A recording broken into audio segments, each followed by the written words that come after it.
guess that's like an official thing. 3 raps of the gavel. But it works. Good morning, everybody. Today's date is August 18th, 2016, and this is the public participation section of the Volusia County Council. The Volusia County Council welcomes your involvement and is interested in hearing your comments. Please complete a public participation slip and indicate in the subject line the issue you wish to address. You may use the back if you have to. After you're recognized, please state your name and address for the record before beginning your comments. You have up to 3 minutes to speak, either during this public participation or when the agenda item is heard. The County Council does not answer questions or requests during public participation. Please be courteous and respectful of the views of others. Personal attacks on council members, county staff, or members of the public are not tolerated. And we have this new person here, Mr. Morton Culligan. Where are you, Mr. Morton Culligan? There you are. Is there anybody else, Ms. Zimmerman, or is this the only slip we have? That is the only slip. Okay, if there is anybody else that wishes to speak this morning, please go ahead and fill out that slip, and we'll get you in right after Mr. Culligan. Mr. Culligan, state your name and address for the record. And you have 3 minutes. My name is still Morton Culligan, 66 Tanglewood Road in exciting DeBary, Florida.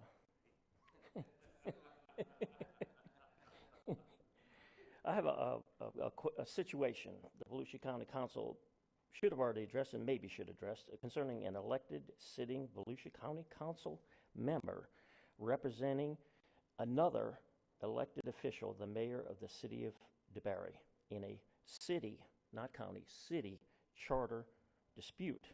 The fact that an excellent attorney, nice guy, attorney Doug Daniels, is a Volusia County Council member may have a chilling effect, as the lawyers say, upon the DeBary City Council members is very obvious. It appears that Mr. Daniels and his client are intimidating the DeBary City Council with outrageous legal fees of $40,000 and counting. This is not pro bono? This is money, sonny. This is not fair to the city or county. Both Councilmember Daniels and DeBary Mayor Clint Johnson have both received substantial campaign contributions from the developers at 444 Seabreeze and Charles Ways and Associates and many other people in that building. Also from the law firm of Gray and Robinson, P.O. Box 3068. Paralleling campaign contributions. I think Mr. Daniels represents the Volusia County and should not be representing campaign contribution people. Those Volusia County council members represent Volusia County. Perhaps he should not be representing people that have paralleling campaign contributions that have been made to his campaign and DeBary Mayor Clint Johnson. Should any county elected official take sides in a city of DeBary dispute? This is an ethical question the county should address. Thank you. Thank you, sir. Anybody come up? Yep, Ms. Zimmerman. That was, for the record, no, sir. You didn't come over to the microphone. Okay, very well. Unless there is objection, we will go ahead and go into recess until 9 o'clock this morning.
Good morning, ladies and gentlemen. Sorry for being so late. We had some last minute situations to take care of.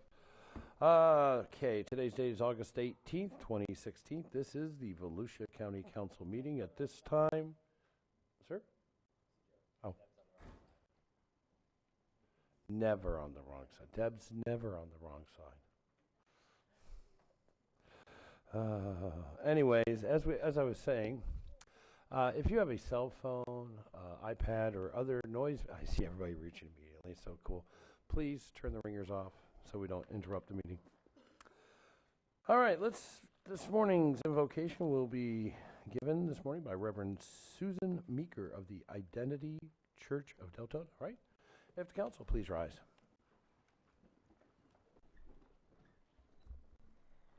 Dear Heavenly Father, we thank you for the blessing of freedom that allows us to gather here today. We thank you for these council members who are willing to serve the citizens of Volusia County with honor, integrity, hard work, and responsibility. We believe that you have established those in authority to promote peace, order, and justice. Therefore, as we pray for the mayor, city officials, first responders, and particularly this county council, we ask that you protect them and give them guidance in their thoughts and actions, wisdom and productivity, that they keep justice and righteousness on the forefront, knowledge to carefully make the right decisions regarding the issues of today, the ability to work in harmony even when there is honest disagreement, a personal peace and joy as they go about the work set before them. And again, we thank you for helping them to accomplish the goals of today with a vision for tomorrow. Amen. Amen. And if everyone would please join me in the pledge. I pledge allegiance to the flag of the United States of America and to the republic for which it stands, one nation under God, indivisible, with liberty and justice for all. Thank you. Please be seated.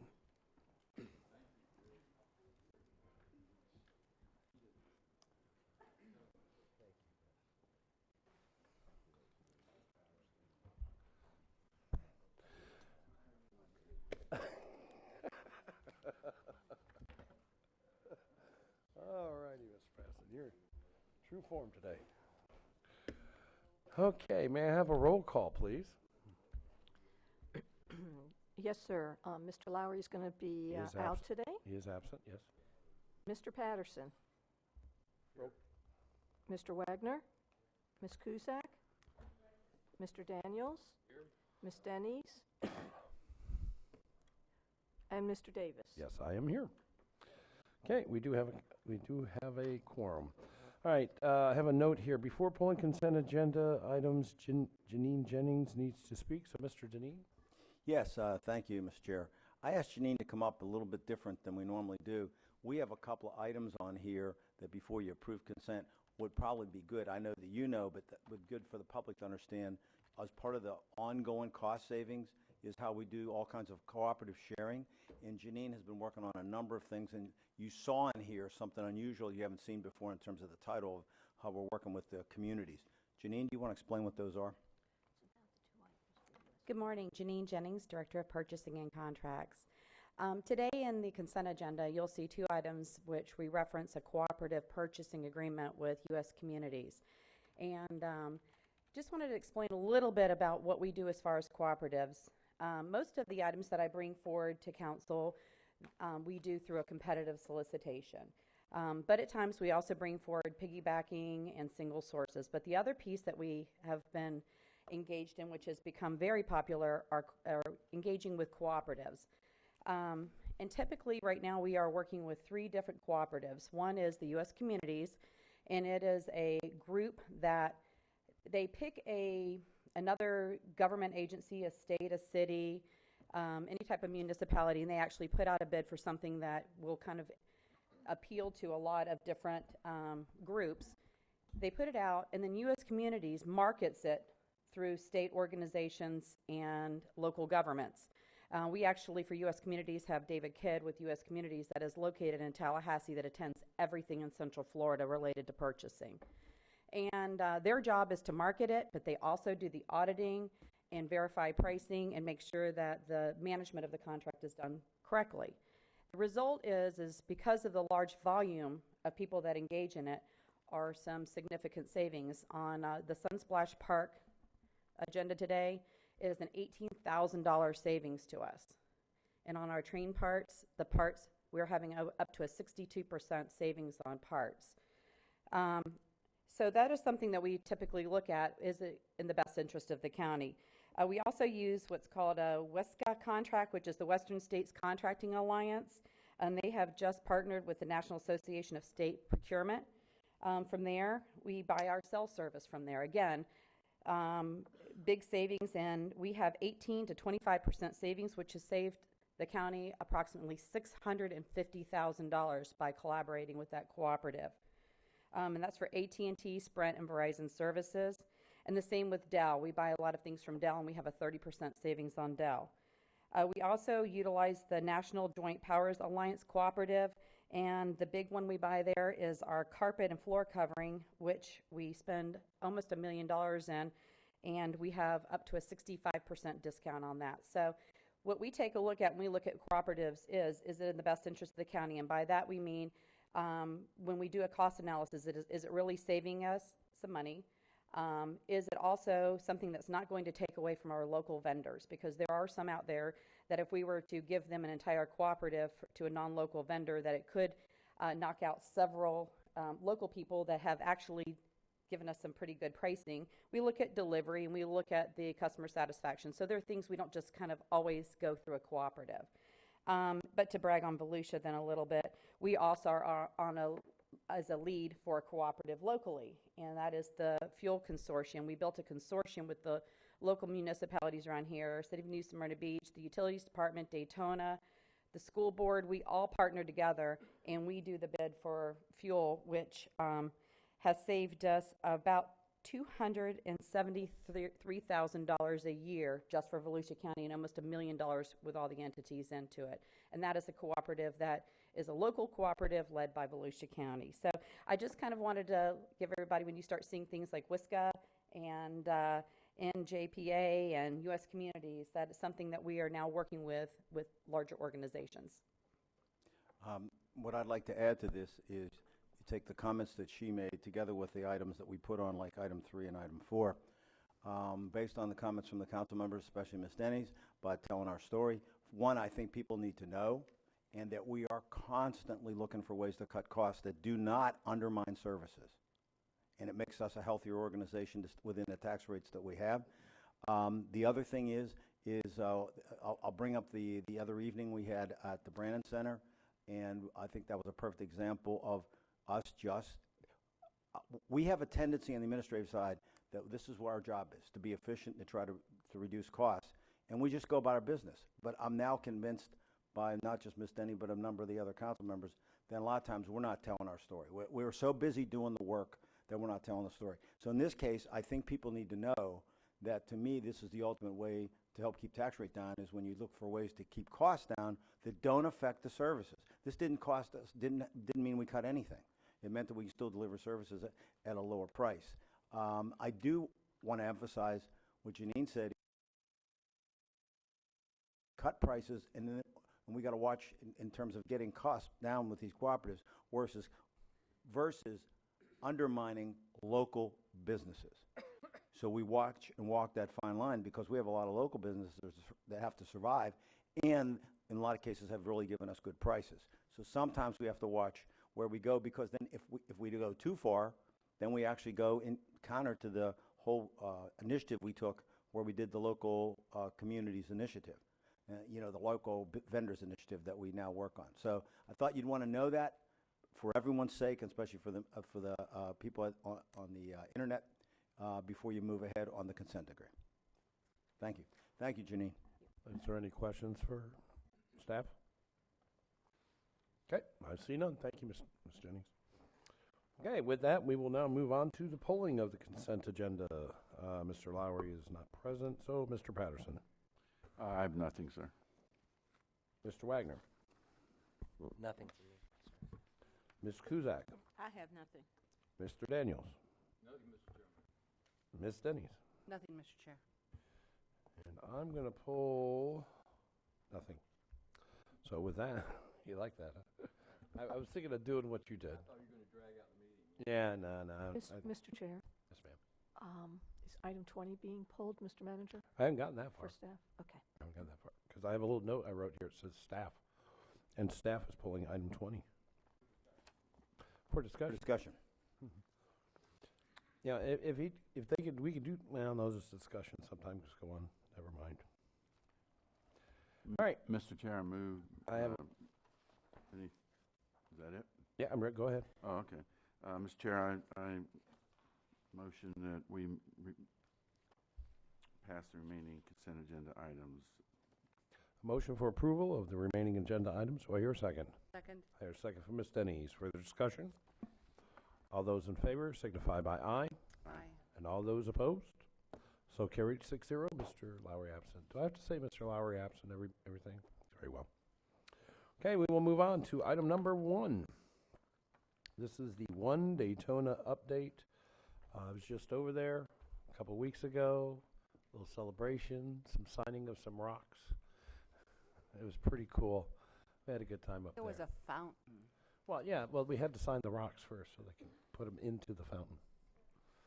It was hard with the chisel and the hammer and everything. It was really, but we got it done. Mr. Deneen, it says you would like to make comment before we Yes, begin. what I'd like to do, I assume, I'd like to introduce Mr. Glenn Ritchie, Honorable Glenn Ritchie, to give, I think, the introduction to the staff that they've brought here from and the people that are involved in One Daytona.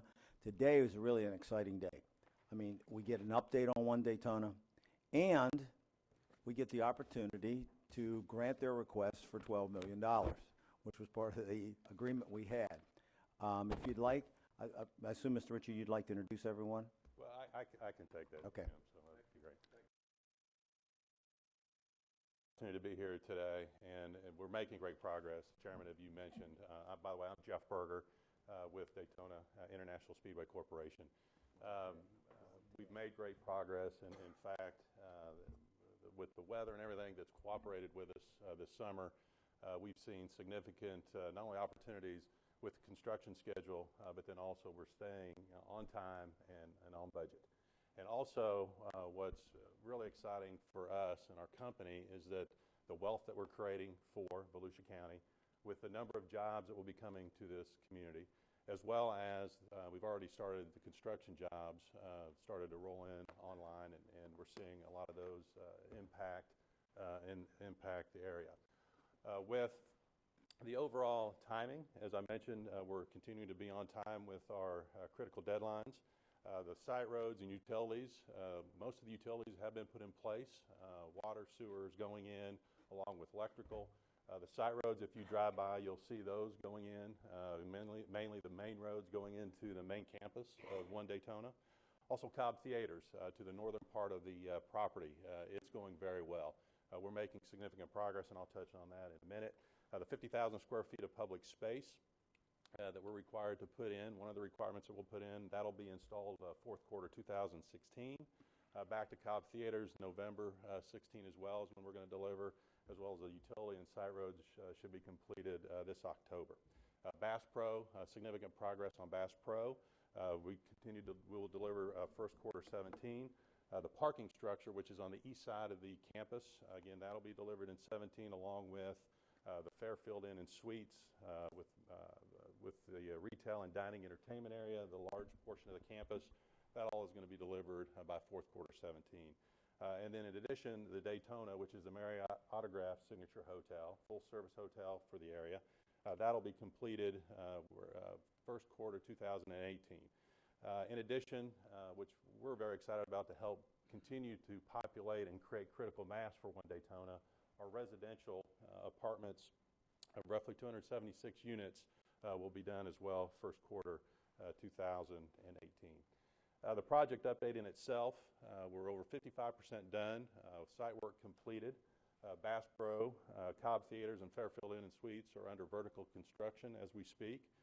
We're exceeding all of our county tenant thresholds with our new tenants, including Guitar Center, Tervis, Jeremiah's Ice, as well as at Sugar and Venetian Nail Spas. Also, the demo of the Daytona Extended Stay has been completed, and that's where one of our main roads and main entrances are going to be coming into Daytona, into the campus off of Bill France Boulevard. Also, as you mentioned earlier, we celebrated that we're going to have a lot of public art throughout the campus at One Daytona. Libby Wares, she created the sculpture that's going down by, one of the first sculptures going down by P.F. Chang's. And so as you walk through the campus from south to north, there'll be various artists and sculptures and pictures and artwork throughout the campus, so we're very excited about that as well. Cobb Theaters, as I mentioned, we are, again, shooting for the end of this year for opening. If you go inside, not only the outside is complete, or finalizing the outside exterior, but the interior, if you walk in, AC units are going, our guys are able to go in there and work on the actual individual theaters themselves. In fact, we're starting to turn those over to our interior group so they can start finishing out those different theaters, as well as the main entrance and everything else. Bass Pro Shops, as you can see, the walls are going up. It really happened overnight. It's what they call a tilt-up construction, where they put the walls down on the ground and then tilt them up and put them in place. And so as we continue that construction, I've got a short video to show you just pretty much the process of how that works, and you can click on that. Thank you.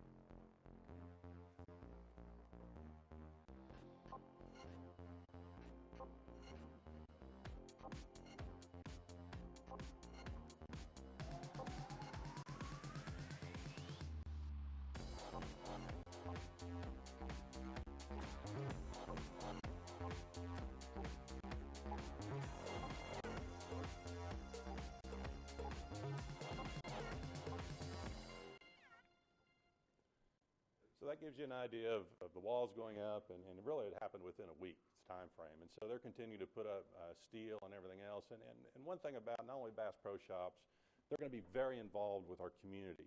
They're going to do a lot of conservation and a lot of opportunities that we can take advantage of. But not only with Bass Pro, but all of our tenants that were coming in, they're very community-oriented, minded, and something that we believe that will be very beneficial to the entire region. Fairfield Inn and Suites, they're going very well. In fact, this is about a week-old picture. Foundations are going up, walls are going up, and so that'll move along quite nicely. Committed tenants that we have, we had mentioned our main tenants with Cobb, Bass Pro, the Daytona, but also Heist Toggery, It's Sugar, a lot of other folks that are coming in, and the momentum, because we've started going vertical, the momentum on our project has really taken off. We've had successful conferences and meetings with tenants over the last several months. We have an upcoming retail show in Orlando that we'll be hitting.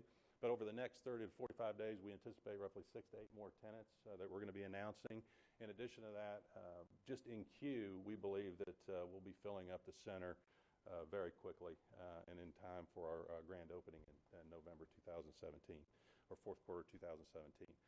Also, this is a chart just to give an idea of where the tenants are going to be going, and just the overlay of the campus, where Bass Pro's to the south, and then Cobb Theater to the north, but then with the residential on the east side of the campus, and then everything in between as far as the entertainment, retail, and dining. And also the public space I mentioned before, this gives you an idea of where that's going to be going. There'll be public space located in front of the movie theater, as well as around the detention pond to the northwest of the campus, which is a 14-acre lake that we're developing and creating. And so that's going to be a nice amenity, not only for the public, but then for our guests that visit One Daytona. We'll have wellness areas, walking trails, biking trails that connect the entire campus so that folks can enjoy just all activities in One Daytona, as well as across the street with Daytona International Speedway. These are just some, again, some renderings just to remind you of what the facility is going to look like as we continue to move forward. Landscaping is going to be very nice. Hardscape is going to be outstanding. And so it's going to be a destination for this community, not only driving jobs and wealth to the community, but and also a lot of tourism as well. Another view from the north side looking down the boulevard to the south towards Daytona National Speedway. And then Cobb Theaters. You can now see it taking shape, and this will be the finished product once we're up and running this November, or fourth quarter this year. And then Bass Pro, this is the look and feel that Bass Pro will be creating as we continue to move forward from each elevation. Fairfield, again, very trendy, nice, and our partner Prime and or Shaner Prime, they've done a great job working with them as well. The Daytona, very sleek, something that overlooks Victory Circle that we believe that will drive a lot of visitation as well, and additional overnight stays. And then the residential. Again, something that we believe that's not in this market, and it's something that's going to be very attractive to all demographics as we promote our residents and One Daytona. And again, One Daytona is somewhere where people can live, work, and play. And we're very excited to continue this process and working with your team. In fact, I'd like to compliment your staff and the job that they've done over the past several months, actually years, helping us get this moving forward. And we truly enjoy and appreciate the public-private partnership that you've all created with us. And we look forward to continue to move forward and continue to create jobs and wealth for the community. And I'll be glad to answer any questions that you might have.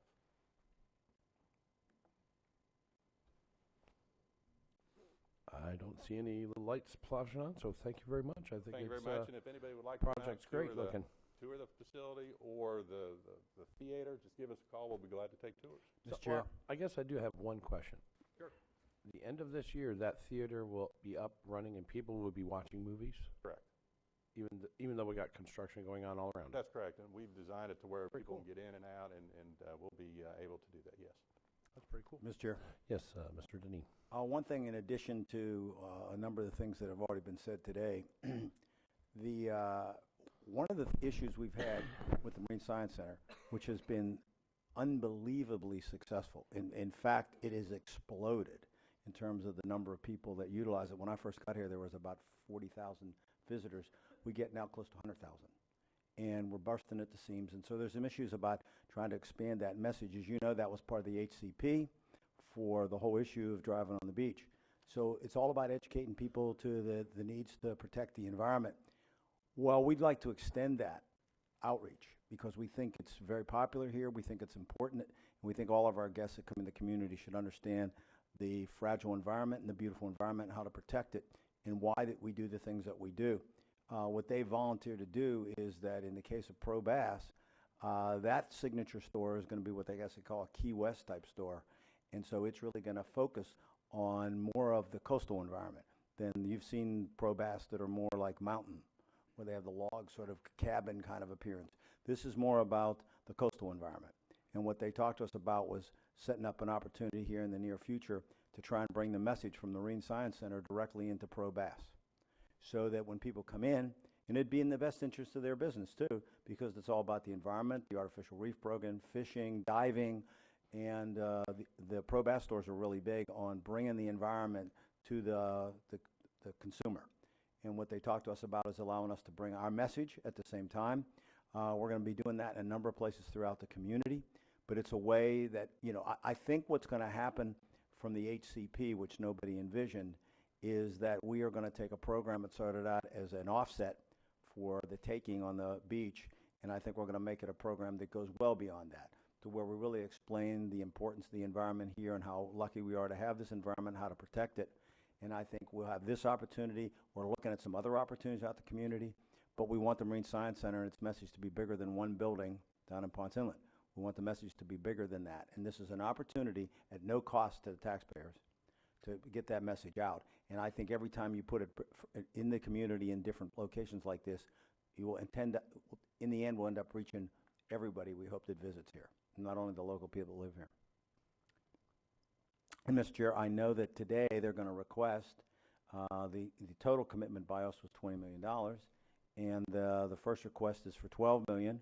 I don't know if they want to specifically talk about that at this point, but we're prepared to address making that payment, if you'd like me to carry on and talk about that. Let's keep moving on. Let's stay with the one subject then. Okay. Still part of agenda item 1. At this point, my understanding, based on the letter that we received, is that of the 20 million, at this stage, they are entitled to 12 million. The other 8 million comes, I believe, when the parking garage takes shape. That won't be till next year. Quite honestly, under the terms of the agreement, they probably could have requested this money significantly earlier. I know that they did not request it of us because my understanding is they felt that they really wanted to make sure you and there in the public could see what we were actually paying for, and so they waited till they got further along to where they had real boots on the ground and infrastructure in place. Now, the $12 million is part of the 20 million. As you know, 5 million was in cash. The other 15 million we anticipated doing long-term borrowing for. As you know, we rethought how we're going to do things in the future in terms of the plan I gave you, the 5-year plan, which was the Go to Zero plan. And so Donna is here today with me to be able to give you the overview of how we would pay. She will show our new method of paying this debt off will be that we will not incur long-term debt, and that we will do some short-term borrowing at rates that are unbelievable. In fact, we get rates now that rival things that happened during the Great Depression. It's hard to believe how cheap the cost of money is anymore. It's amazing. We're going to do some short-term borrowing, and if you, as Tammy will show you, or Donna, Donna will show you that it's in the forecast. We'll point it out, so it's still part of Go to Zero, and we'll show you how that we are going to. We have options under the short-term note that we're going to borrow. We could extend it for 10 years if we want. Gives us flexibility and the council flexibility if they want. But it gives me the opportunity at no cost to satisfy the debt in the November, is it November of 18? Or is it December? It's November 1st. November 1st, 2018. And with that, we'll show you where it's at. And if anyone has any questions, please ask us. Okay. If Sue, if you could put the first slide up. This was the forecast that we presented to you, and we had shown this revision last council meeting. What I wanted to show you again is in the Economic Development Fund, here's the 5 million that we have set aside in cash. Here's the 15 million of loan proceeds that will be coming in. Now, just to bring you up to date, we've solicited for a 10-year note. Actually, the information has come in. We've reviewed it. We're in the process of working through our county attorney's office and bond counsel. Our favorite candidate right now has given us a really good interest rate, a really flexible type note. Actually, it's more akin to a line of credit. So I can actually bring down the first $7 million of the note in October, so to speak, and then I can wait until March or April to bring down the next $8 million. And that helps us save on interest costs on that, which is really, really nice. And it's an aggressive rate, really flexible, really like it. I'm not mentioning anything more about till we work through through all of the details, but that will be brought back to council at the last meeting in September, and we're planning to close on that note at the end of September. I think it's September 29th. Anyway, you can see clearly that we will be borrowing the additional 15 million. That gives us 20 million available, and therefore we're able to make the first $12 million installment for sometime in October. I believe it was mid-October is when we would be requesting, they would be requesting the funds.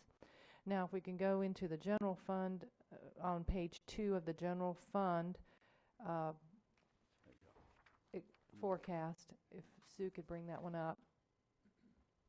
Let me clear this out. I need page 2, the next page. That's page 1. Next page. The next page. There's one behind it.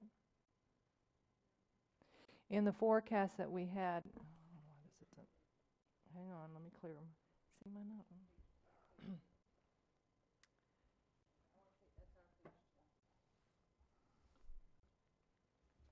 All right. Okay, that's still page 1. There's 2 pages. That's our page 2. That's what she has. Page 3. Page 2 of general fund. There you go. Page 3. If you'll notice on page 3, what we've identified is how we would actually pay that $15 million note back. And we actually identified, this is what we presented in July, on how we would do this in the general fund forecast at that time.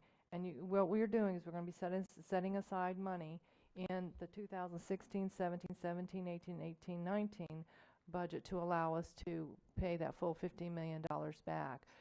It's the fact that some of our sales tax note, the larger bond issue is coming due on 10/1/18 in that fiscal year, and that's going to free up some funds because we have to actually fund a year basically ahead of time to be able to make that 10/1/18 payment. So that's going to allow us to make that large payment in November 1st, 2018 is what the plan is. But the note that we're going to do gives you flexibility, so if something should happen, you need to go the full 10 years or any time, you can pay this. We can pay this early at almost any time. So this will give you an opportunity for some flexibility. But right now, this is our plan to actually make those payments and basically go to zero by November 1st, 2018. Unless there's any other questions, I think that's the extent of their presentation. And we just referred you back to the original documents that we gave you to show you how we get paid, because I've been asked by the council to, anytime we spend money, to make sure that we show how it relates to the go to zero. All right, and Ms. Denny's? Yes, Mr. Chair, Mr. Manager, before we go out, can you put that last sheet back up on their page 2, our page 3? Can you put that back up there just for a minute?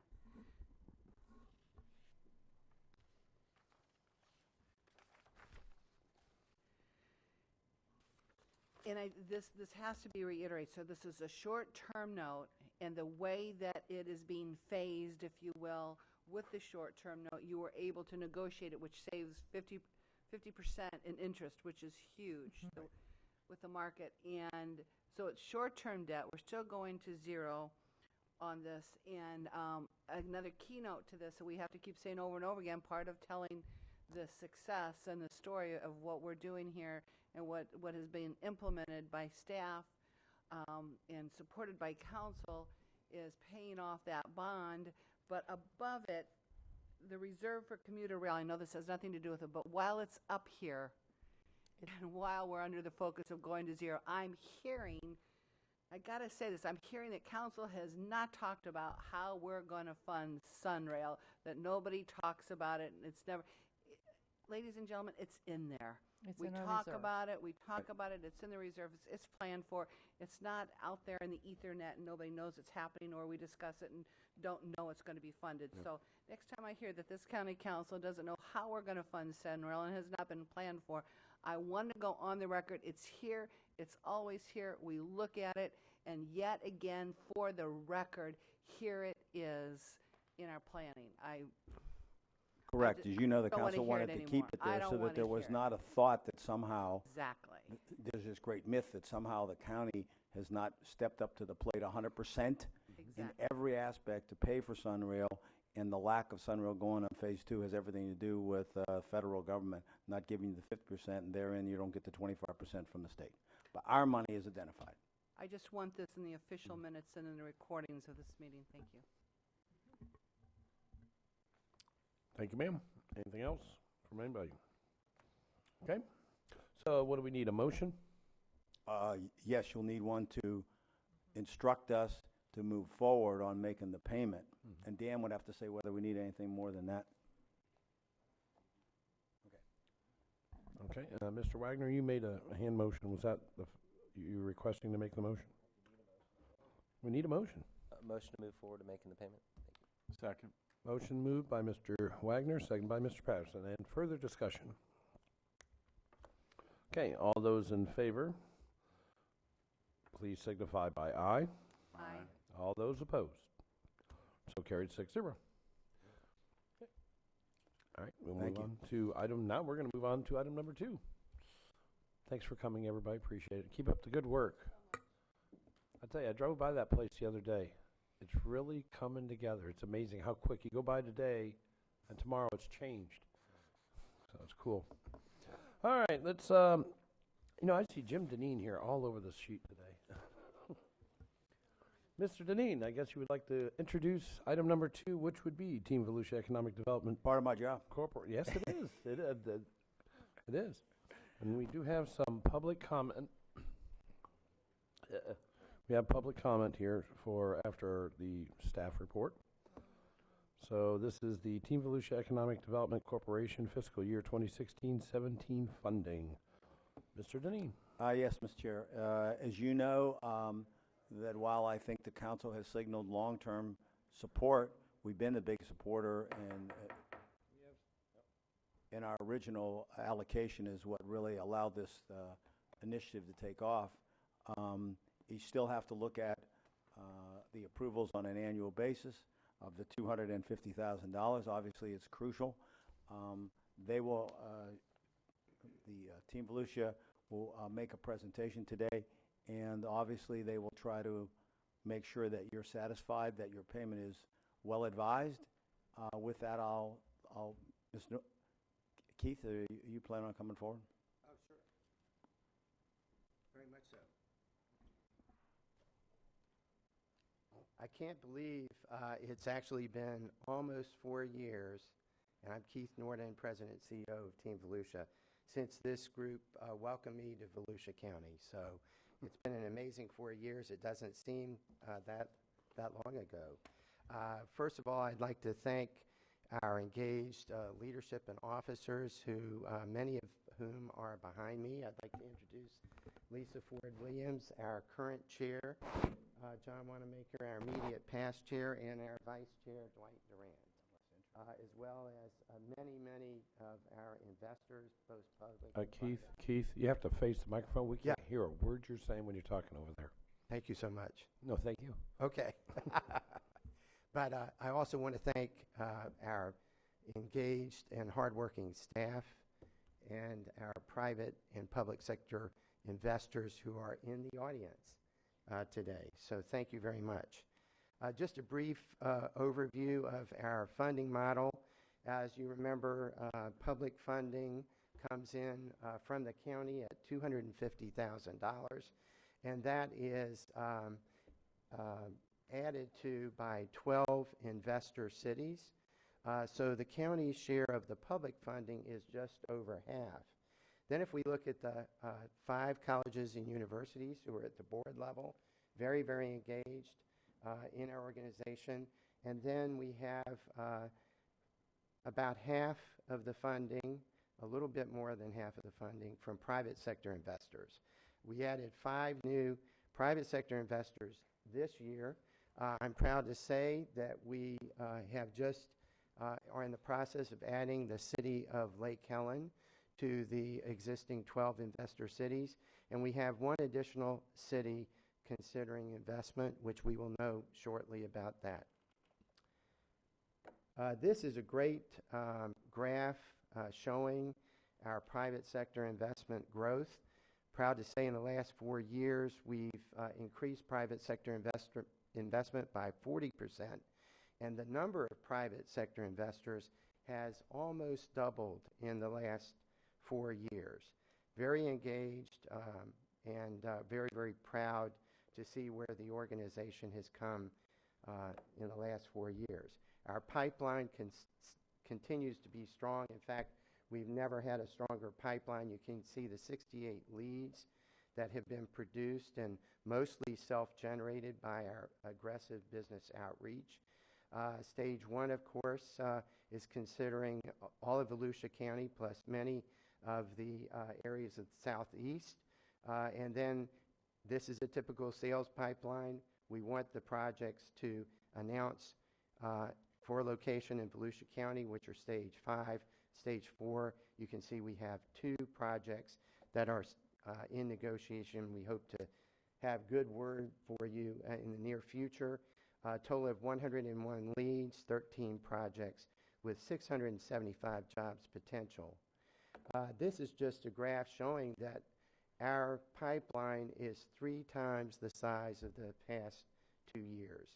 We've never been busier, and we have the same amount of staff working on the projects.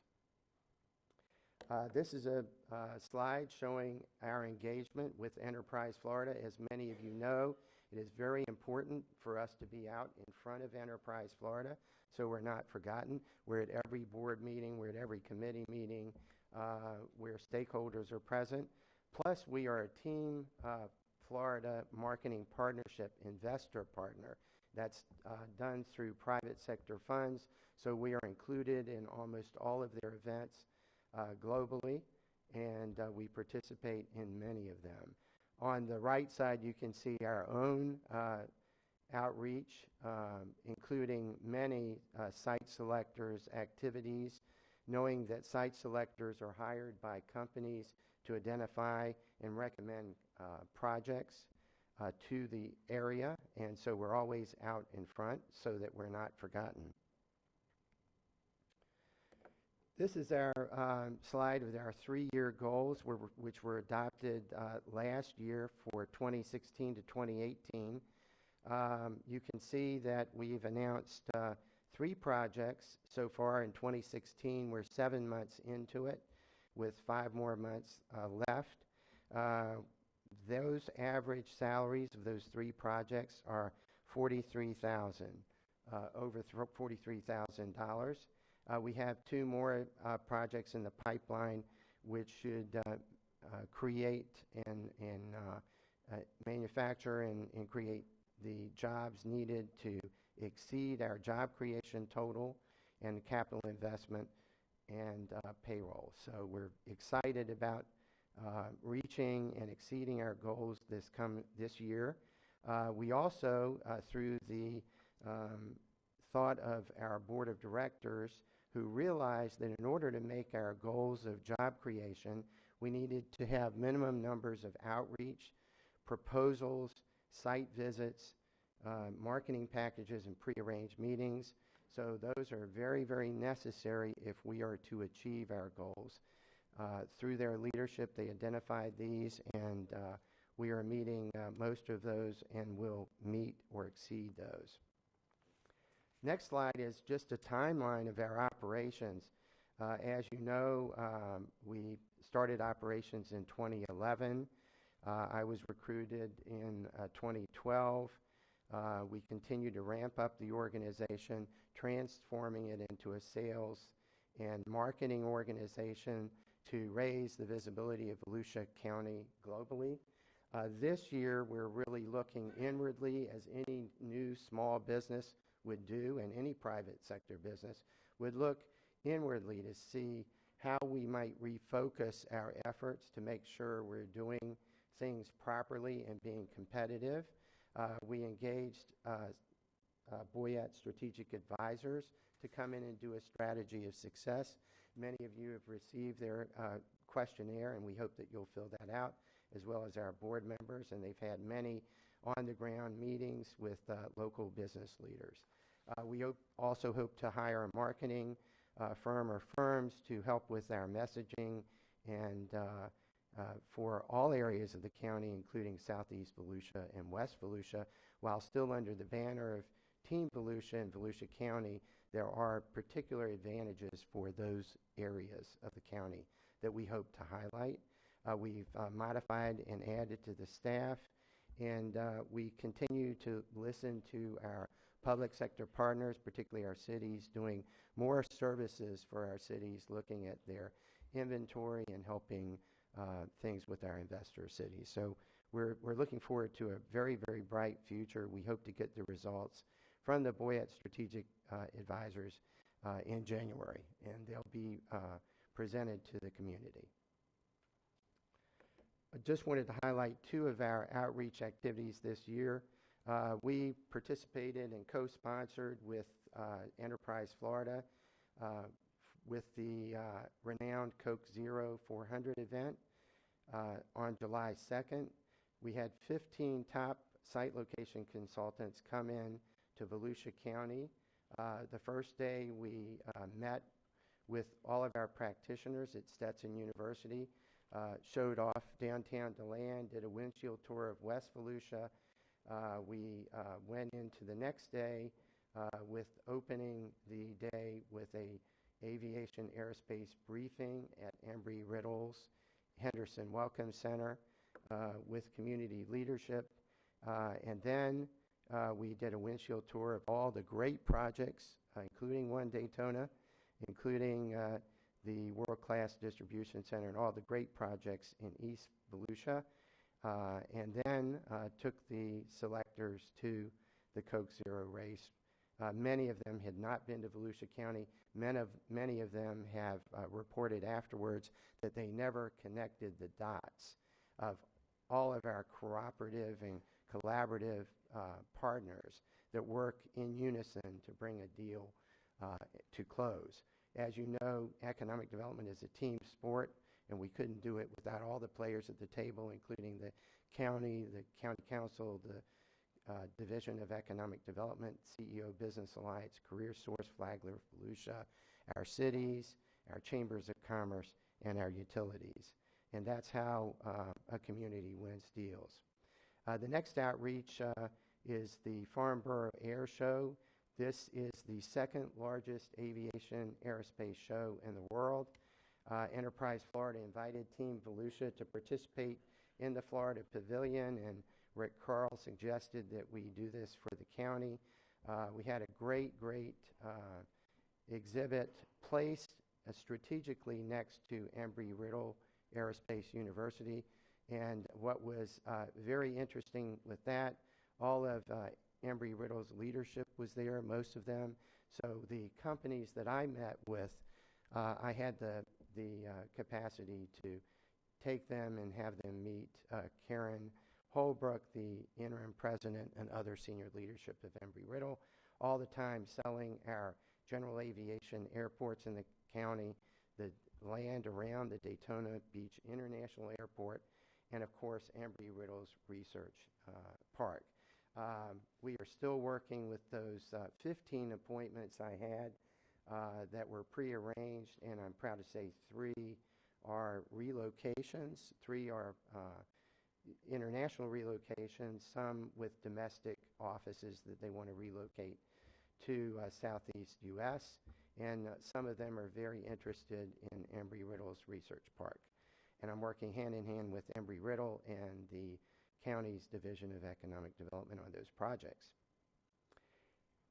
And lastly, I just want to say I could not do our work without engaged public sector investors and private sector investors. As you know, the government, public investment pays for our operations. Everything else is paid for by the private sector, all of our programming, all of our outreach. And I'm very pleased to say that based on a visit by Consul General of Japan in Miami in February and a meeting with County Manager Jim Deneen, leadership with Embry-Riddle, we are working on a seminar in Tokyo through the consulate, through the Japanese External Trade Organization, where we will present doing business in Florida and aviation and aerospace in Florida, supporting the county's effort in aerospace. We have Frank DeBello that will be presenting. We have John Wittrat from Embry-Riddle presenting. I will present, and the Secretary of State of Florida will present. That's all going to be done September 20th. And again, I want to thank the private sector leadership for allowing us the funds to participate in that endeavor. I want to close, and I want to welcome any questions or comments that County Council has. Okay, thank you, sir. Is there any other report from your staff that needs to be made? Because we do have public comment first. Great. Okay. Boss. All right, we'll go to public comment. And that would be Mr. Morton Culligan.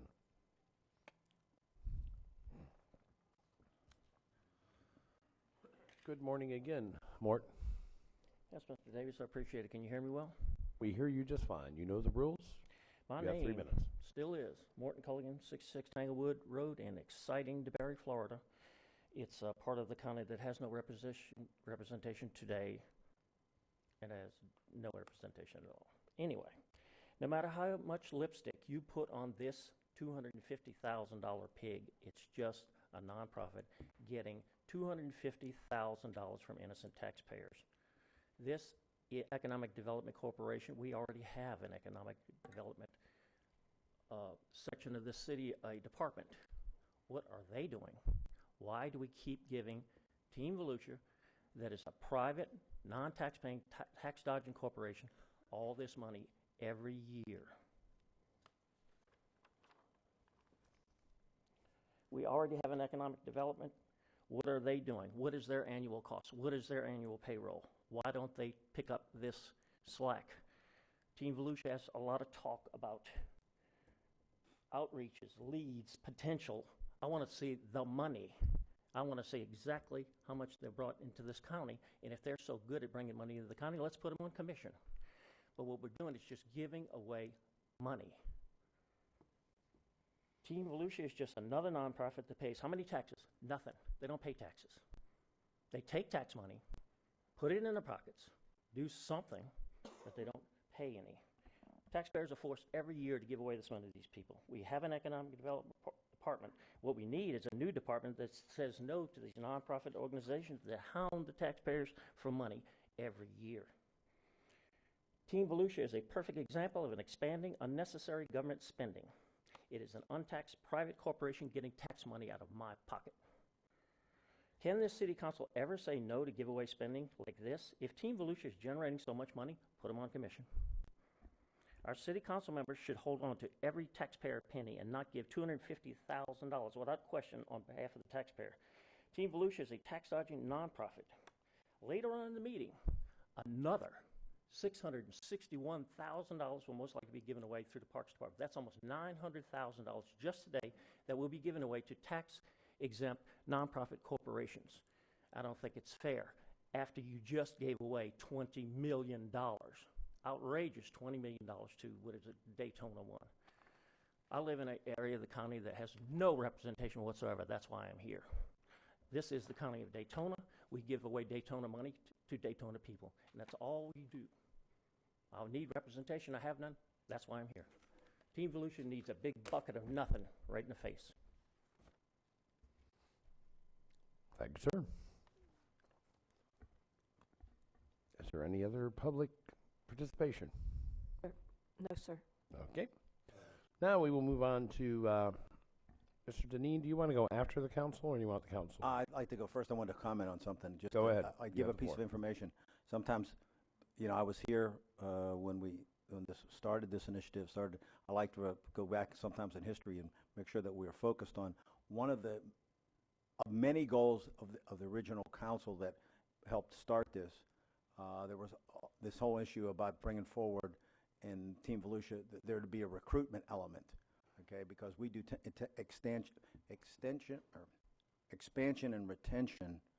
The only area where we do recruitment is on aviation and aerospace with Embry-Riddle. That's sort of unique to us.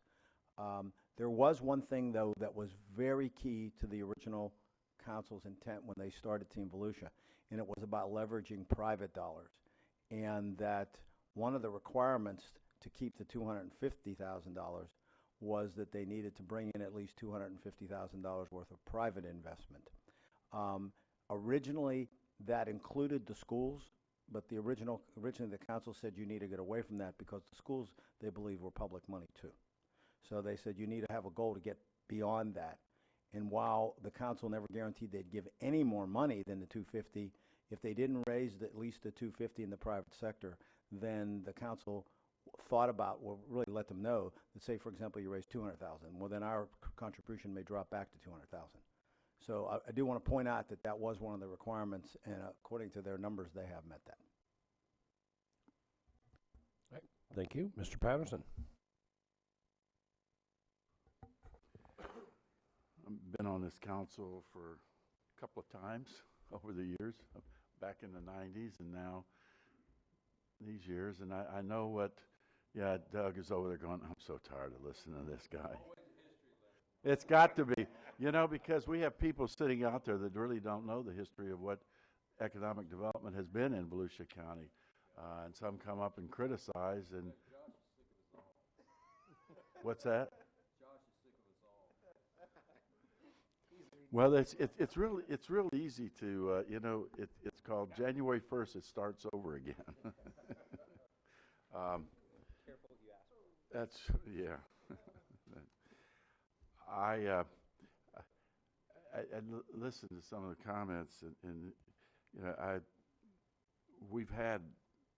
I remember in the past when we had an economic development opportunities, and I was chair of the council. And I was just constantly barraged by newspaper reporters wanting to see my schedule every day to see who were we entertaining for economic development. And as one way, you're going to scare off anybody because they've got responsibilities to their employees and to where they are at the time they're looking, and they don't want that information out there. We have right now the perfect model for what we can do and getting the word out there, getting and getting in front of employers who are looking to move without having it public when they're really just looking at it. They've got stockholders that they have to be responsible to, and this is one way. And I think the model that we have is really working well. And I find that one of our critics came up to me at one of the cities, and actually after Keith had done a presentation, was very congratulatory. And then today he shows up critical. So I don't know what creates all this attitude sometimes. But I'm pleased that I get to serve on the Team Volusia board. I'm hoping that I can continue that. I know I may have some council members that would like to take over, and I would welcome that if that should happen at some time. But I have really enjoyed it. It's something that I've treasured over the years here since I've come back on to the council. Mr. Chair, I want to go ahead and make the motion to approve the $250,000 expenditure for Team Volusia. Okay, there is a motion for approval. There is a second for the Team Volusia Economic Development Corporation funding of $250,000. You still have the floor, sir. That's it. All right, Mr. Wagner.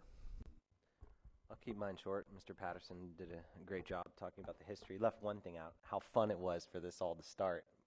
By that I mean awful. It was not fun at all, but it's really worked out well. I think it really, and when you say it, it is the perfect formula. It really is exactly what should be done. I think from businesses coming in, this is what they like. It's working. Let's not mess that up.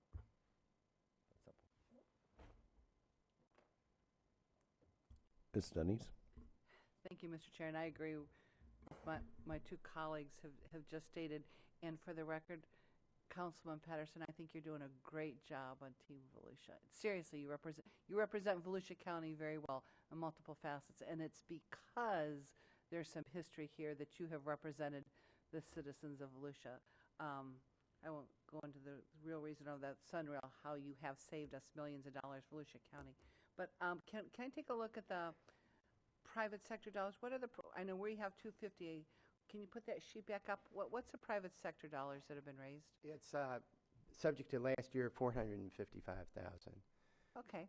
So it's almost double of what the county's funding is, matching the government funding, all the 12 cities. Okay, so that's about 100% increase of what we request. That's a pretty good return on investment. Mm-hmm. So I think that's. Oh, I can shift it. I was waiting. I apologize. There it is. Okay. So you can see 485, and we keep adding private sector investors. They're very engaged. Okay. Yeah, Mr. Norton, if you could stay here too. And what's important about this is it's Team Volusia, and it's a team sport. It's not just the county. It's the private sector and the cities. There's not just one elected that has done anything, whether it's in the county or that's a city. When Councilman Patterson that so represents us, well, he represents a council. When you've got a city member, city representative, it's always the city. There's not one name, there's not one individual that has done anything on their own in this, because it's a team sport indeed. But my one question to you is, and we've had this conversation before, who's your closer? So we go to these meetings, we go to these events, we make the introductions, we get interest, it comes in-house. Who closes the deal? Actually, since we have no product, we don't have sites and we don't have incentives, we use a team of individuals. So it would be the county's Division of Economic Development, it would be me, it would be the CEO of Business Alliance, and it would be the leaders of our cities where the actual product is. But I tend to lead the projects, but it is a team sport where we work with the county for the incentives and the QTI. We work with the CEO Business Alliance for their assistance as well. So it's a team.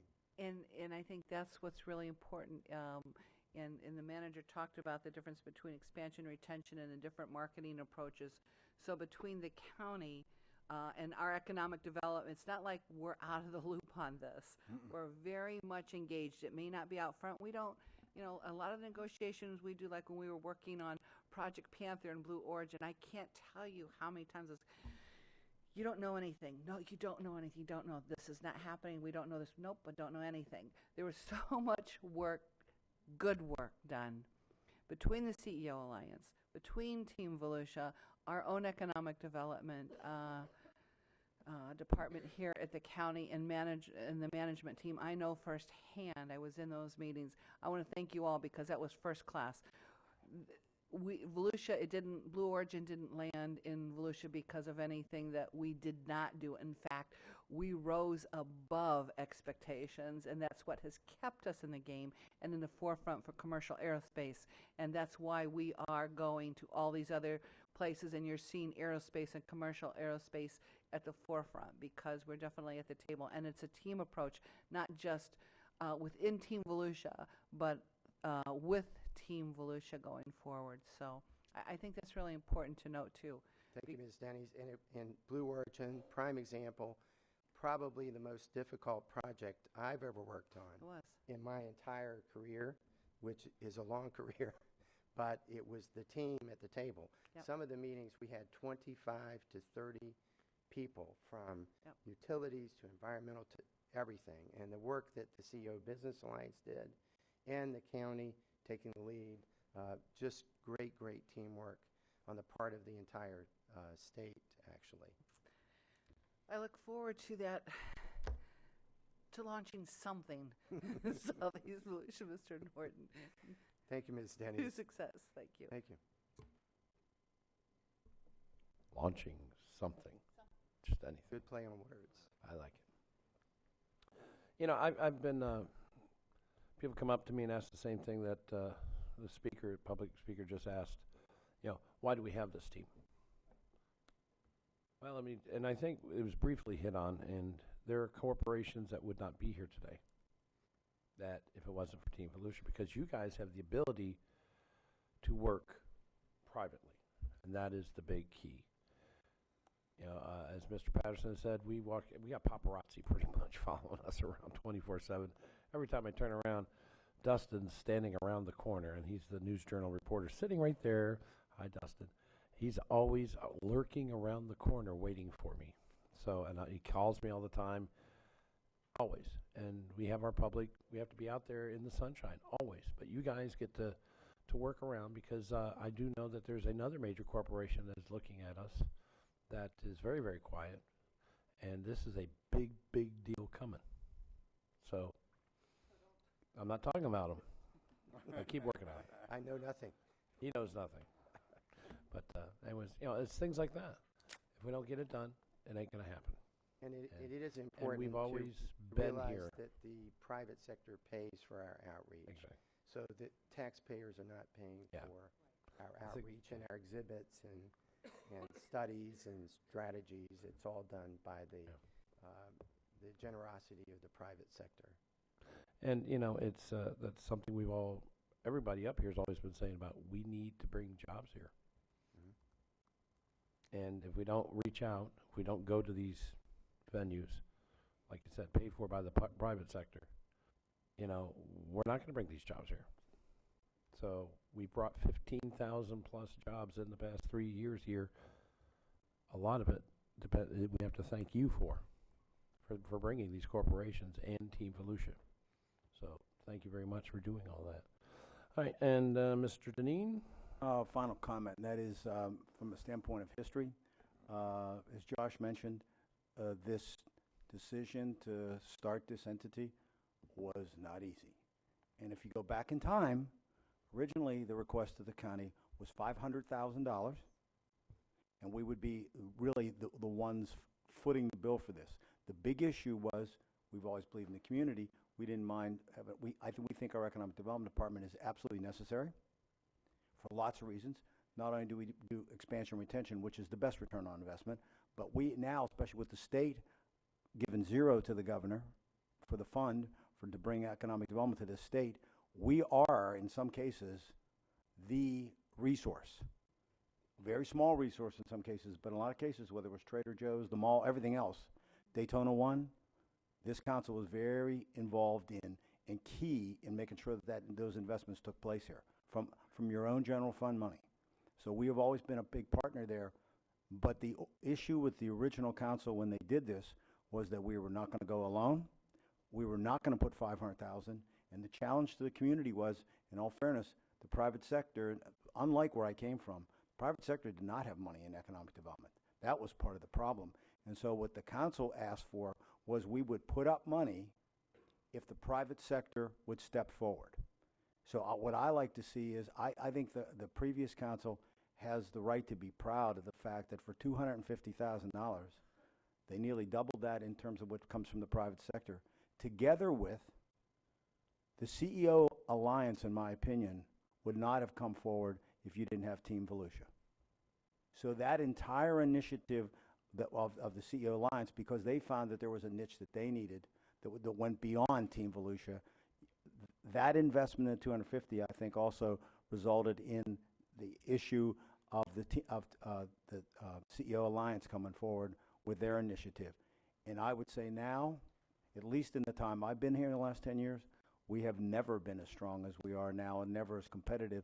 And honestly, the best thing that ever happened to us was that we tried solving this in the downturn, because we have our act together as the economy changes. Because during the downturn, it almost didn't matter what you did. Nobody was doing, they weren't expanding, they weren't moving businesses.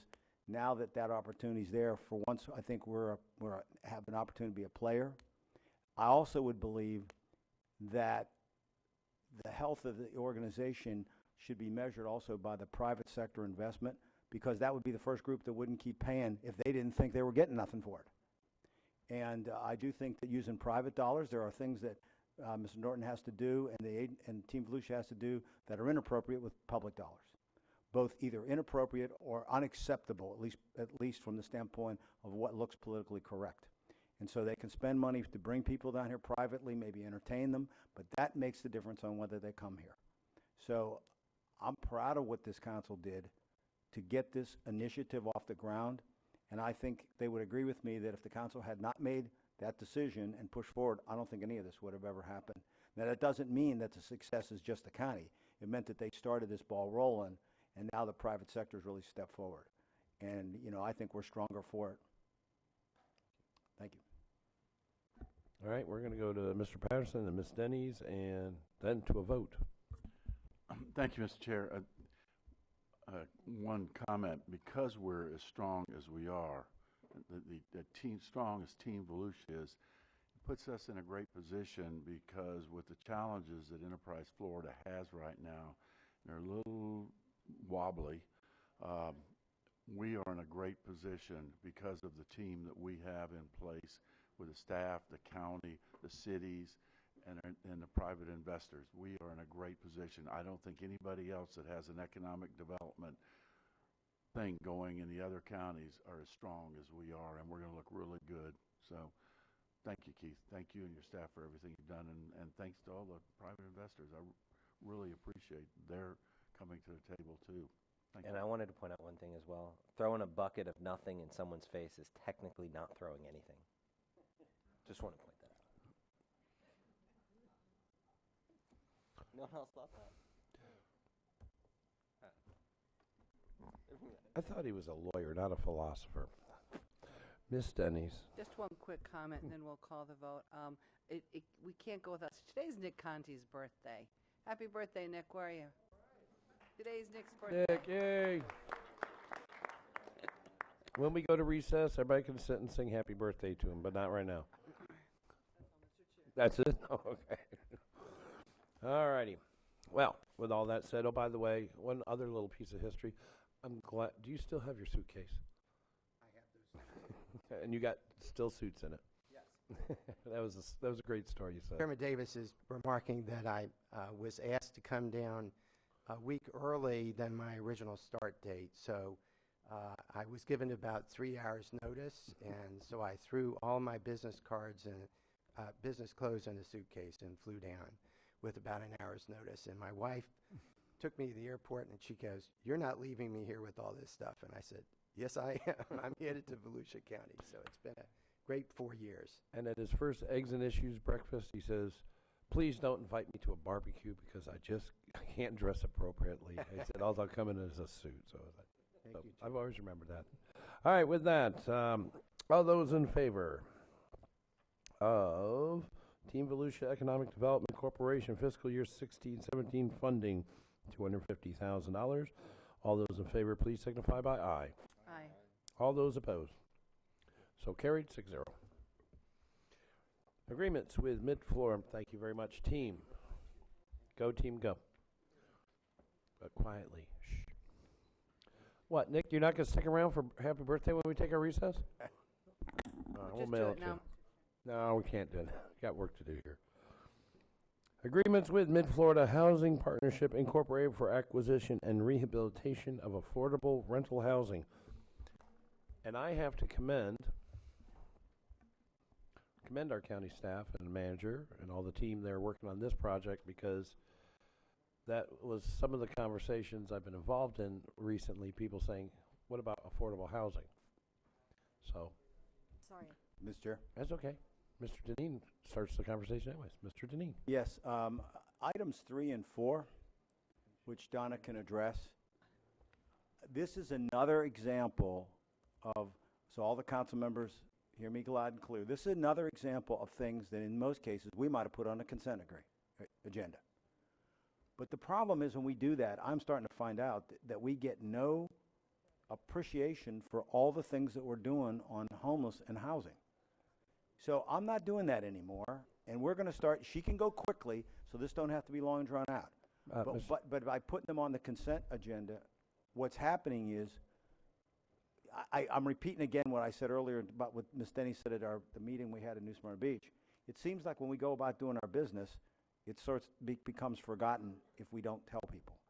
So in this case, Don, do you want to touch on these two items, 3 and 4? And I think that we are making initiatives every day, and we're the only ones that are doing this, to prevent homelessness and to try and get people in homes. Donna? Thank you, Mr. Deneen. Good morning, Mr. Chair, members of the council. Donna DeMarsh Butler, Community Services Director. So I'm going to combine these two items and share with you again and remind the public what it is you continue to do every year for affordable housing, and then a little bit of this item actually does include homelessness prevention as well. So item 4 actually contemplates appropriating state housing initiatives partnership SHIP dollars, as you call them, of $2.9 million. And then we have 2 agreements with Mid-Florida Housing Partnership that we're going to go over today as well. So just to let you know how the SHIP dollars are allocated, we are receiving $2.2 million, and in the next slide you're actually going to see what a significant increase that is over the last fiscal year and over the past 5 years. There's an additional $600,000 in program income, which comes back from paybacks from the mortgages or from other sources. And we have investment income, and then there's an additional SHIP allocation that we got from the state this year of $25,000, and that makes up that $2.9 million appropriation. So here's the big jump. It's very exciting. We went from $137,000 in 12-13, and now we're up to 2.27, and even just a significant increase, which we're really excited about for 15-16 to 16-17. Very exciting. 31% increase. So what are we going to do with those funds? Well, these are the strategies that you're used to seeing. These are the ongoing housing strategies. So home buyer assistance, home ownership counseling, owner-occupied housing rehabilitation, including roof and HVAC and some of those other things. That'll take up about $161.6 million, 28 households, 120 individuals, 83 households. Those are a lot of folks that we're going to be able to assist. Then rental strategies, multifamily developments, 4 units, and then small project scattered site, 2 units, approximately 6 individuals. We'll spend about $370,000. That multifamily development is where we give folks, it's developer money, so when they want to come in and develop multifamily developments and they're applying for income tax credit from the state, then this is their match from the county. Okay, so the new strategy this year, because the statutory change allows us to do this, it can be used for new rental assistance strategy, which provides funds for security and utility deposit assistance, eviction protection, and so forth, and this is for families facing homelessness. So this will be rental subsidy assistance for a maximum of 12 months, and it's targeted to the extremely low and very low income families, folks that are at the 50% of area median income. I wanted to give you an idea of what that really means. A family of 4 at 50% of AMI would have an income of $26,100. So this allows us to help them get a foot in the door, have some rental assistance for a year. Well, maybe they can make their lives a little bit better and not be homeless. Okay, so now we're going to shift into what you have always hear us called CHODOs, and that's a community housing development organization. Mid-Florida Housing Partnership has been a CHODO partner with us for many years. And the home grant dollars actually require that 15% of that annual allocation be set aside for CHODOs. And we have historically used our CHODO set-aside funds to create rental housing. In the past, we have 33 scattered site rental units funded by Volusia County since 1995, and we've served approximately 99 individuals. So that's 3 folks per house. Now, granted, that might change over time, but that's how we actually have to count it for the state. So that serves low and very low income households. So this proposed CHODO agreement that you're going to approve today, or that's before you to approve, is for $253,000 of home funds to acquire and rehabilitate 2 more properties for rental housing. We're also giving them $25,000 for operating expenses that they get just the one time. And then the additional rental rehabilitation agreement, which is the second agreement in item 3, is at $30,000 to assist with the $253,000 for acquisition and rehabilitation. So approximately 6 individuals will be served in the 50% income category. So we just wanted to let you know about some history, just to once again put it in perspective of what you all have committed to over the years. So you've spent about $6.3 million, and that's the funds that have been spent over the past 16 years, 92 units, and 225 individuals served. So it's a pretty significant impact. And with that, I'll be happy to answer any questions on item 3 or 4 that you might have. Okay. I don't see any, oh, Ms. Kuzak. Now before we, I have a feeling where you're going. Mr. Harscrow, do we have to make separate motions for item 3 and item 4, or do we have to make them both at the same time? We have to make them separate? Okay, you didn't come on the record. We have to make it separate. Okay, Ms. Kuzak, thank you. I have a question, Mr. Chair. My question is this, Donna. Would you break down how we acquire the SHIP funding? How do we get the SHIP funding? Yes. They come from the dock stamps from any real property purchase in the state. It's put into the Sadowski Fund, and previously we used to get much more, but the state legislature then appropriates how much of the Sadowski funds will go to local governments for the purpose of SHIP. So is that funding divided equally among the counties, or how do we get our allocation? That is a good question. Where's my staff person? You know?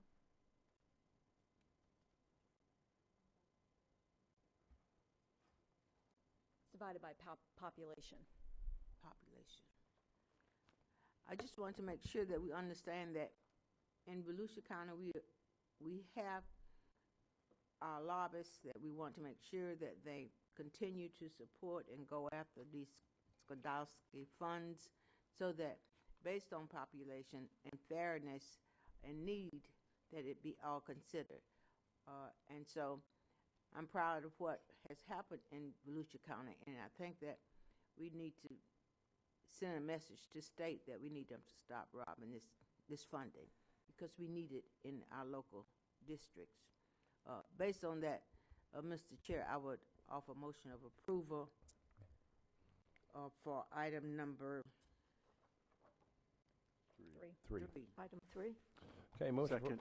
okay, motion for approval for item 3, and it's seconded by Mr. Patterson. Mr. Patterson, you have the floor. Well, Representative Cusack and I remember the days on the floor of the legislature with the Sadowski funding and that. And the Florida Realtors Association was always wanting to see more and more of the money going towards affordable housing. So, thank them for their involvement. Their lobbyists were always working on this. It's a great program. Thank you. Thank you, sir. Ms. Denny's. Thank you. And thanks for asking that question, Ms. Cusack, because I was going to ask that too, but you can't tell me there's been that big of an increase in the dock stamps from 2012, we had 137,000, to 2016 with 2.2 million. So the Sadowski Fund, isn't that kind of where they went in and threw the gavel down, if you will, they kind of Rated. cannibalized it and There- probably, there- I'm sorry, Joyce, They rated the trust funds on They- a regular basis. so that's what happened. So it's not because the dock stamps increased, it's because it cannibalized the Sadowski Fund. And the question to that then, is it a recurring, do we see this as a recurring stream of income for this? Because while it looks really good now, I don't want to come back 2 years from now and say dock stamps, we're down to 238,000 from, the 2.2 million, and then the county looks like, we're not doing our part yet again. Not that we are, but the impression that we're not doing that in this particular program. It could happen. It's up to the state legislature how it's appropriated.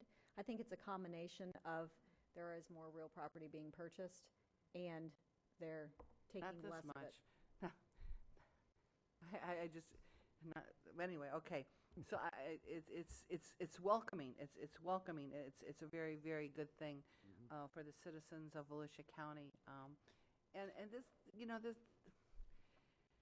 this tags on to the homeless issue prevention as much as, those that are already homeless. So I think this is a very good thing for Volusia County citizens and hope to see it, if not just increase, but stabilize. That's great.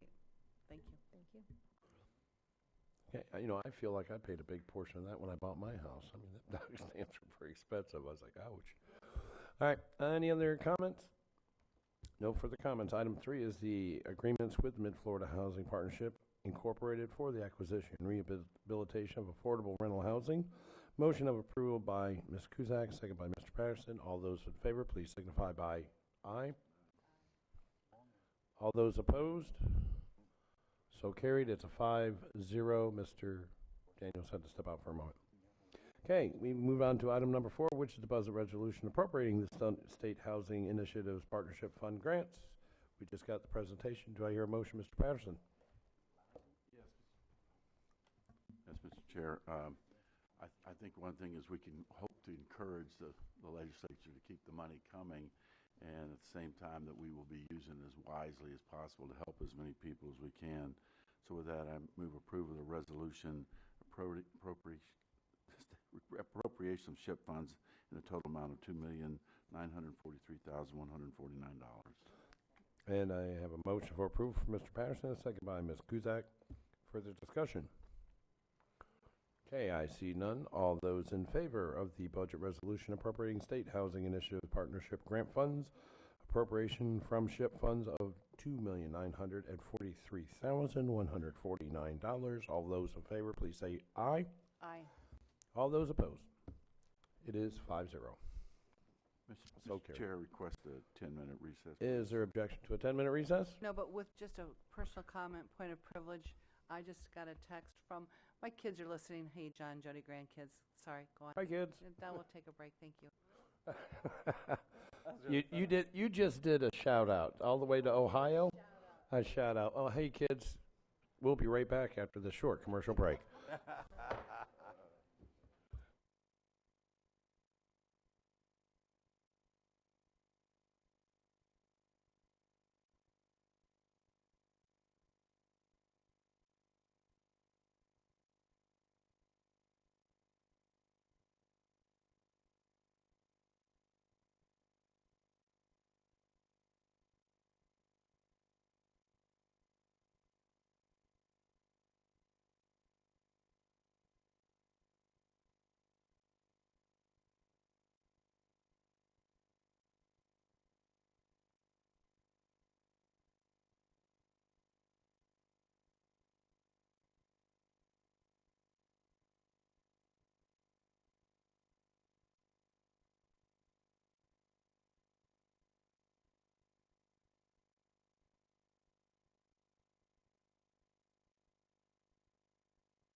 We're going to work. I will do it. You ready? Okay, if the chambers could please come to order for a moment. Okay, everybody could kind of get together. I do have a little bit of an announcement here to request. Somebody missing a camera? Anybody missing a nice little Sony camera? Yeah, I didn't want to. It's the press guys. Oh, it's the press guys. It's yours? Oh, no, it's Al. Oh, where's Alan? He'll be back, I'm sure. He'll be back, I'm sure. It's an expensive camera. It was just sitting over there, and I just like. Okay.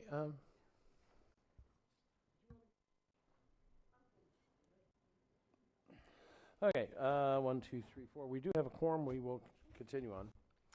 Okay. What we have now is the Advertising Authority budget presentations.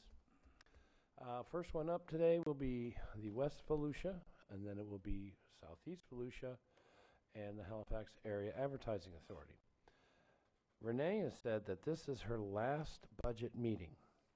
I'm going to suggest we deny her budget so she has to come back next meeting just to prove her wrong. What do you think? Okay, like I'm that just idea. I'm just saying I can't make that motion, but Mr. Chair, would you maybe like, somebody would like to do that. Go ahead. would like me to make the motion, Mr. Chair? No, we got to wait to hear the presentation first, but afterwards it's all on you. Ms. Pong. You can make a motion, Mr. Chair, if you wanted. It's rare, but you can. Yeah, I know I could. I'll just throw this over here. If you see me pass the They have the gavel, right to ignore it. So No, it's a motion on the floor. Now It has you to tell be this. him. Now you tell him, Mr. Patterson. If I pass this, you have. Morning, Tammy Bong, Budget Administrative Services Director. We have all three agencies here are going to give a very specific presentation for each of those budgets, but I wanted to let you know that the information we received is in the format that we prior had given them direction to give. So all the information has been reviewed. The budget, at the conclusion of the presentation, we will be looking for a motion for approval. And the motion for, I'm just going to read into the record the total budget for each of those entities so we can begin the dialogue. The West Volusia Ad Authority's budget presentation is at $716,240. The Southeast Volusia Ad Authority budget for FY17's presentation is at $2,678,052. And the Halifax Area Advertising Authority's budget presentation today is at $10,043,581. So with that, I'll turn it over to Renee, and she can begin the dialogue.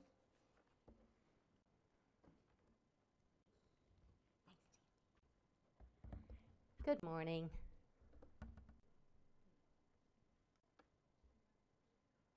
Pardon? I'll just do it. That's fine. Thank you. Yes, this is my last budget presentation. Please. Just wanted to go through the key points, and these are events that we have sponsored over the last year. We have hosted the Bass Pro Shops Crappie Masters Fishing Tournament for 2 years. This January will be the third year. It's increased from a one-day event to a two-day event because it became so popular and is now considered the Florida State Championship. This past January, we had 67 anglers participate from 14 different states with a total economic impact in West Volusia of over $400,000. We also, for the first year, hosted the Florida Cheese Festival, which is our creation, and with our partners at Benedict Advertising, and it sold out with over 200 attendees. The 2017 festival is planned to be bigger and better and double in size from attendance. And then we have the pleasure of hosting the 50th year anniversary of the Florida Trail Association, this coming up then this October. And they chose our destination based on the trails promotion and coverage that we have on our website, as well as our social media and our advertising efforts.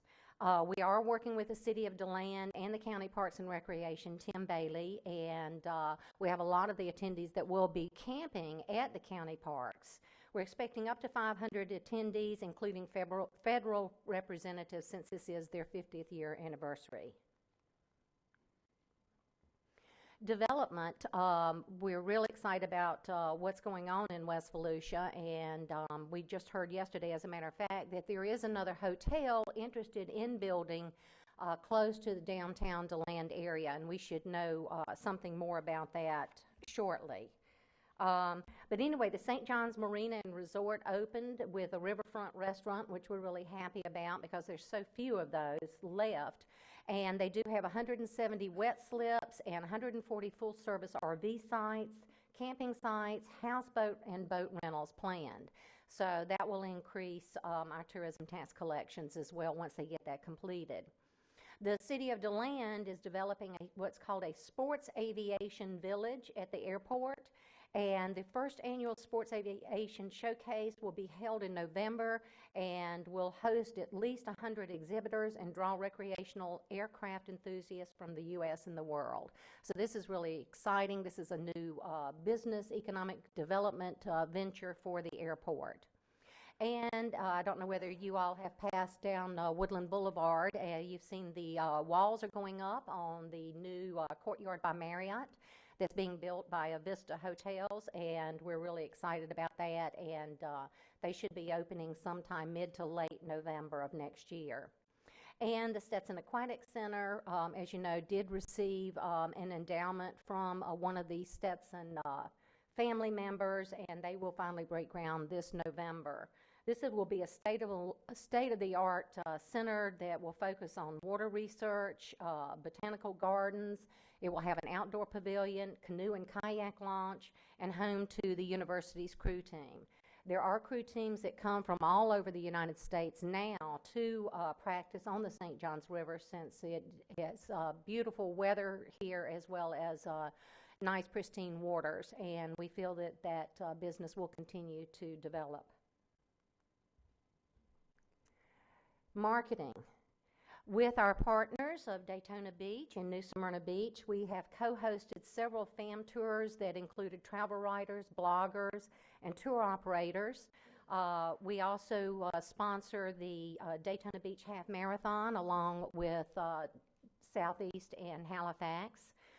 We finally have a new and improved website that will be active at the end of this month. We're really happy about that, and we'll be able to have all the bells and whistles and the new apps applied to it, and a booking engine. We have hosted 5 lifestyle and travel bloggers with custom designed itineraries for each, and that has promoted our hashtag 5 Days of Fun campaign. And then we also, in partnership and cooperation with countywide efforts, we have provided funding to the airport for marketing the new JetBlue service. Some of our accomplishments, in June, but I wanted to update you that we did just receive our collection reports for June, which indicates an increase year-to-date of 15.37%. So we're really pleased about that, and we continue to have these wonderful numbers. We did receive ADDIE Awards for our new visitors guide and our online campaign, which is the hashtag 5 Days of Fun. And as you know, we love our Twitter parties, and our 5 Days of Fun campaign did trend during our May and July events. As a matter of fact, per TweetReach, which is a data analyzation measurement program, our July Twitter party reached close to 580,000 Twitter accounts with 16.5 million impressions. We were in the top 10 trending topics, just below Tyler Perry's movie promotion for the Haves and Have-Nots, and Elizabeth Banks, an actor that appeared in The Hunger Games and Modern Family. As you know, social media has played an important part of our overall marketing programs due to the huge impact that can be obtained for a small amount of money. This is our summary budget comparison that you did receive with your packets. Our budget for the fiscal year coming up, 2016-2017, was increased by almost $98,000. Last year, it was reduced $20,000. So this shows this healthy growth that we're experiencing. Our appropriated fund balance does look a little bit large, but that's because for budgeting reasons, it's determined on an accrual basis, whereas we, from a day-to-day standard, we operate on a cash-in, cash-out, an actual basis. So for us, it will be adjusted once we get in our collections for September. Excuse me. The following slides refer to the budget categories listed on the detailed budget comparison that you have. Our personal services total has increased almost 35%, and that's due to us adding a full-time marketing coordinator position. We did eliminate this position several years ago, but due to our increased marketing programs, we have felt the need to bring that position back on board to help us meet our goals. Our professional services include line items advertising PR services, event planner, and tourism research, which are also included in your pie chart of the marketing expenses.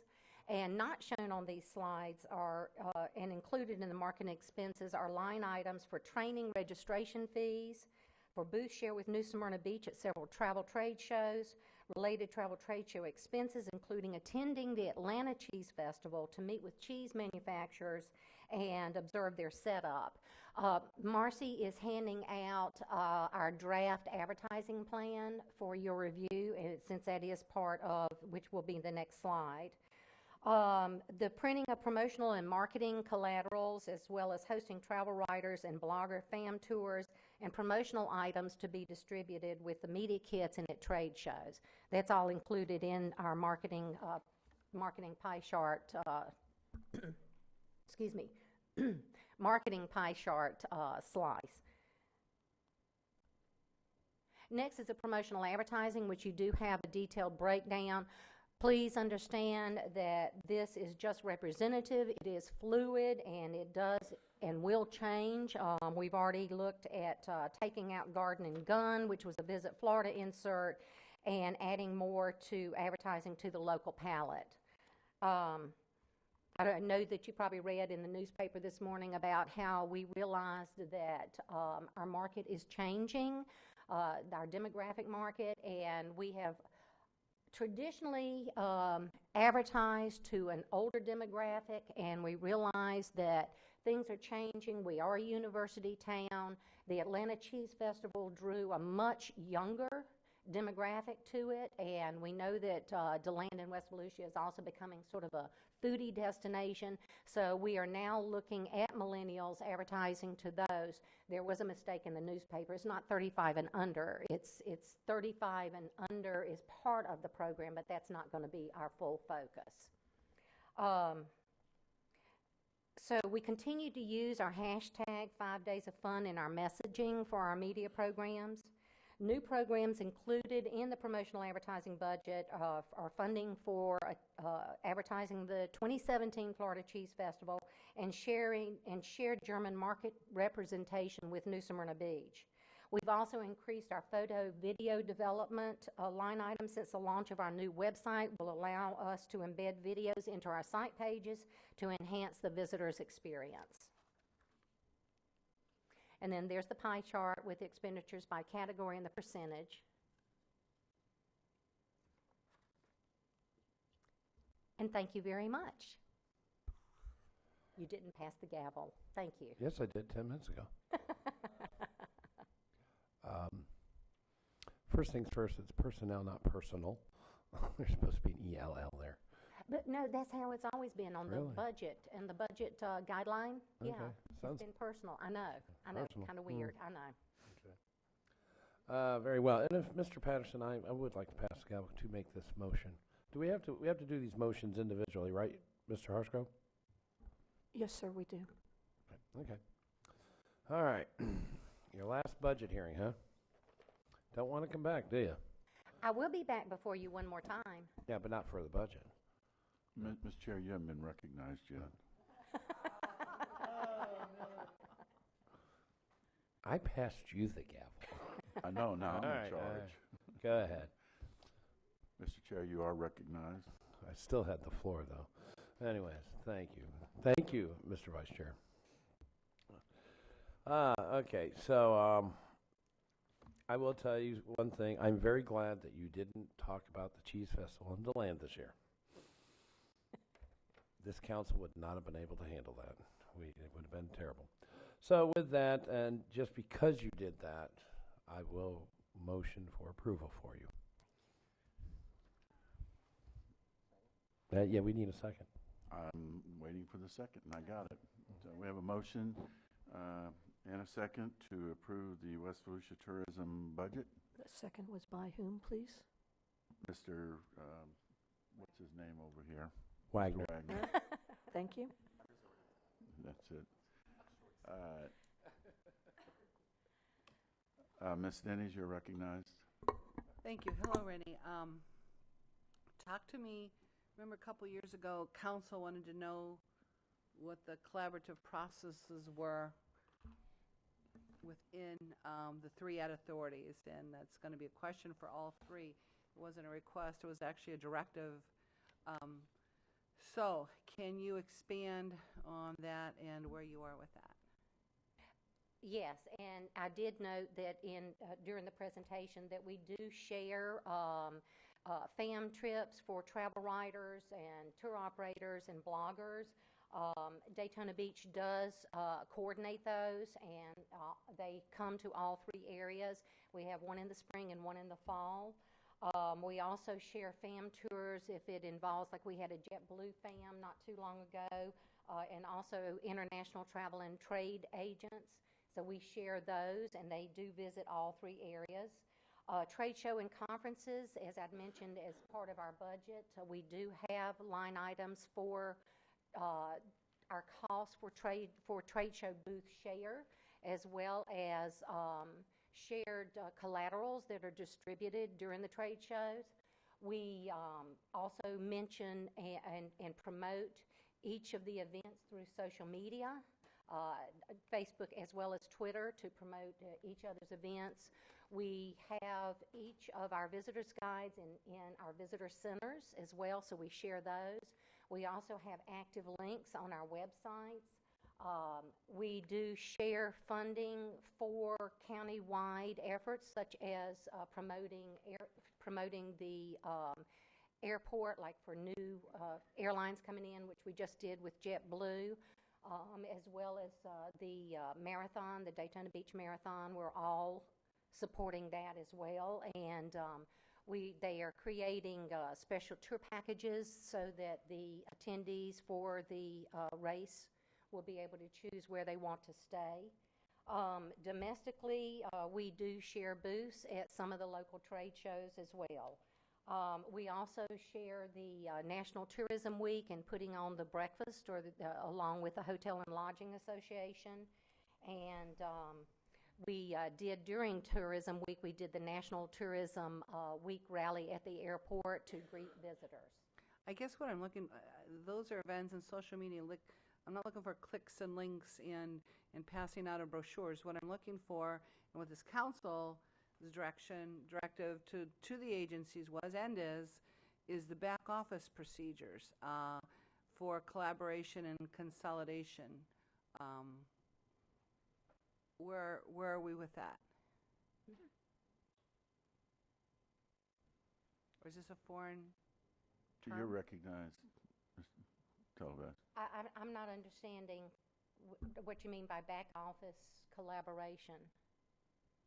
In other words, where can there be efficiencies in the office processes and procedures? Has there been any collaboration with that at all among the ad authorities? Well, because we do share trade show booths, because we do share the services like the German market representation, because we do share some of the booking engines, we're able to get that at a reduced cost. Okay, thank you. Okay. Nobody. Ms. Cusack, you're recognized. Thank you, Mr. Chair. I have, in your budget, can you tell me I didn't see, and it's probably here, I'm sure, the number of personnel you have on staff. Yes, that was under the personal services. Let me see if I can go back. Right there at the bottom. Yes. Of course, the executive director. 3 staff. Yes. Does, And then we have the 3 part-time that are weekend visitor center staff. Yes, we have 3 staff members. so your request for funding, does that include a raise for your full-time? Each of the, for my position as well as the marketing and program manager, yes, it includes a 3%. A 3%?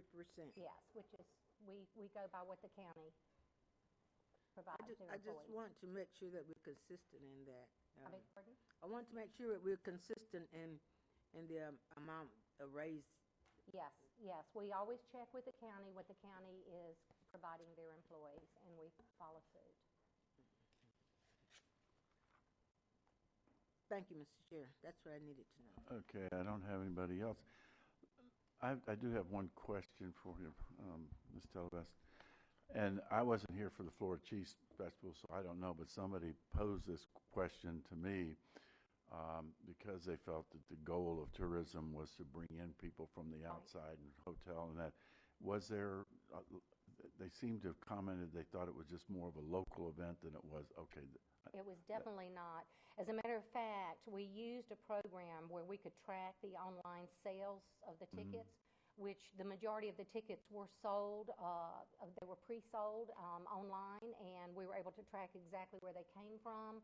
The majority of the people that attended the Cheese Festival came from South Florida, and so they did have to spend the night. They did stay overnight.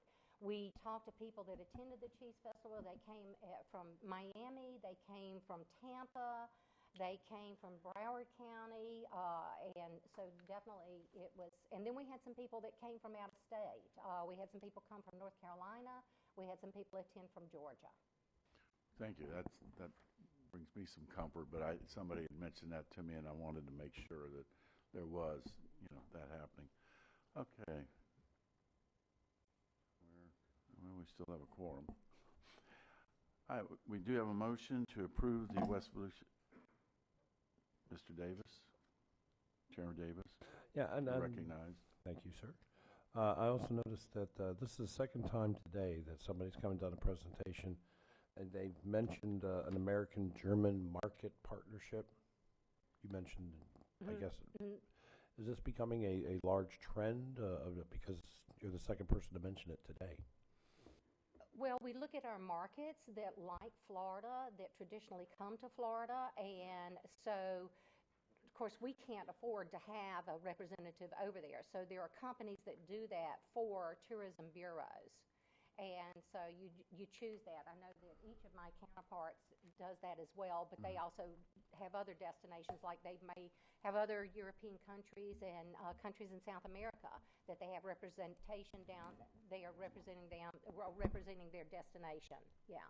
So this is actually people from Germany? Yes. Oh, okay. Yes.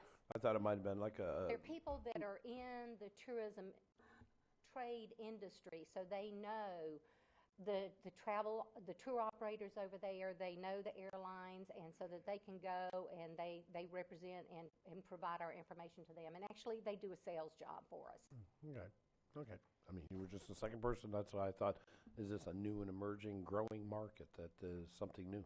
Well, Germany has always been a healthy market for us, especially they love New Smyrna Beach. They have a lot of them go over to the West Coast as well. So we're just trying to introduce them to Volusia County and all the assets that we have here. Yeah, this goes back to the, again, 1990s when New Smyrna Beach was quite an attraction for the German market. So it's really, really good. Okay, we have a motion to approve the budget of the West Volusia Tourism Authority. It's a motion by Mr. Chair Davis, seconded by Mr. Wagner. Is there any objection to the motion? Without objection, show the motion passes 5-0. Thank you. And, Mr. Patterson, I believe it's 6-0. Ms. Dennis is in here now. Oh, okay, She wasn't in the room. she was sneaking past me. No, we don't need to. Do you object to the motion? No, thank you. Motion passes 6-0. And I pass the gavel back. Oh. Unless, And last what? Gotta watch this guy today. Boy. Alrighty, let's see. We will move now on to the Southeast Volusia Advertising Authority. We had a very nice conversation this morning. Welcome. Thank you, Mr. Chair and County Council. My pleasure to present to you the budget for 2016-2017. I'll start first with just going over some key points this year. Our convention development tax, we've reached a 4% increase over last fiscal year. We hear that we have a strong July on the books, and we'll look forward to seeing those numbers soon. We hope to close out the year very strong. We have a new marketing campaign this year, new memories, new traditions, new flavors, new stories, everything that relates back to New Smyrna Beach. We've completed a new video asset collection that has 15-second spots, 30-second, 60 seconds, and 2-minute digital spots that we can use on the web, social media, and on TV. We have new photography and a data warehouse software called CleanPix that allows 24/7 access and allows travel writers to access our photos anytime, or we can send them out electronically. We removed 2 billboards on State Road 44 this year, and that's a savings of $8,400 this year. We've audited all the files and agreements. We noted that very many of our files did not have agreements. So we have gone out and procured the proper process, and we currently have 6 RSQs that are active, completing that process, and between going through our copier and Bright House and all of our other accounts, we've managed to save another additional $8,700 this year.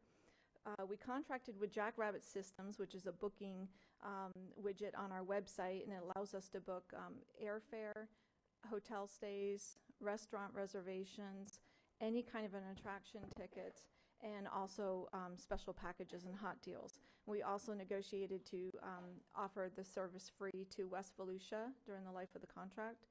And as I mentioned, we can book all of these things, so it's truly a one-stop shopping. We reorganized the visitor center. We've installed 2 of the computers we had in the front part of the visitor center so that staff could convert walk-in traffic to definite bookings.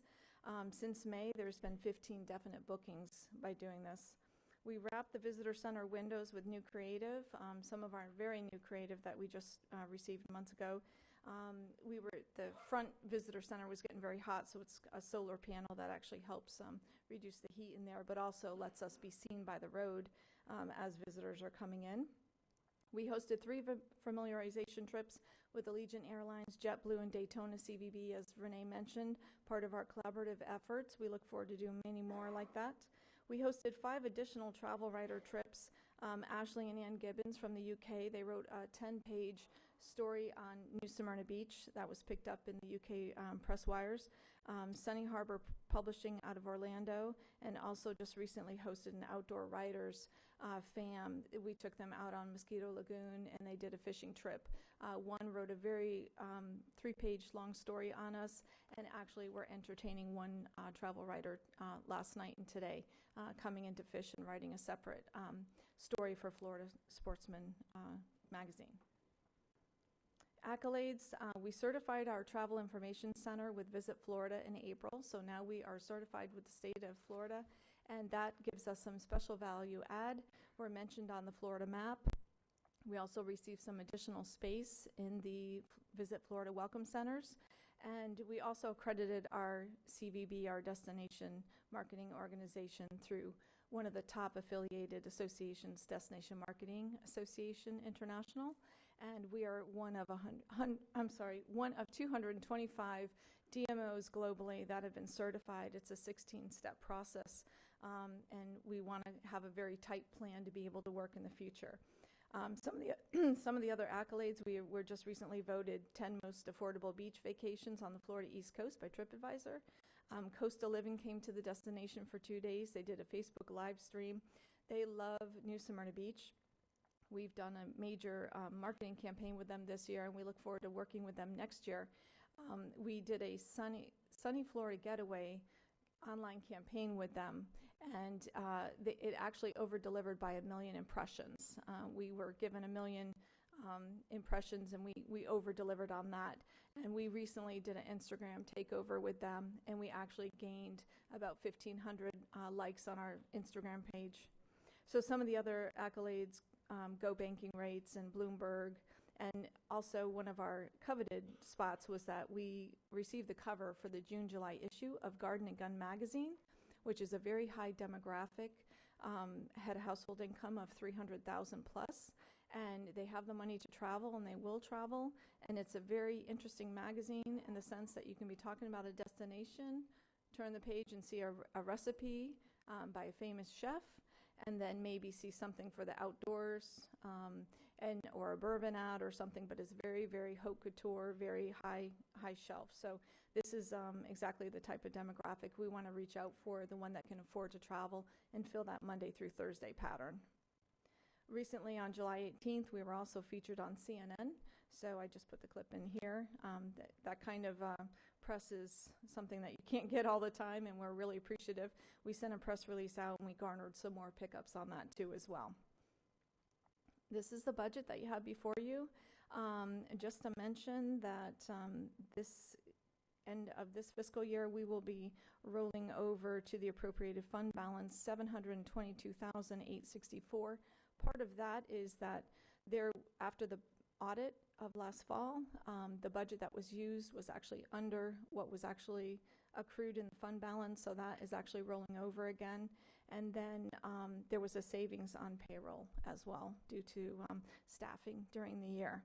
So I'm going to go through some of this in the next slides. This is a summary of the pie chart here showing you marketing PR expenses at 1.967,671. Personnel is at 330,000 projected.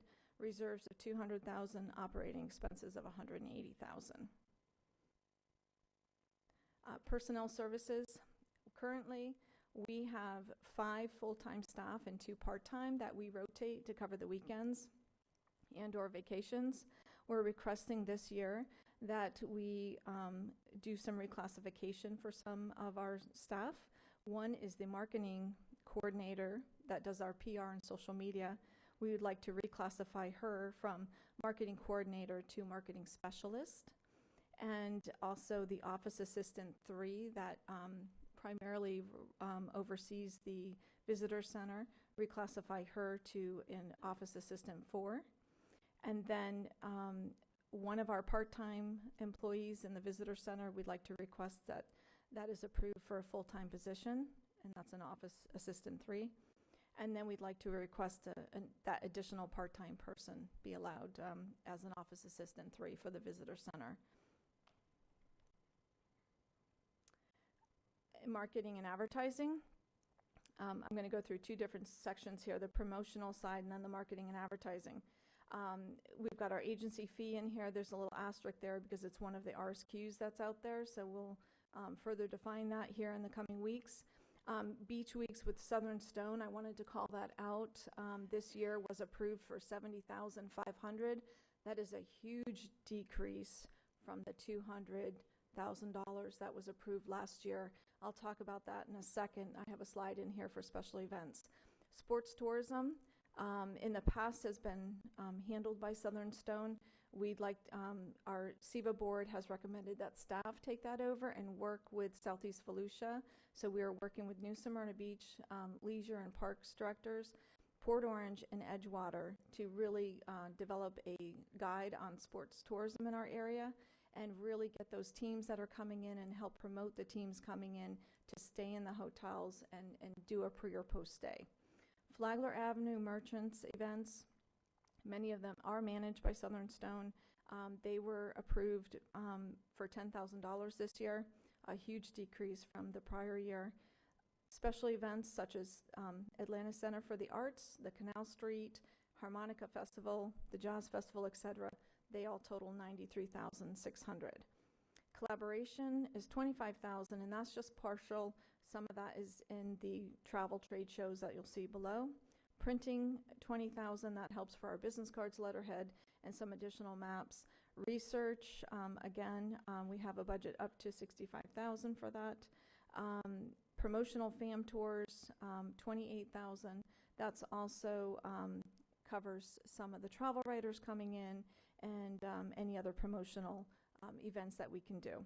Trade show travel registration, 67,739. That includes sales missions with Daytona, West Volusia, as well as Florida Huddle last spring in January. Daytona Beach and New Smyrna Beach did a co-sponsorship of Florida Huddle, and we worked very well together with that. We did the same with International Powwow, which was in June, and we're looking forward to tackling the German and the UK market a lot like that as well. New website, which includes SEO and SEM, which is search engine optimization, marketing, the mobile, everything to do with the digital world. We have earmarked 175,000. Other operating expenses are 180,000, and that's our overhead primarily. Rent, our storage unit, copiers, postage, and the like. And like I mentioned before, we've received numerous savings from going through all those contracts and renegotiating. Promotional advertising is at about 1.3 million.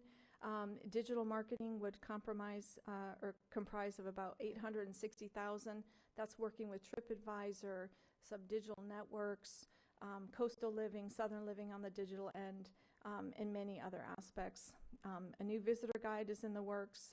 We're hoping to launch something in the new year. Magazine print is not dead yet. It's another asset to get out to some of those demographics that are aging.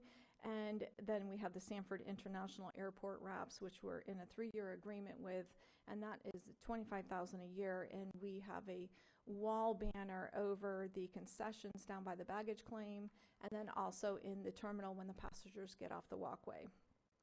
Public relations, 25,000. United Kingdom, Central European, those are two of the RSQs we have out. That those numbers might just change a tad bit, but it would not go over that amount. Renee, is going to come in on the Central European side, and this way here we can maximize. We're also working with Daytona. We've been working on trying to get some golf packages out and some other initiatives, so that will help us in those marketplaces. United Kingdom, I must say too, we've just forged some other collaborations. We recently did a familiarization tour for travel writers with Orlando North, which is actually Sanford, and we did that with the outdoor riders, and that was very effective. And recently we've been talking to Kennedy Space Center, and they are really excited to have us as their hotel community. And when they bring in tours and FAMs, bring the people over here to stay and learn more about New Smyrna Beach. And we're working on trying to get our visitor guides in their Kennedy Space Center facility, as well as working in the international market. So we have a very big iconic outside of Daytona and New Smyrna Beach in West Volusia to really help people come to our area.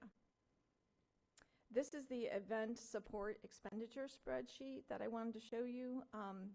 If you look at the two green columns, this current fiscal year, $399,636,000 was appropriated for funding for events.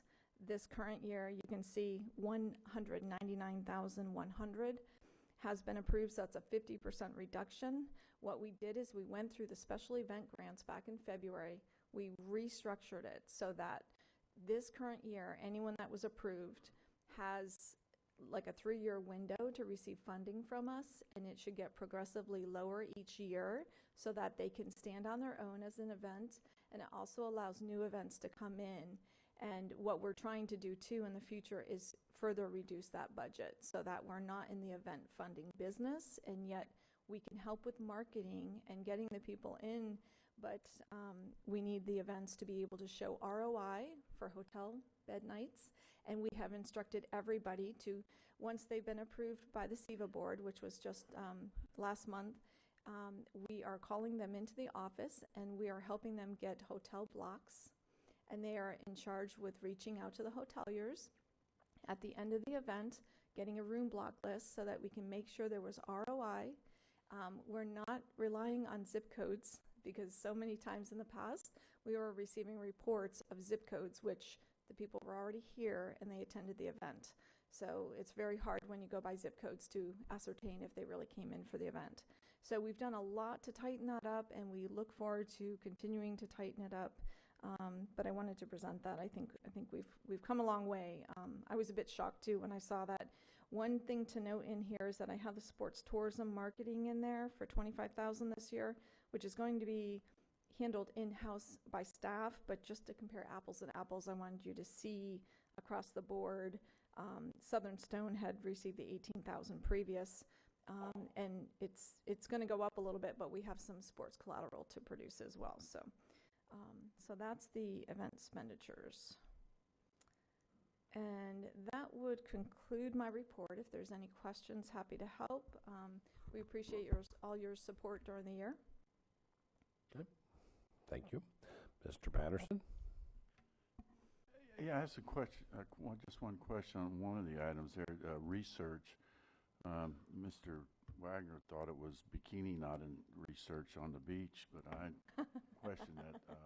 You know my name now. I know there's something he was going to do after he left the council, something, some research that he was planning on doing. But I'm just curious, what is the research? It's a Tourism research monthly reports. We put an RSQ out to a bunch of tourism research companies, and we just set a budget from $30,000 to $65,000. So I just put on the higher end, not knowing how that's going to come in. But you know, just getting more conversion studies, doing IDIs on the internet. You know, just trying to find out from media what the response is when they see our media message. Doing man on the streets. Also doing event surveys, having someone go out to the event and actually poll, not having the event promoter do the polling themselves. So just trying, you know, a little bit of more diverse research. Do y'all share that amongst the other? Absolutely, very important. We're actually wanting to ask the airport to send us deployments and whatever reports they have that can be kind of funneled in with that, and then we'll get a better pulse on what's happening, forecasting. And that's the other big thing, too, is forecasting. You know, we'd really like to have a better. Thank you. All right, Ms. Denny's. Thank you. It's been quite an adjustment this year, hasn't it? Yes, it has. And you're to be congratulated because when she came in, she had to rebuild the entire back office. There were no notebooks for her. There were no copies of anything. So you've done a tremendous job in a void of leadership before you. That's just a fact. I've seen it. I've seen what you've built. I've seen what you've had to go back and retrieve to get to where you are now. And with that, didn't your ad authority, didn't you just receive a certification of some kind? We did. We are DMAP certified, and we just had Jack Wirt from Naples CVB and Virginia Haley from the Sarasota CVB, both executive directors, come to our SEVA board member meeting just Tuesday and present us with our DMAP certification. You have to. Your acronyms don't work. Yeah, here. it's a destination marketing accreditation program, and there's 16 modules, everything from governance, leadership, fiscal responsibility, PR, and it's all about having a plan and working it and proper protocol and, you know, transparency. There's advocacy in there, everything, which means talking to your council, talking to your board, talking to your stakeholders. And that's one thing that I've been trying to do, get out there and meet with everybody. It's been great. We're so blessed to have such a great county, and I'm blessed to be representing New Smyrna Beach. I just think that's very significant from starting with a vacuum to being certified in procedures. Several questions here. Especially Southeast Volusia, the economy that needs to be strengthened is a Monday through Thursday economy, because as you know, we're busy on the weekends. Everybody knows that when you see 95, that traffic, restaurants, everything's at capacity. Monday through Thursday, our restaurants and some businesses, they are overstaffed. The weekend, they're understaffed. So how we've talked about this has got to be a priority and hopefully we can dovetail on that with the new Brandon Civic Center down there that can handle small conferences. And I didn't see anything at all in your marketing or advertising to talk about the Monday through Thursday economy dovetailing with the Brandon Civic Center, and I saw nothing on trails. I mean, this council's putting millions, not just the council, the county and the state, millions of dollars into trails, and specifically southeast Volusia. Can you talk to that? Absolutely. As far as the Brandon Center goes, what a gorgeous facility. We actually are working with MPI right now and the Hampton Inn and the Brandon Center to bring in a group of meeting planners from the West Coast and Orlando to tour the facility, stay in the area, get to know. I've met with Nancy Maddox numerous times. I've been trying to assist her any way we can. We're actually developing a meeting guide for our destination. We've been polling all the areas in the chambers and anybody that has an extra room that could conceivably be a board room for rent. And we're putting a guide together so that we can do more small group business and help out with that. The other thing we're doing is we've launched a newsletter. I think we're in month 4 of the newsletter. It goes out to all of our stakeholders, all our partners. We've been asking for packages, and we're having our first industry meeting in October where we ask our hotels, restaurants, and attractions to come, and we are going to be talking about how we can work better together, how we can fill this void of the Monday through Thursday. That has been top of my mind since November when I stood before you, and we talked about that. So we actually are loading packages on our website and also on our booking widget. We are changing our messaging on Expedia and TripAdvisor as well, now that we have some packages in-house, to try to lure them to come in during those Monday through Thursday dates.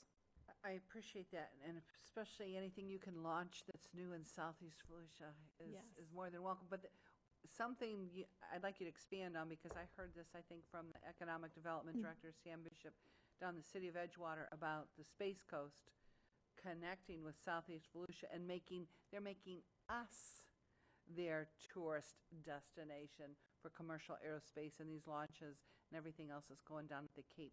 They're using New Smyrna Beach in southeast Volusia as that's huge.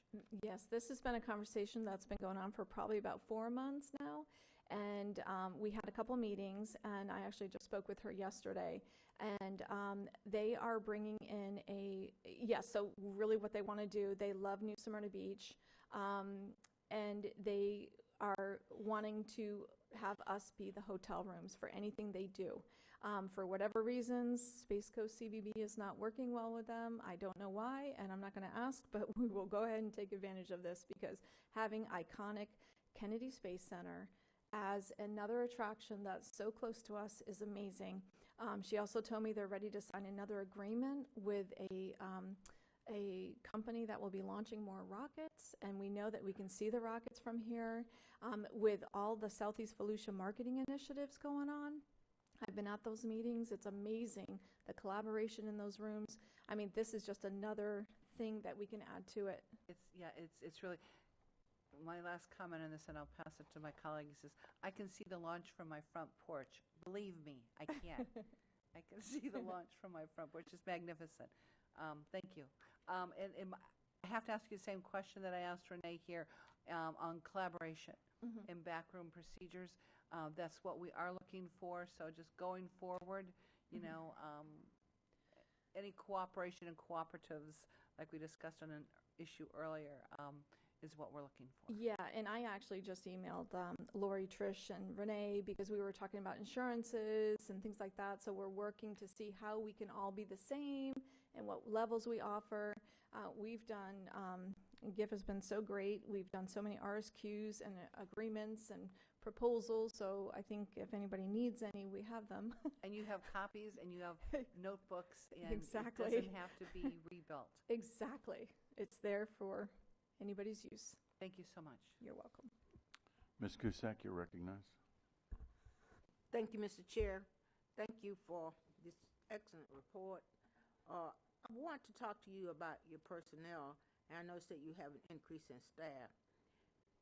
Can you kind of tell me what generated the change in staff and how you plan to deal with that, and and the amount of raises, if any, that each of these staff folk will be getting. Yes, the amount in the personnel here, the 330, you will see salaries, wages that were approved last year were 228.7, and I'm projecting about 282, and that is the reclassification of the marketing coordinator to a marketing specialist. I need to... What percentage of a raise is that? I'm sorry, 3% as the county is anticipating. That's an assumption of that across the board. And then the reclassifications, reclassifying an office assistant 3 to a 4, which is about a 56-cent an hour increase, and then changing the marketing coordinator to the marketing specialist so that I can increase the job scope and have more empowerment there and be able to get that person out doing more PR and other earned media and everything else that we would need to be able to succeed in marketing and filling those hotel rooms. So, okay, does your then job descriptions change and outlined? Yes, they would in the for the procedure book marketing. or Yes, something? for the 3 to the 4, and then to the coordinator to the specialist. And the amount of increase based on those specialties? Yes, correct. Outlined there. Yes. I'm very pleased with the report, and thank you for your hard work, and welcome to one of the greatest cities in Volusia County. You better believe it. My birthplace. Thank you. Is there a motion? Not yet, but Mr. Patterson, you want the floor then? Denise, do you want to make the motion? I would like, I meant to do that, thank you, Mr. Patterson. Move I'm sorry. approval of the Southeast Volusia Ad Authority's budget of $2,678,052. All right, motion for approval from Ms. Denny's and a second by Mr. Patterson. And the reason why I said Mr. Patterson, because your light flipped on. Do you still wish to have the floor, sir? Well, your light was on. You must have accidentally hit it. Okay, quiet. Very well. Any further discussion? Okay, motion of approval for the Southeast Volusia Advertising Authority budget of $2,678,052. All those in favor, please signify by aye. Aye. All those opposed? So carried, and that would be 6-0. All right. Now the big budget. Now the big budget. Big budget. Here we go. Okay, I'm letting Sean drive. Can you hear me okay? No, cannot hear you at all. Is this not on? Maybe this one? Okay. Oh, there we go. Let's do this one. Okay, we want to present the budget. Before I start, Lori Campbell Baker, Executive Director of the Halifax Area Advertising Authority, doing business as the Daytona Beach Area CVB. We have two board members here, John Betros from the Daytona Beach Regency and John Phillips from Embry-Riddle. Oh. Our staff is here as well from the CVB, and our agency of record, Paradise Advertising, out of St. Petersburg, and Bob Davis in support. The illustrious Bob Davis. And Bob Davis. Yes. Everybody's here, and Bob. And we're all here. And we're all an important part of the team. Okay, well, we'll get started. I know that you have all of the detail on the budget and the marketing plan, so this is going to be the short story. Go ahead, Sean. First, I wanted just to remind you of all the members of the Halifax Area Advertising Authority, 11 members, each appointed by members of the County Council, a really strong board. They pay lots of attention and ask lots of questions, and we love that. So I want to go through just some of the highlights, and I'm not going to hit them all, but we broke down our different departments and sort of what we're most proud of from the 2015-16 fiscal year that's almost finishing up. One is we worked with Paradise on a series of 15-second videos, which I think you're going to enjoy. We're going to have those in a couple of slides here. Really present the personality of the destination as part of the Daytona Beach brand.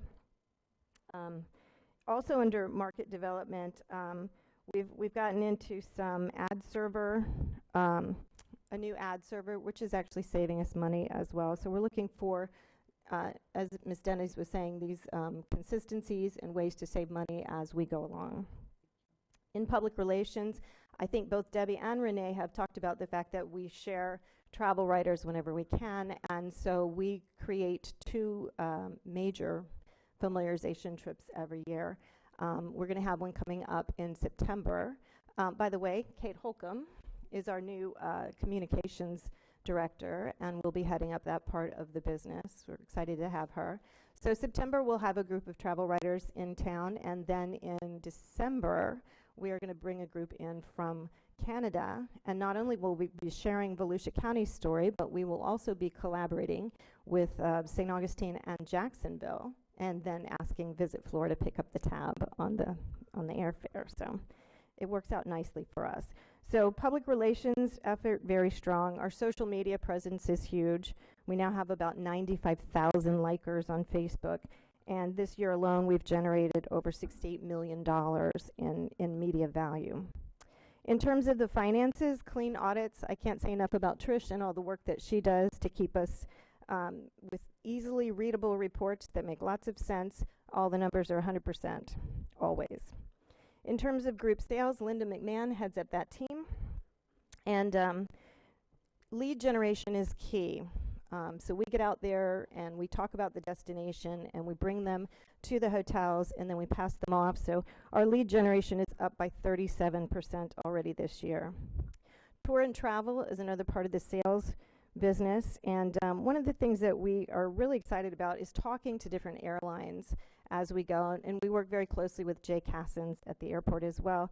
But Linda's team is out there with Allegiant, which is, of course, the official carrier of NASCAR. Spirit and Sunwing out of Canada as well. At this point, establishing the I'm family going to base show some camp on videos. Daytona Beach is a time-honored ritual. Can we get a little Obsessive? more volume? Maybe. Thanks. Scientific? Definitely. But absolutely authentic. On the original American beach. 15 seconds, short and sweet. We've got 3 of them to show you. Daytona Beach is the perfect place for families who want to kick their vacations up a notch. The fun, the excitement, everything you feel is real. Really real. On the original American Beach. The Mulligan is re-hitting a tee shot that doesn't find the fairway. Nope, it's not Scottish like golf. It's as American as Daytona Beach. Go ahead, give yourself a gimme. On the original American Beach. So these spots have resonated very well with our audiences, and as you know, we really look at females age 25 to 54 as our main demographic, but in lots of the digital technology, we're touching all different types. Golf is a big thing for us, and we have relaunched the golf program with lots of energy. So those were the digital ads, and now we're going to show you the print and digital. Authentic to the shore, a beachside vibe, follow wherever the night leads you. These are the themes that tie in with the brand of Daytona Beach. And as I tell everyone, we brand under Daytona Beach, but we talk countywide. So we will talk about the springs. We'll talk about the artificial reef systems. We'll talk about events and festivals throughout the county, but always lead them to Halifax area as it relates to hotel rooms. So in terms of goals for 2016-17, it's going to be a very exciting year, and we're going to look at data that we collect next month in Boston, Philadelphia, and Chicago. And yes, we will be sharing that not only with the other advertising authorities, but also with the county and the airport specifically, because these are markets that we know are strong for us and we think would also be great air pickups. So that'll be, next month is going to be a blur of activity in terms of focus groups.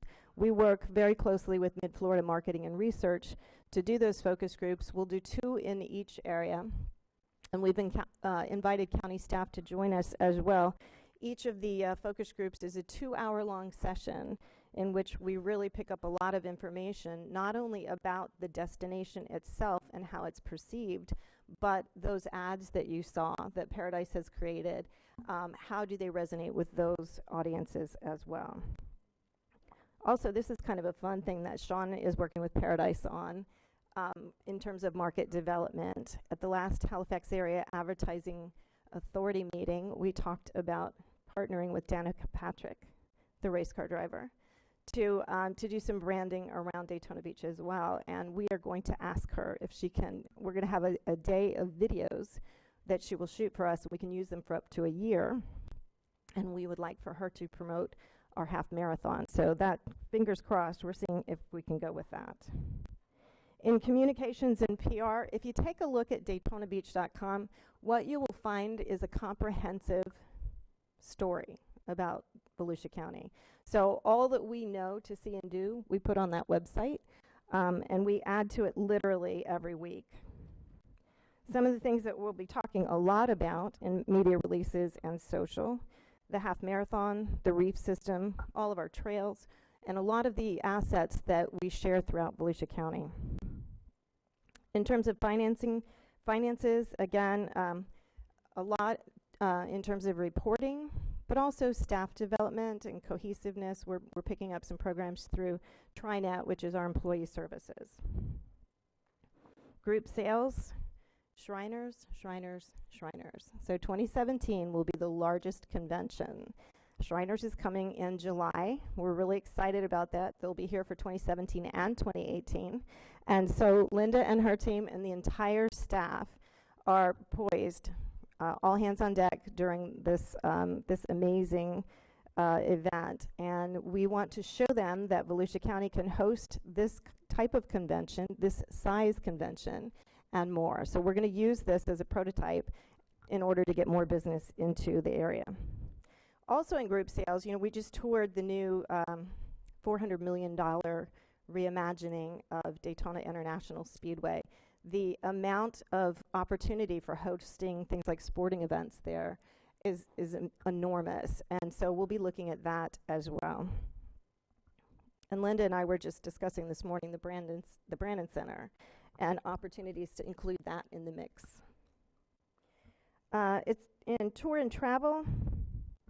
I talked a little bit about the golf program, and you were talking about Germany as well, and Linda and her team are working with tour operators out of Germany to bring groups here, or to bring visitors here for golf packages. That pretty much hits the highlights. One of the things that we are working always on is the collaboration effort. This slide just kind of gives you an idea. We have budgeted $60,000 for it, and through that we talked about the media FAMs and some of the things that we do outside of the area.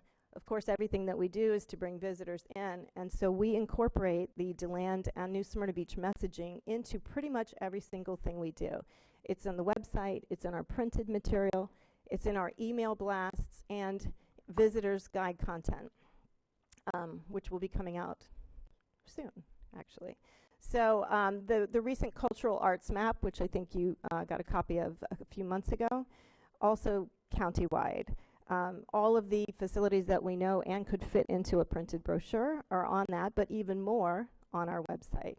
So here's just kind of a quick list of sort of the collaboration efforts that we are doing.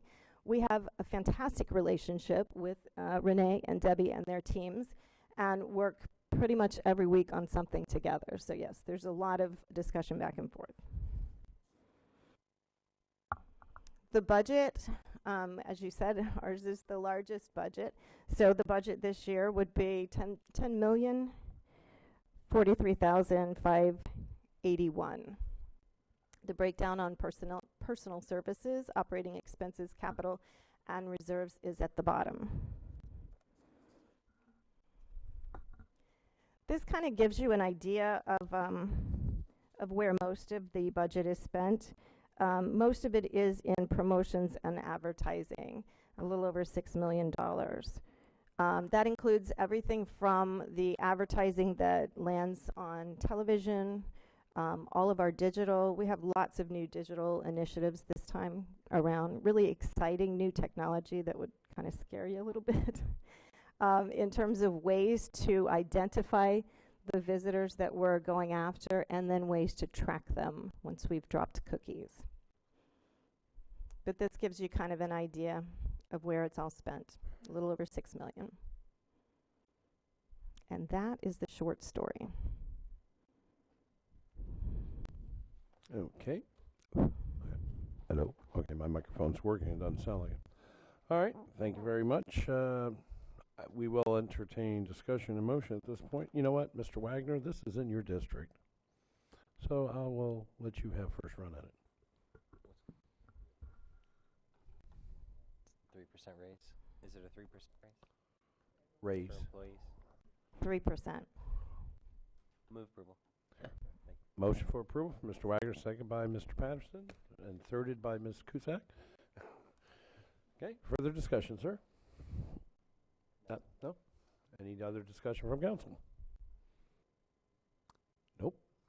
Thank you so much. Okay. Oh, you have a comment? Oh, after we vote? Okay, after we vote. All right. The executive directors cannot leave the room until you're done. Okay. Further discussion? Seeing none. All those in favor of approval of the Halifax Area Advertising Authority Board budget for $10,043,581, please signify by aye. All those opposed? So carried. Y'all didn't sound very enthusiastic about that. I was like, Yes, Mr. Wagner? Just to the boards, the executive directors, and everyone, I appreciate your hard work. You know, through the years, it's been I've been somewhat critical about different areas, as other council members as well. The lack of comments during your presentation, I don't want you to take the wrong way. I feel that you've done an excellent job. I think we're in a great position as a community, and I'm really proud of the work you're doing. So thank you again for your hard work, and please keep it up. Thank you. Mr. Chair? Yes, sir. Mr. Patterson. I want to echo what he said, because it's been around a while. And I've been around. You've been around a while, huh? No.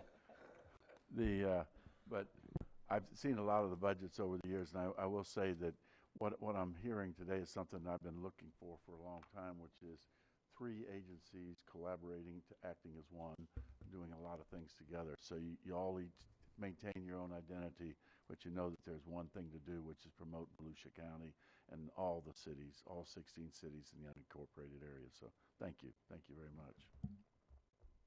You know, I was a little nervous when you were talking about the FAM tour, Ms. Baker, about, Jacksonville, St. Augustine. I was like, wait.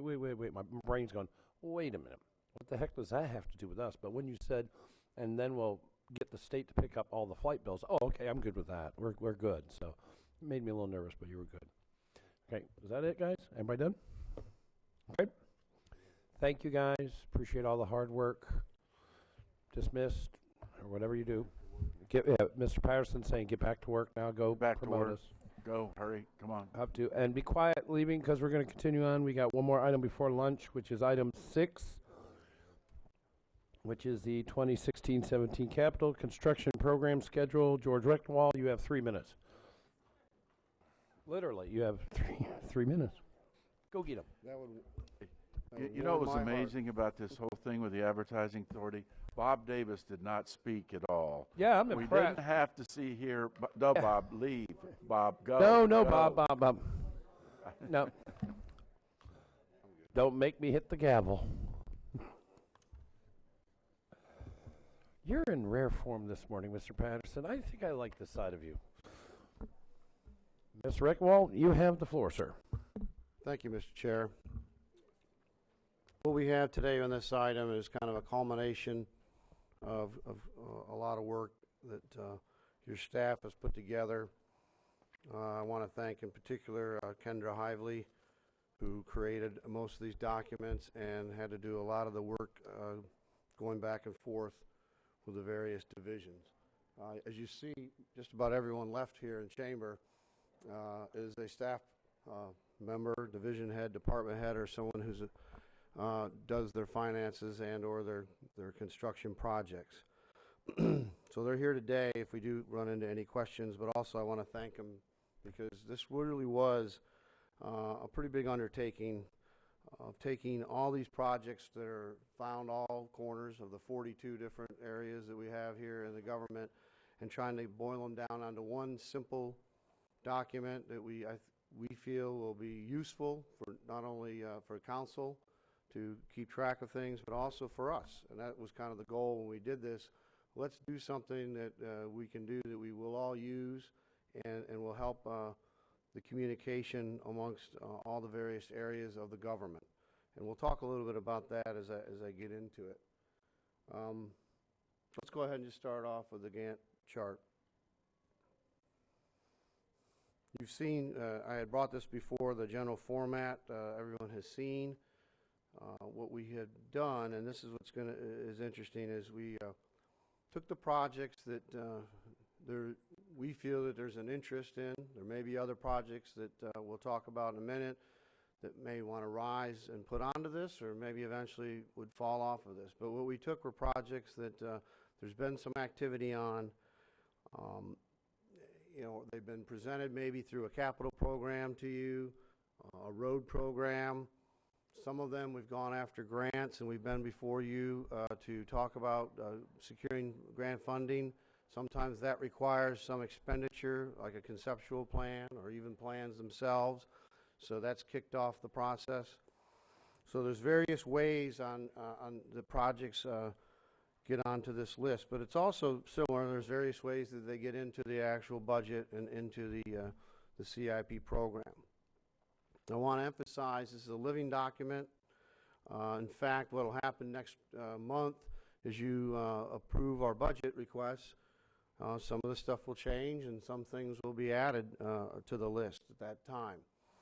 So as you see, really there'll be changes constantly. And what I'd like to share is while we've talked about having a quarterly update to council, we will do that, but we'll also bring to you between that time, because that may be too great of a time, if we've got some sort of a major issue on some of these projects, we'll bring that forth as soon as possible.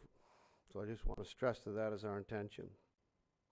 As we look up and down this chart, I think the value of it, besides just scheduling, also you can look at some of our resource challenges.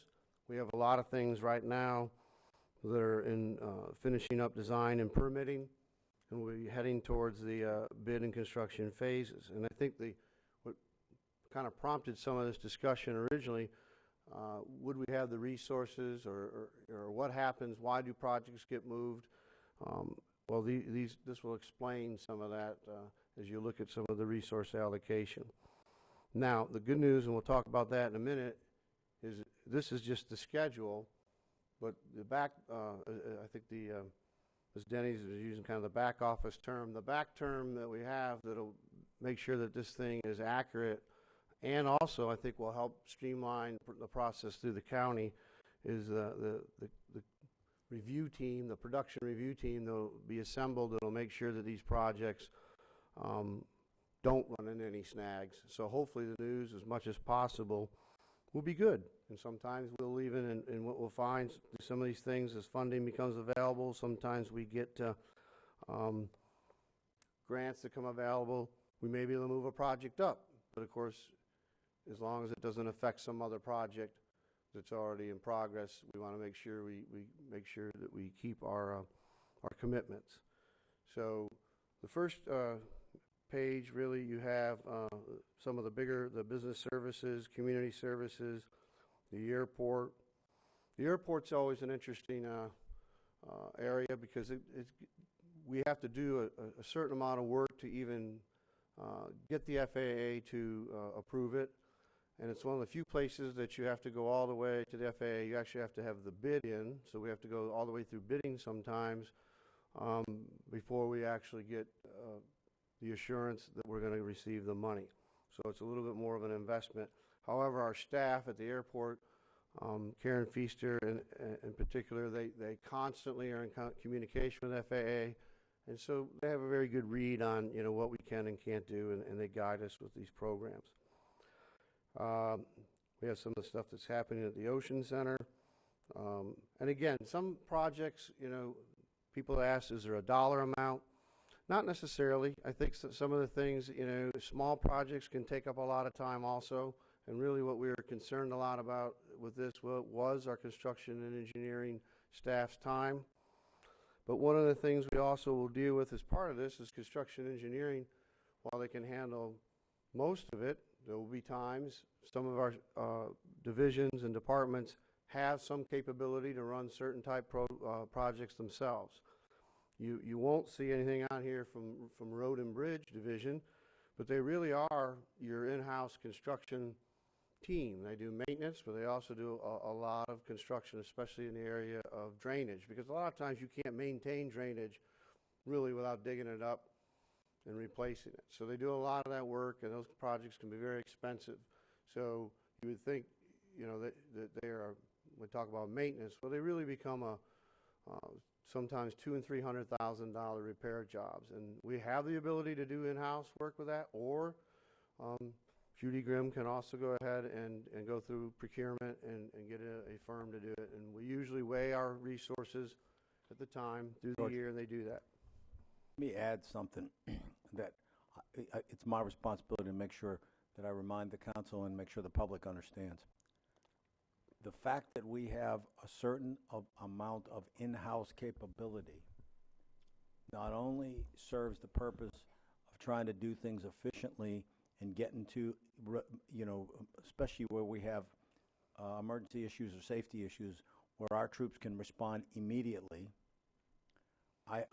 Because I need to bring this up because we almost come under attack accidentally by the state in one of their attempts to do something I think that was more politically motivated than it was in the public's best interest, and that was to try and eliminate organizations like ours from having its own construction force. Now, ours is relatively minor in the sense that we don't build big roads, we don't do big construction. It would not be in the best interest of the public for us to have people for those projects. You're better off to bid them and let the private sector compete, which is the right way to do those. But having a core group of people that can fix things quickly so we are not at other people's mercy when it comes to emergencies is important. But here's the other thing. This is the absolute backbone of your first response for big emergencies. I want to make that real clear. Our public works people are the #1 people to respond in a big emergency, because if the road's not open, if you can't get there, then you can't send your other emergency troops, whether it's fire, sheriff's deputies, or evac. We make sure that our people are ready and that they have the equipment and the expertise. And in wildfires, they become, in some cases, the biggest deterrent to stop a wildfire. In a lot of cases, that's the only way you stop it from taking over people's houses. We have to keep those troops. So what I'm saying is that you're using the troops that provide your emergency response that we control. Because the other thing is, if you ever depend on contractors for this, just when you need them, they may go to someone else who's going to pay them more money. Or they may have got it damaged in the hurricanes or whatever, or a wildfire. So we do keep this group. They are very well skilled. We keep enough equipment so that we can protect citizens in the county in an emergency. Because when it comes to that type of emergency, we cannot wait. Sometimes we just have to do what we got to do. That also will factor in eventually to the whole thing about the public works facility and all that in terms of how we house that equipment. But I just got to point that out because I think that people do not understand that that is the key for us in a big emergency, is having the ability to move our own troops around with our own equipment. Exactly. And thank you, Mr. Manager. And on top of that, it's also a tool we can use to keep projects moving forward. We've had to do that in the past. Sometimes things we do have the ability, we would prefer to use the paving contractors, but say for a washed out box culvert, when you repair the road, you're left with a patch. They may not, they're very busy right now. To get them out to do that patch may take some time. We now have the ability and have had the ability to fix it and finish that project in that manner. So it gives you some flexibility, and we'll talk about the tools just a second where that would apply on some of these other projects. So then we have the public works projects. And the other thing to keep in mind on things like take the solid waste, for instance. Essentially, in solid waste, you have a large capital project. That is their duty. They're entirely, the landfill is building a capital project all the time. You know, the various mountains that we have out there, are an ongoing project. And as you are working through there, you're laying in very expensive gas systems, gas collection systems, drainage systems. They don't really show up on here, but we do go out and use contractors for a lot of that work. But it's part of their everyday, so it's in their operational budgets. So again, trying to pull some of these things together into one document is a challenge, and some of them you may not really choose to track this manner, but you'll find out, and we'll talk to you about it in the various workshops and mini budgets when we go over their divisions. I'd like to also mention, and there's 2 sheets of these projects, so you get a kind of an idea when you look into the outer quarters. The challenge will be coming in the next fiscal year. We'll have quite a few projects, but we're really confident with what we're putting together here that we'll either have the resources or we'll be able to obtain the resources in a timely manner to keep these projects on track. I did want to use an example, though, because right now we kind of set the table with where we are today.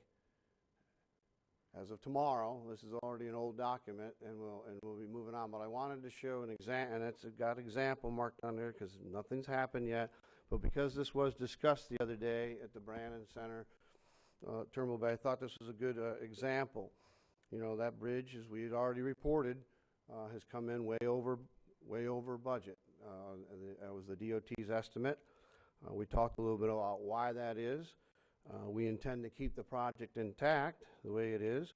However, we have 2 choices right now. We're working with the DOT to either secure more funding, which they'll have to work with the federal government to do so, or they'll have to go back out to bid.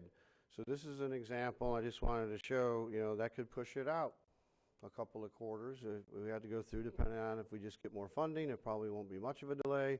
But if we have to go all the way back through in procurement, it could be, 3 to 4 months, and that would kick that project out. Here, George, let me add something here.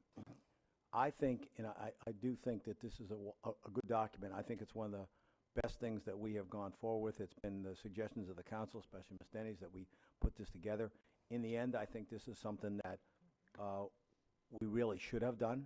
And we're not behind the times. I mean, the sense is we didn't have as much construction going on during the downturn. Now that we're going to start constructing, we're going to have to keep our eye on the ball. What this will allow us to do is, the reality of the world is that we don't control everything, and we can do the best we can. And our administrative side always wants to get things done and finished and move on. But that ain't the way the world works sometimes. You have delays, like in the case of Turnbull Bay Bridge.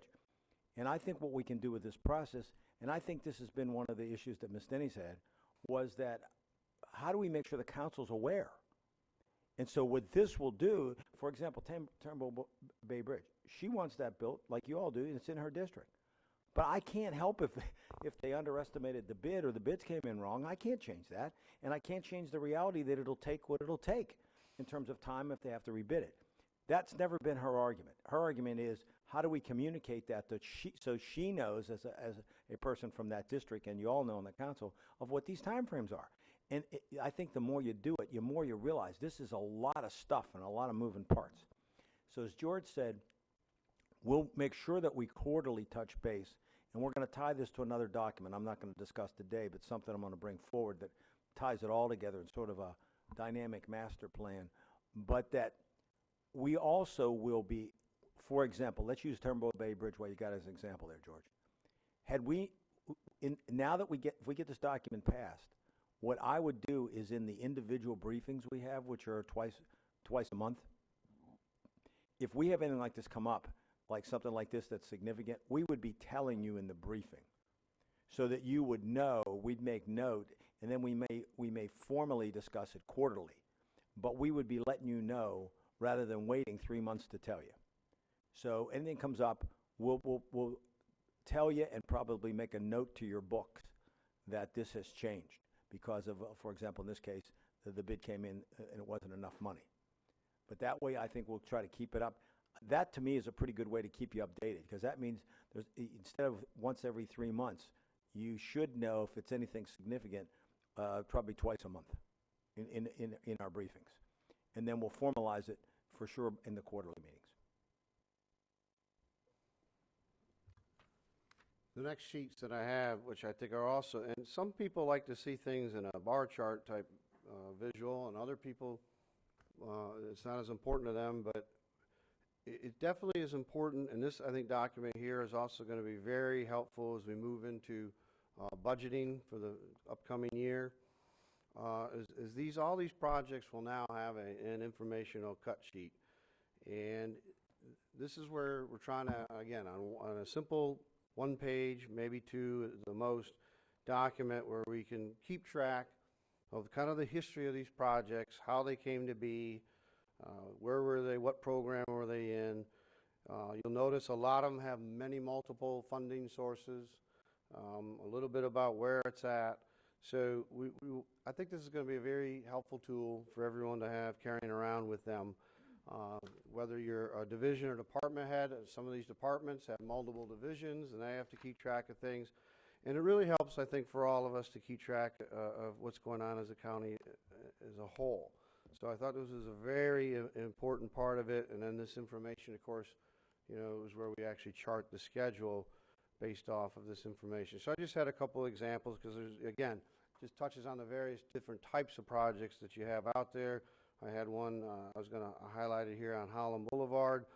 This one is actually under construction, nearing completion, and I just wanted to show you what that was like. The next one actually had been, this is one where we had already had a groundbreaking down at the Springs, and Mike Ulrich and his team was very successful in getting some grants. We've actually had some good news that we may even get more grants that'll be applied to this existing project, and that's a real win when you can do that. When you could take and get grant money for stuff you're already doing, that's a huge win, and we're working on that now. So this sheet, of course, would be updated if we're successful in obtaining that money, and that would roll other monies back into his other areas of his capital program. But this is a very complex project. It'll take some time.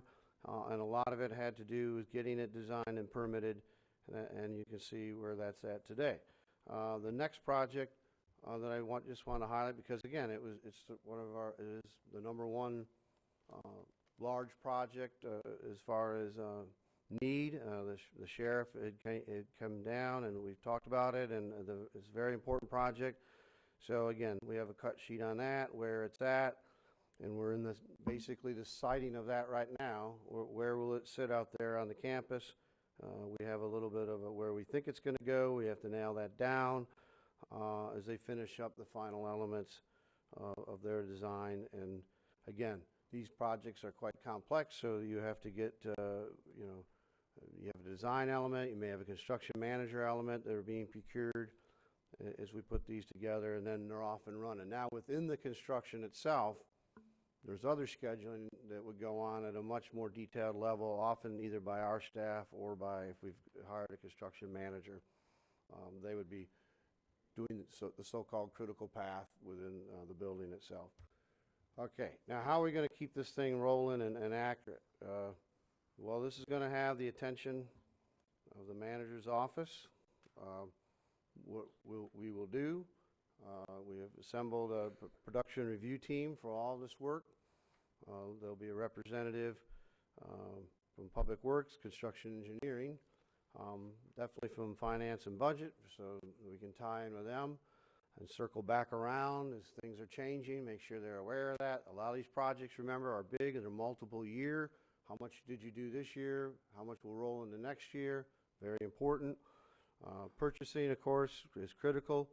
I wanted to mention here, I don't have it on here because is a permanent member of the team, but certainly none of this happens without legal's help. Legal is a huge part of this, and I'm hoping this can also be a tool for them to see, what work's coming at them, and also we'll be in communication because a lot of these contracts take a lot of time.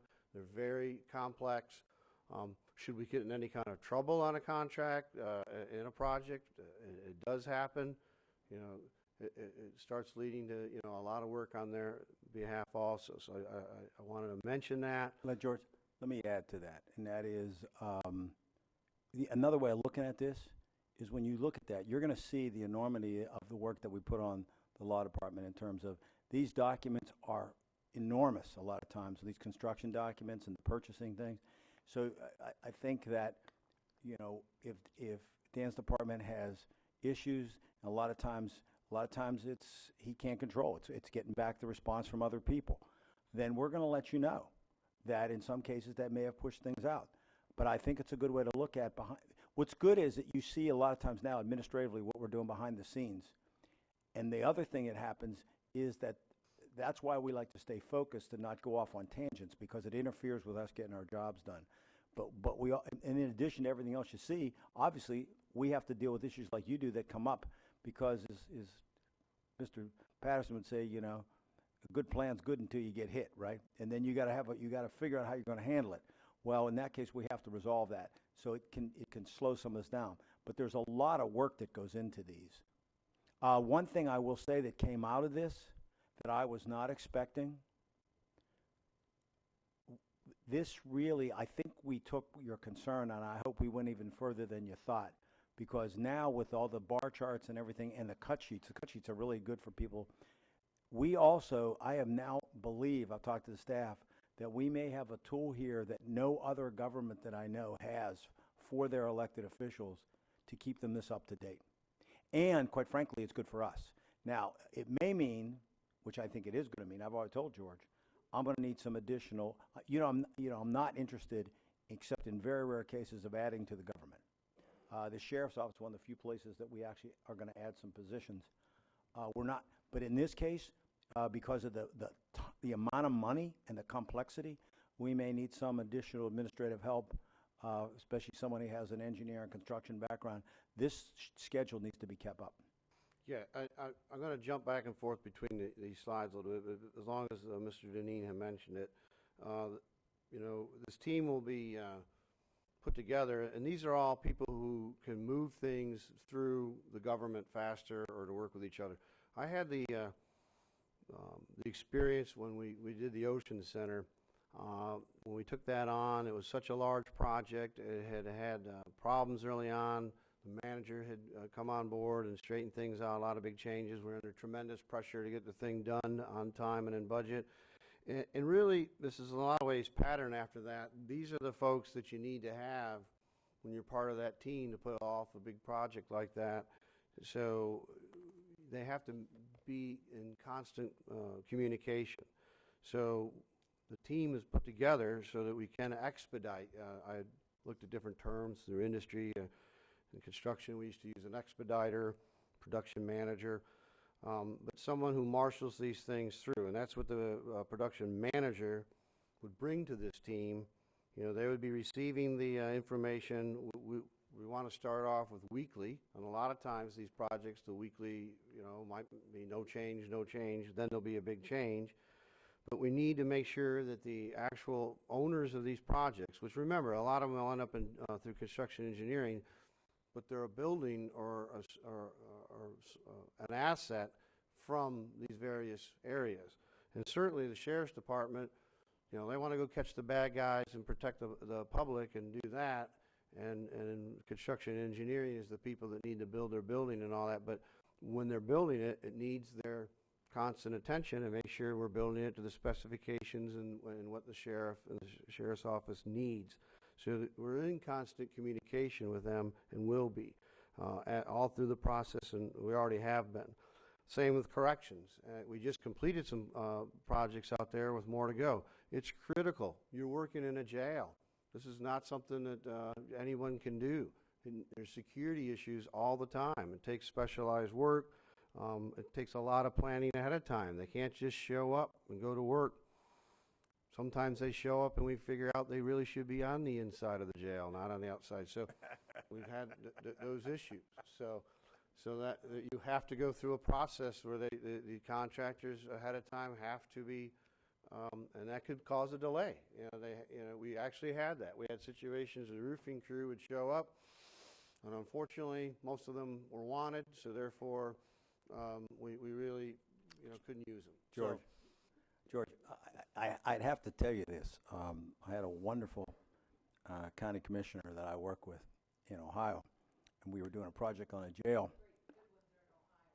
I said a wonderful, I meant in keeping with the wonderful ones I have here.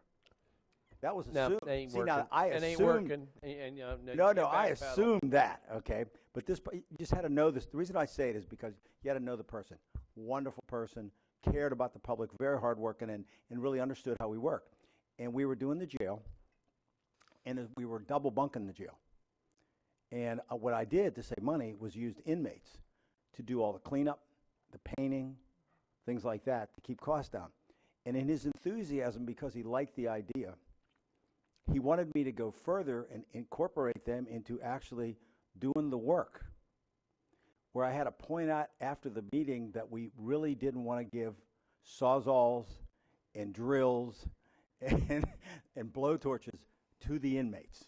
So he was glad I did not bring that up to everybody's attention during the meeting, but there was only so far we could go in terms of using the inmates and actually giving them the equipment. So obviously there are issues inside a jail when you work on them that makes it a difficult situation. Exactly, but going through this process too, we also found out, again, if it's not your normal job to put together these projects, sometimes it's difficult for these divisions who have limited staff. We do not have the staff that we had years ago. So again, this production manager will help walk those divisions through the process. We're also planning on, we've talked with purchasing, there's quite a bit of education that needs to occur in public sector. When you're using engineers and architects, there's a very specific way that you have to procure them and work with them, and there are limits to that. If projects can grow, sometimes you think it's a good idea to add something to it. Unfortunately, you might be tripping some laws that would say that this could no longer be procured this way. It has to be procured another way. So those are things that we will teach and work and shoot through together. So I think the production manager will assemble that information and then also provide, and the reason for the team there is, well, the production manager can only do so much. It'll need these folks to actually make some of the changes or knock some of the roadblocks out of the way. It may be also assisting, say it's an environmental issue, and we can draw on our in-house environmental staff to help us or provide expertise where we need to. If there's, like say, some of these things are by outside agencies, we don't just sit there and say, oh, well, we'll wait. We will go ahead and engage these agencies to see what we need to do, and we do this today. So I want to emphasize that. But now we'll have a little bit more knowledge of what each other is doing.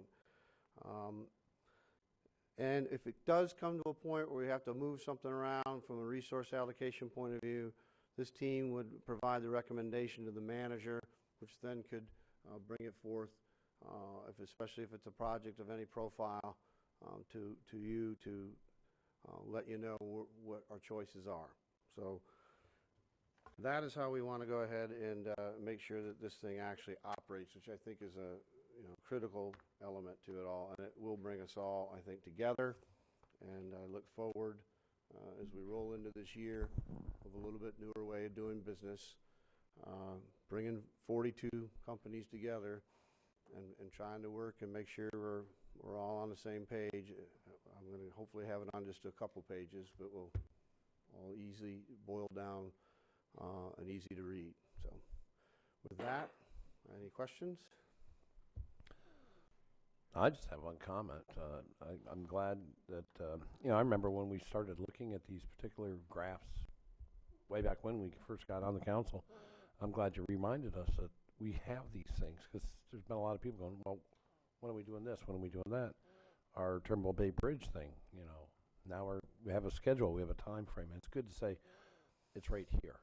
So I'm very happy that you reminded us of it. Big government. And it is. It's a big place. A lot of these projects go and continue on for years. And so it's critical to have that thread all the way through. Exactly. Ms. Denny's. Thank you, Mr. Chair. Mr. Manager and staff, I would say from my original concern, bringing it to you, council discussing it till now, you've exceeded my expectations. You don't hear me say that too often, and we don't say too often government and bureaucracies because it's probably not politically correct to say that. But the truth of it is, you have genuinely exceeded my expectations. I think this is been a good exercise for all of us, and a stabilizer, an insulator, if you will, and I still call it the hopper effect, because as new projects come in, hopefully, we can take a look at it, because there's so many requests that we get, all the departments are getting. Take a look to see this is where we are. And unless it's an emergency, that request goes at the bottom of the hopper, or the top of the hopper, I guess if you're going to feed it in that way, depending which way you're looking at it. So I think this is a great document. I think this goes a long way to transparency and accountability, and just answering the questions. And I'll say a little more under board comment times at the end. But going back to, it's been referenced to meeting at the Brannan Center and the Turnbull Bay Bridge, we thought we were doing a good thing getting that extra $700,000 from the state to phase it in. I didn't realize at the time that we were going to trip everything else off and put a delay in and then go back and have to do all these other things. So it's a big process, and it's very arduous, and staff is to be commended. This has been a tough one to walk out with, a lot of information to accumulate on a lot of projects in a very short amount of time, actually. So, Mr. Manager and staff, thank you so much. I think this is going to serve all of us very, very well. I appreciate those remarks, but I will tell you that I think that you did us a service. I think here's what I've now come to believe. I pride myself on trying to keep an eye on everything we do. But to be honest with you, this opened my eyes to something, and even George and all of us, that we really hadn't focused on controlling this maybe the way we should, and in trying to be transparent and keep everybody up to date. What we found is that it would be better for us in managing ourselves. So in the end, here's what you did. You're going to keep us from having a lot of problems I would have had in the future. Trying to explain things and explain what things are. And I also do see the frustration. I think the council members have a right to know at all times where we are on projects. Now, can I keep them all on track the way we say every time? Absolutely not. The world isn't like that, and things change, and we move things around. And I don't think the council is concerned about that. What they're concerned about is knowing why and when. And it's because there's so many moving pieces that I think this will work. And also, maybe it points out once again, which is one of the misnomers there is, we're big, but we're just not like a bigger city. We are a completely different kind of organization that's a complex corporation of 42 different companies combined. And so this is the only way we've decided that you can keep a single eye on what we're doing in terms of construction. And can I ask, is there a way that we can keep this posted on our website as a document? We can do that all the time, except here's the only thing you have, is that we'll do the best we can to do the updates as fast as we can. Right, understood. But we'll eventually, for sure we can have the updates every quarter. Exactly. But I'm going to try and get them to you earlier. Some of them may be evolving. The other thing that's not on here is there are a lot of construction, as George said, that is, we'll call it off the radar, where like Public Works is fixing this culvert, doing this. Well, we've got the macro and the micro issues. That stuff is... All I want to see is... That's what you expect us to do every day. And to me, we keep track of that. That's a different process. But these are the ones that are more high profile that affect the community. Yeah. And yes, we'll be able to put it on the web. And as far as, I wouldn't expect you to put any updates on the web until council's been updated anyway. In fact, why don't we do this? This would be better. Why don't we say we'll put it on the web, all updates will be in the quarter. That way you have all seen them and we'll be agreed. But that doesn't mean I'm going to wait to the quarter. Like this bridge. As soon as we find out, now what I would do is I would tell you in the briefing, and I would hand you your own sheet saying that this one's going to be moved back at the quarter because we don't know. That way you'd know. I think this is actually, quite frankly, because the council wanted this, in my opinion, they'll make this a better government. You did me a favor as manager. So we can post this somewhere that can be easily referenced. Yes. And we'll put it up, and then, like you say, we'll have some information on there that reminds them that this is a quarterly. This is when it was last done, and then it'll be revised online only after you, as a council, as a body, have seen it. And right. We'll use the quarterly updates as the formal approval of the new any changes. And speaking of updates, I was just went to our website and went to the Coastal Division to talk about hydroblasting it later. Thank you, Ms. Winthrop, for posting already the PowerPoints and all the presentations that was presented from Coastal at that meeting. It's just tremendous accountability and transparency in everything that staff is doing. This is good.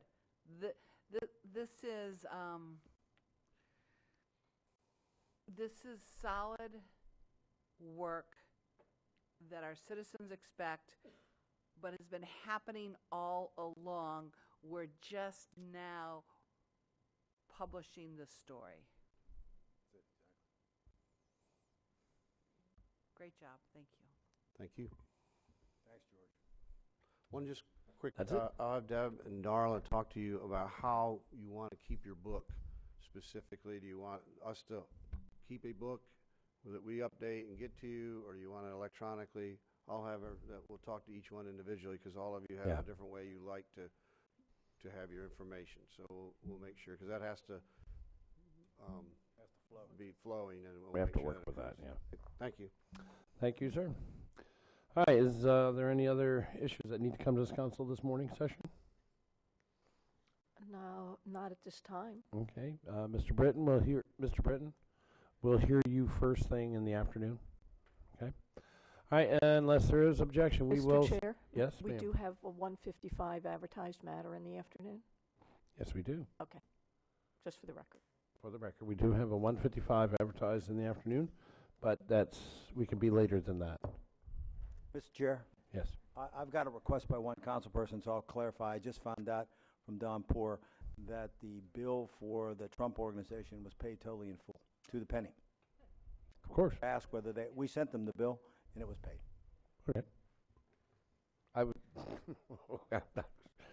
No politics, that I was asked a specific question about I a have specific no- thing, because the news meters wanted to know. It was paid. Did you get that, Dustin? It's paid. Okay. Unless there is objection, we will take a lunch recess and reconvene at 2:30. Yep, 2:30. Come back. We'll see you at 2:30.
Okay. Good afternoon, ladies and gentlemen. Today's date, August 18th, 2016. This is the afternoon session. It is 2:33 p.m. And at this time, if you have a cell phone, iPad, or any other noise-making device, could you please put it on silent? I love when everybody kind of shuffles. I just do it for that. Okay, first things up, we're going to go backwards, and we're going to talk about engineering on item 20. Mr. Britton is going to discuss this matter with us. It's a contract with Halifax Paving and P&S Service Joint Venture, LLC, for annual resurfacing of roads countywide. You have the floor, sir. Thank you, Mr. Chair, members of council. Today before you is our annual contract that we bid out Britton. For Gerald Brinton, County Engineer. Thank you. I'm racing. I raced back. I lost my contact. So I had an extra set in the car, so a little out of breath. But anyway, this is the annual contract for our major resurfacing, and we put this out each year, and it's bid out. We received 3 bids, and they range from 4.56 to 5.1 million. You can see even on a resurfacing job that we had, a spread of about $600,000. And attached to the agenda item is the list of, you can go to that next sheet showing the listing of the roads.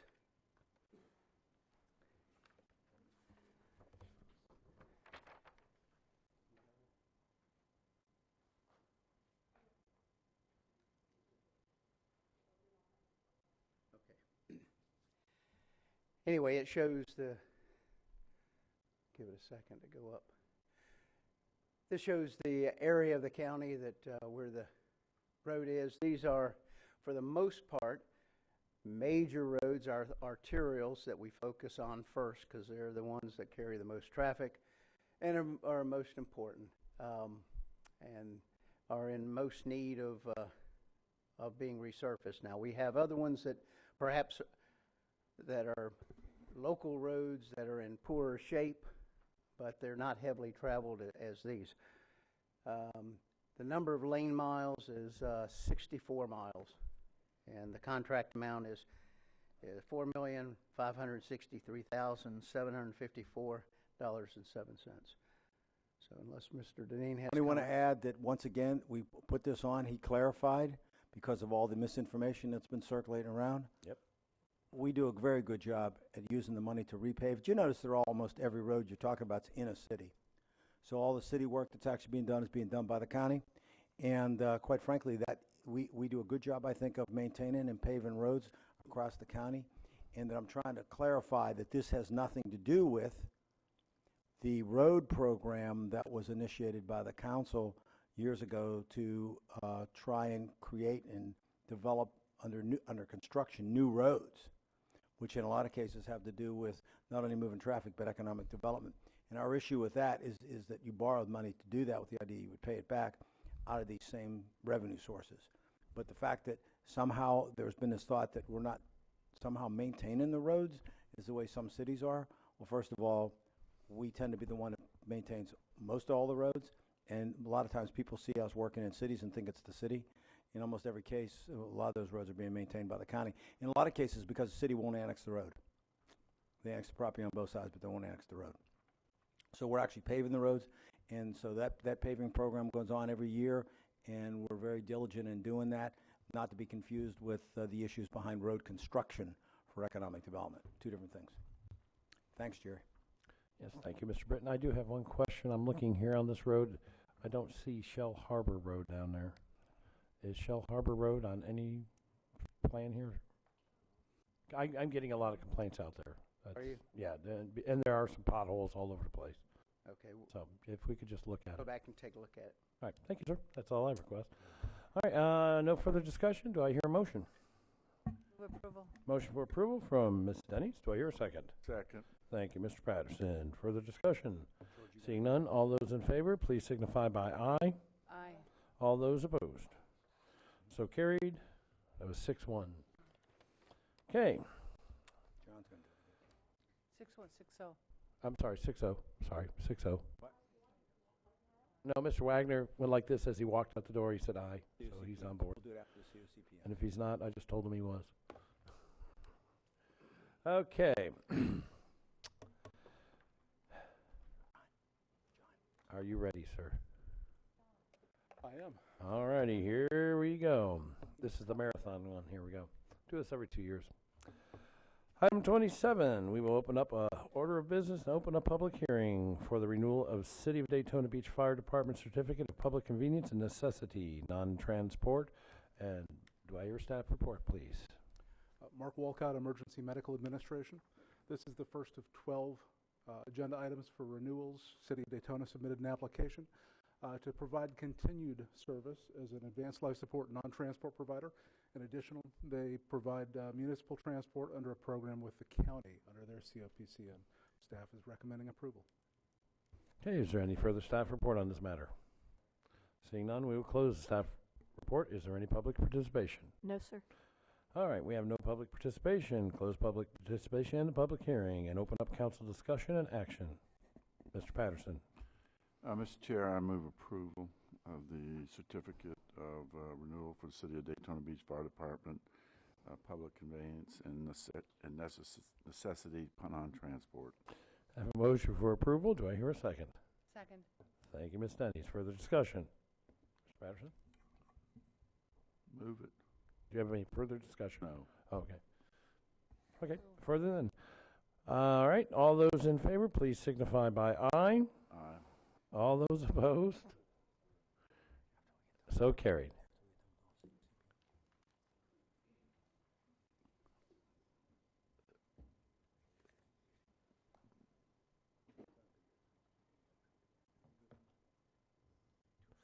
Okay.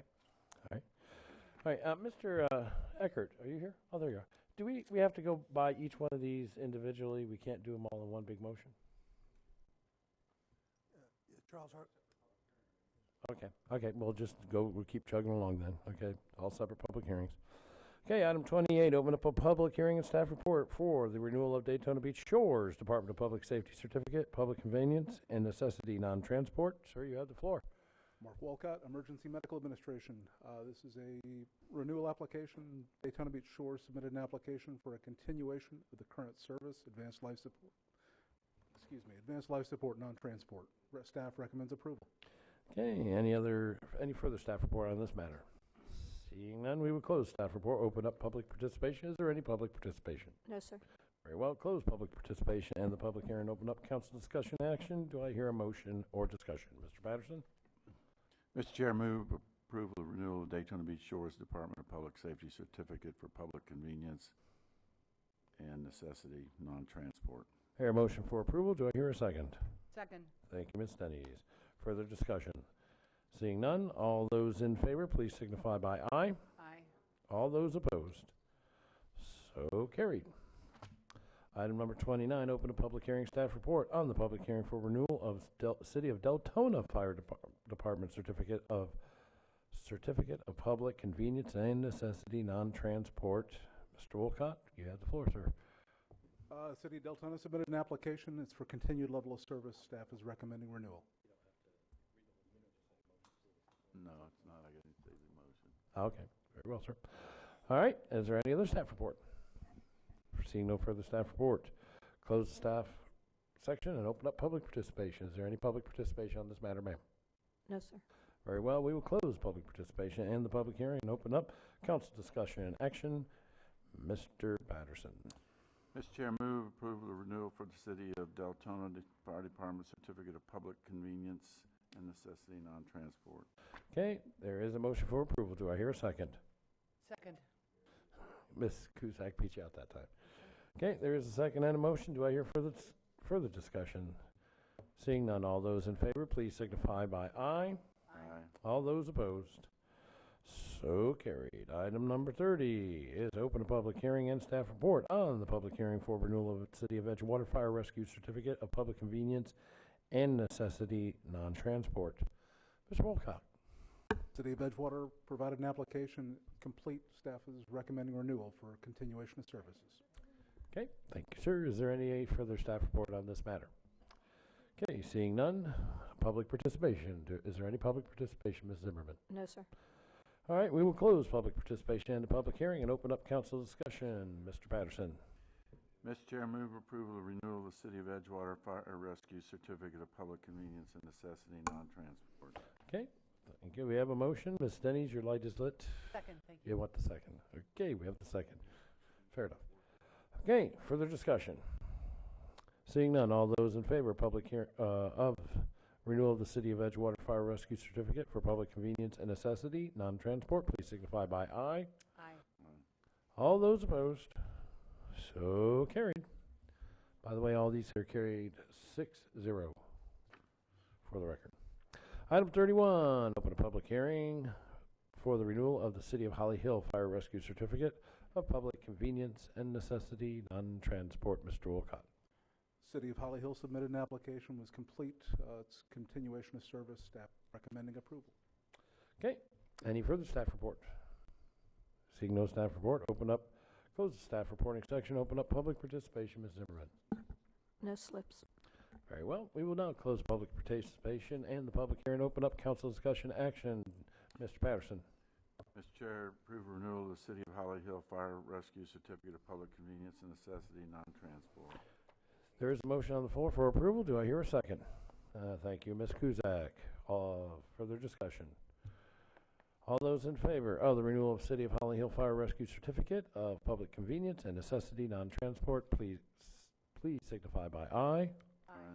All those opposed. So carried 6-0. Yeah, we're still on time. I feel like an auctioneer, you know. Okay, item number 32, order of business. Open up a public hearing staff report on the renewal of New Smyrna Beach Fire Department Certificate of Public Convenience and Necessity non-transport. Mr. Wolcott, you had the floor. City of New Smyrna Beach is proposing a continuation of service. Staff is recommending approval.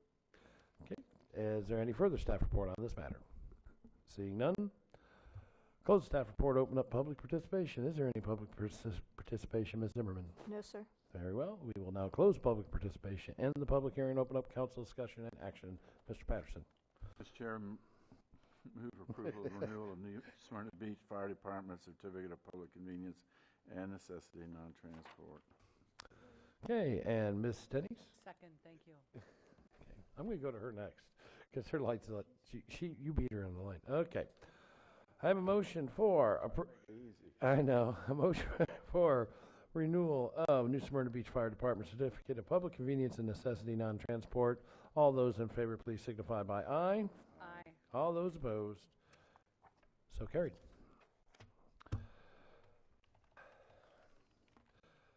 All right. Open up a public hearing and staff report on the public hearing for the renewal of Orange City Fire Department Certificate of Public Convenience and Necessity non-transport. Mr. Wolcott, do you have something? City of Orange City has submitted an application continuing the level of service they've provided. We're recommending approval. Is there any other staff reporting on this matter? Seeing no further staff report, we will close staff reporting section, open up public participation. Ms. Zimmerman. No slips, sir. Very well. We will close public participation and the public hearing, open up council discussion and action. Ms. Denny's. Move approval. Okay. Mr. Patterson. Second. Thank you.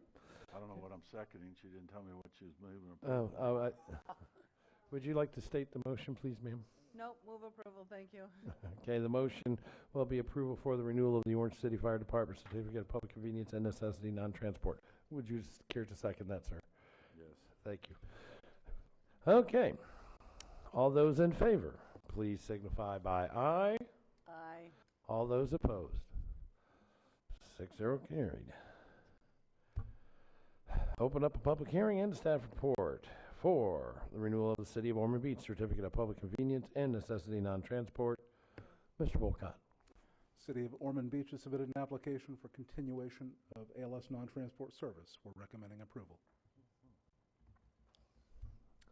Very well. Is there any other staff reporting on this matter?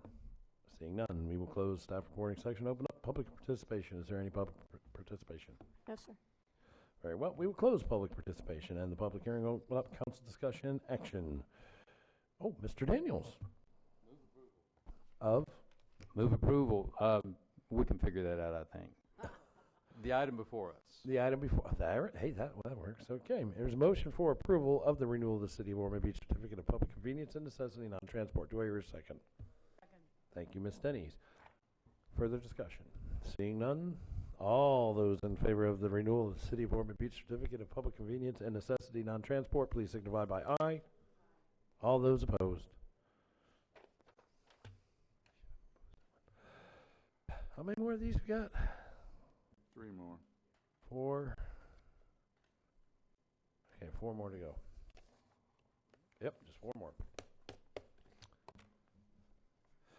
All right, we're going to open up another public hearing for the renewal of the Ponce Inlet Fire Rescue Certificate of Public Convenience and Necessity Non-Transport. Mr. Wolcott, you have the floor, sir. Town of Ponce Inlet submitted an application for continuation of service. Staff is recommending approval. Is there any other staff reporting on this matter? Okay, seeing none, we will close the staff reporting section of this order public hearing and open up public participation. Is there any public participation, Ms. Zimmerman? No, sir. Thank you. Very well, we will close public participation and the public hearing, open up council discussion and action. Mr. Chair, move approval of renewal of Ponce Inlet Fire Rescue Certificate of Public Convenience and Necessity Non-Transport. I have a motion for approval from Mr. Patterson. Do I hear a second? Second. Ms. Kuzak is the second. Further discussion? Seeing none, all those in favor of the renewal of Ponce Inlet Fire Rescue Certificate of Public Convenience and Necessity Non-Transport, please signify by aye. All those opposed? So carried. I'm doing all the talking here. I know, 3 to go. All right, open up a public hearing and a hearing for the renewal of the Port Orange Department of Fire Rescue Certificate of Public Convenience and Necessity Non-Transport. Mr. Wolcott, you have the floor. Port Orange submitted an application for continuation of the existing service. We're recommending approval. Thank you, sir. Is there any further staff discussion on this matter? Okay, seeing none, we will now close the staff reporting section of the public hearing, open up public participation. Is there any public participation, Ms. Zimmerman? Easy for you to say. Not really. No, sir, there are no slips. Yes, this is just a formality. We have to read through all this. Okay. Well, very well. We would. Wait a minute. I had public comment. He was laughing. Doesn't that count as public comment? He was kind of. Okay, put in the record. Thank you. We'll need your name and address later. All right. So we will close the public participation and the public hearing and open up the council discussion and action. Ms. Denny's. So moved. So moved would be for the renewal of Port Orange Department of Fire Rescue Certificate of Public Convenience and Necessity Non-Transport. Do I hear a second on that?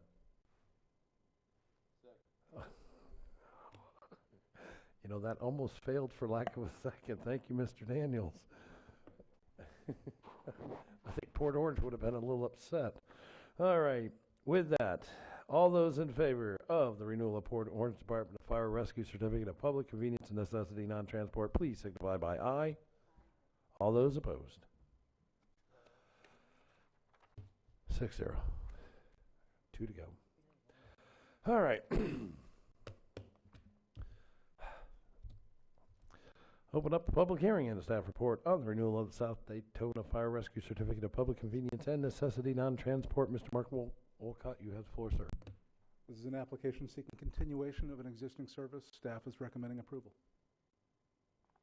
Is there any other staff reporting on this matter?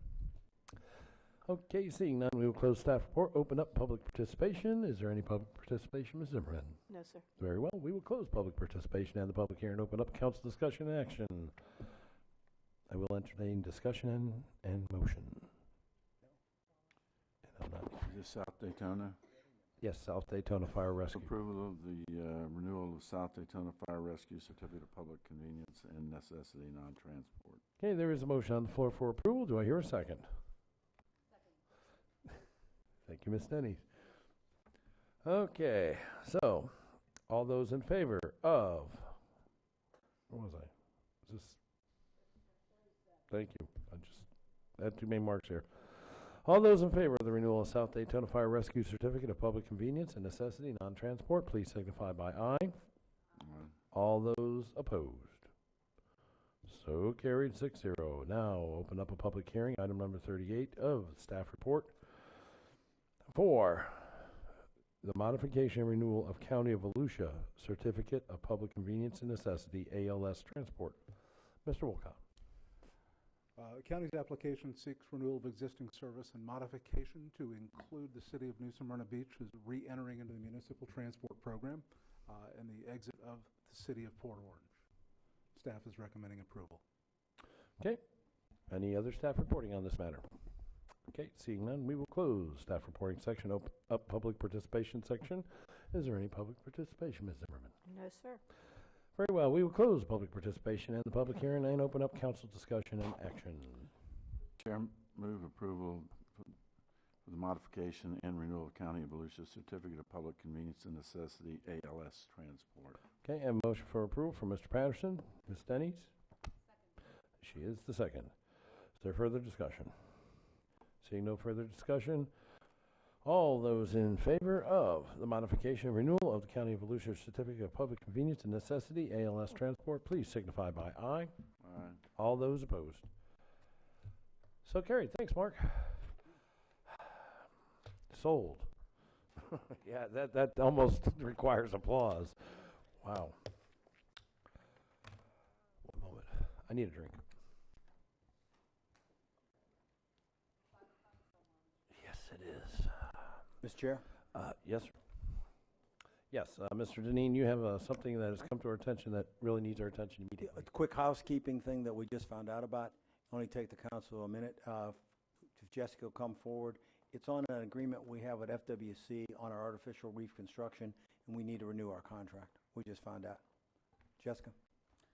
Thank you, Jessica Winterwerp, Coastal Director for Volusia County. You're getting two handouts right now.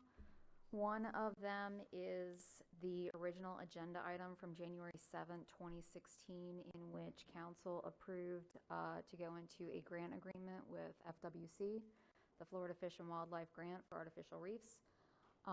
The second item is an amendment to the FWC grant agreement. And basically, in 2007, we were awarded a total of $60,000 grant with an $80,000 match that comes out of Port. This $140,000 will be used for the construction of 7 new reef deployments, 4 deployments at Flagler Ave Nearshore Reef, which will complete the Flagler Ave Nearshore Reef build-out, 3 deployments at Sunglow Pier Nearshore Reef, which will complete the build-out of this nearshore reef, and then next year we will finalize both of those 2 reefs with our nearshore buoy system. I received this morning. We requested a couple of weeks ago for an extension of the grant. I thought it would be something administrative. It came through. Council needs approval. It's just a time extension. It will extend the grant agreement from August 31st, 2016 to December 31st, 2016. And the FWC is allowing the extension based on contractor delays with other FWC grant-supported deployments in South Florida and the West Coast. So in this case, we want to just make sure that we crossed our T's, dotted our I's, make sure the contract goes to the end of the year so we can make all the reef deployments. And all you need to do is approve for the signature for the chair, and then we'll get the official, we have to change the title on here. They did it a little bit wrong. But if you'll approve it for a signature by the chair, then we'll move forward. I just needed to get it on because we want to continue the deployments of the artificial reef. Okay, Ms. Denny? Did I hear you say that that they granted the extension due to the same issue with the contractor with other areas? Yes. I think we're going to see this with this economy. We're talking Yes. about it, this economy picking up, all these projects coming in and a demand for services and contractors. This is not the exception. This could become the new normal. Yes, exactly. Contract extensions. Everyone's so busy, yes. It is. So with that, I move approval. I have a motion for approval. Mr. Wagner? Second. Thank you. Ms. Denny, you have the floor still. Mr. Wagner, any further comment? Nope. Okay, seeing no further comment, all those in favor of the extension of the Fish and Wildlife Grant for our marine wildlife and artificial reef construction to the tune of $140,000, please signify by aye. All those opposed. 6-0, Thank you. Thank you, Mr. Chair. Thanks, Council. Okay. Guess we'll start off now with some real exciting stuff now. Everybody hold on to your hats. This is really, really exciting stuff. Rezoning. We will open a public, I don't have to say this is quick now. We can open up the public hearing and the staff report in reference to case Z16-060, rezoning from rural agricultural estate to the rural residential zoning classification. Robert Wojcik. Yeah, him is the owner. And you have the floor. Clay Irvin, Director of Growth and Resource Management. This is an application to rezone approximately 4.9 acres from RA to RR. Subject property is located west of the land. It is currently developed for a single-family home. The owner has come in to seek subdivision of the land at least into another lot. Under the RA zoning, the minimum lot area is 2.5 acres. He does not have sufficient room to do that. He is looking to rezone it to RR. That has a smaller minimum area, and as such would be able to divide it into the two lots he's looking to do. As you can see on the map, this is an exhibit that's in the document. This is on page 39-16. What that is reflecting that there is property currently zoned RR immediately adjacent to it. It is consistent with the land use, which is rural. Staff recommends approval. It did go forward to the PLDRC on July 12th. No one spoke at all at the public hearing regarding this, and the PLDRC unanimously recommended approval of the proposed rezoning. Be glad to answer any questions you may have.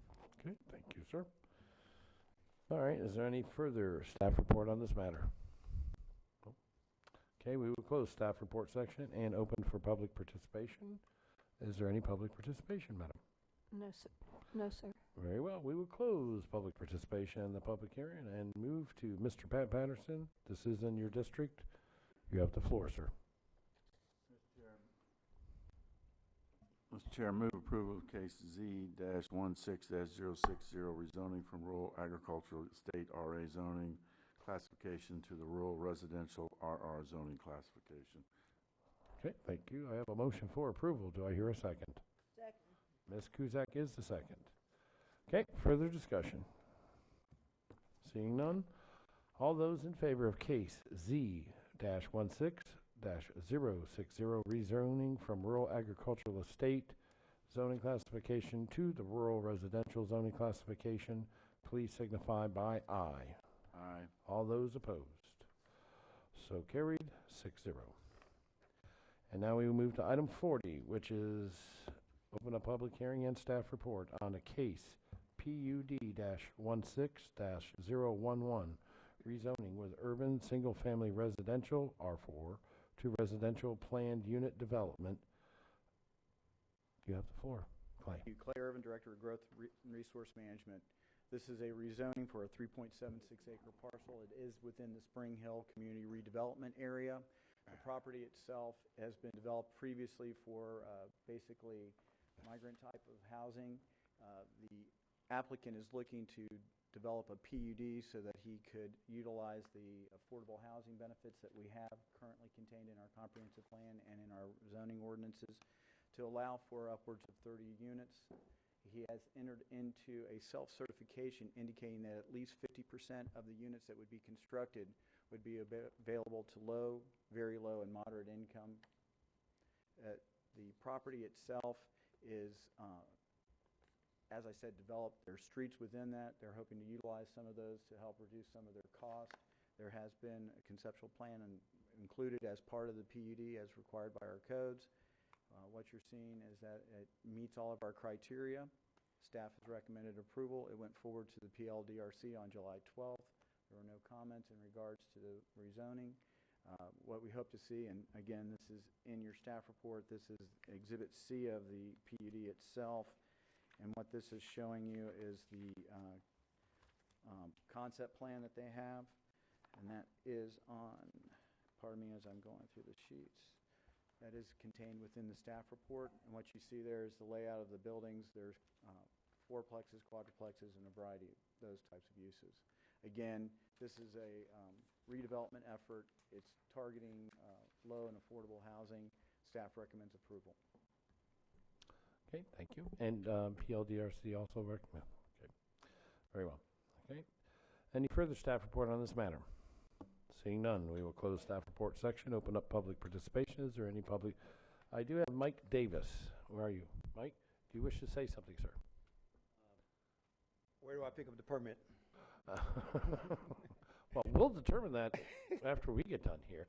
All right. Do you have anything to speak on this matter, sir? If No, sir. Okay, you're just here, just for the record. Please, while you're there, give me your name and your address. Mike Davis. It is 11936 Northwest 19th Avenue in Miami, Florida, 33167. Okay, and for the record, he owns the property. Yes, sir. Okay, well, thank you, sir, and we'll find out where to get that permit in a few minutes. All right. Thank you very much, sir. All righty. So we will now close the public participation section unless there's somebody else. No, sir. Okay, close the public participation section and open up the council discussion and action. Mr. Patterson, it is your district. You have the floor, sir. Mr. Chair, I move approval of case PUD 16011, rezoning from urban single-family residential R4 to residential planned unit development RPUD. And that also includes all the recommendations and stuff in that motion, correct?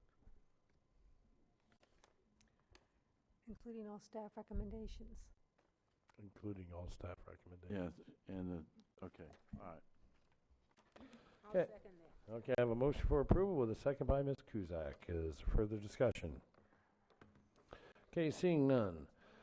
All those in favor of case PUD-16-011 rezoning from urban single-family residential R4 to residential planned unit development RPUD with all staff recommendations, please signify by aye. All those opposed? So carried. Okay. This is all for you, Mr. Daniels. All right, now we will move on to open a public hearing and staff report on case Z-16-052, rezoning from urban single-family residential R4 to zoning classification to the urban two-family residential R6 zoning classification. Clay Irvin, Director of Growth and Resource Management. If the chair would indulge staff, we would also like to talk about the following item concurrently, understanding that both of them are separate public hearings and would require separate motions, but the two are intertwined because one is pertaining to a rezoning and the second item pertains to a special exception that will implement the development that is proposed for this property. We feel that it's important to take care of both issues at the same time, understanding that there will be a need for two separate hearings, two separate motions. Okay, is there any other staff report on this matter, sir? Well, let me go ahead and get through both of those. And what we have is a request to rezone approximately 3.67 acres from R4 to R6 with a special exception to allow for the development of up to 20 townhome units. The subject property is located in Norman by the Sea. It is currently designated urban low intensity on our future land use map. The applicant met with staff to try and figure out what can be done with this subject property. Looking through and our minimum standards we've established for our densities in our future land use map indicates that you have to have a minimum of 4.1 dwelling units per acre. The land use is urban medium intensity. Looking at the R4 zoning, it was not able to meet our minimum densities that were established by our future land use. Going through this and looking at what development patterns are in this area, we were able to come forward with a recommendation if they were able to work through with us to do a towards the east is an existing condominium development. To the north is an existing residential development. To the south is a platted residential subdivision that is yet to be developed. And to the west is an existing single family. If we could go to the zoning map, that way we can clarify the zoning surrounding the property.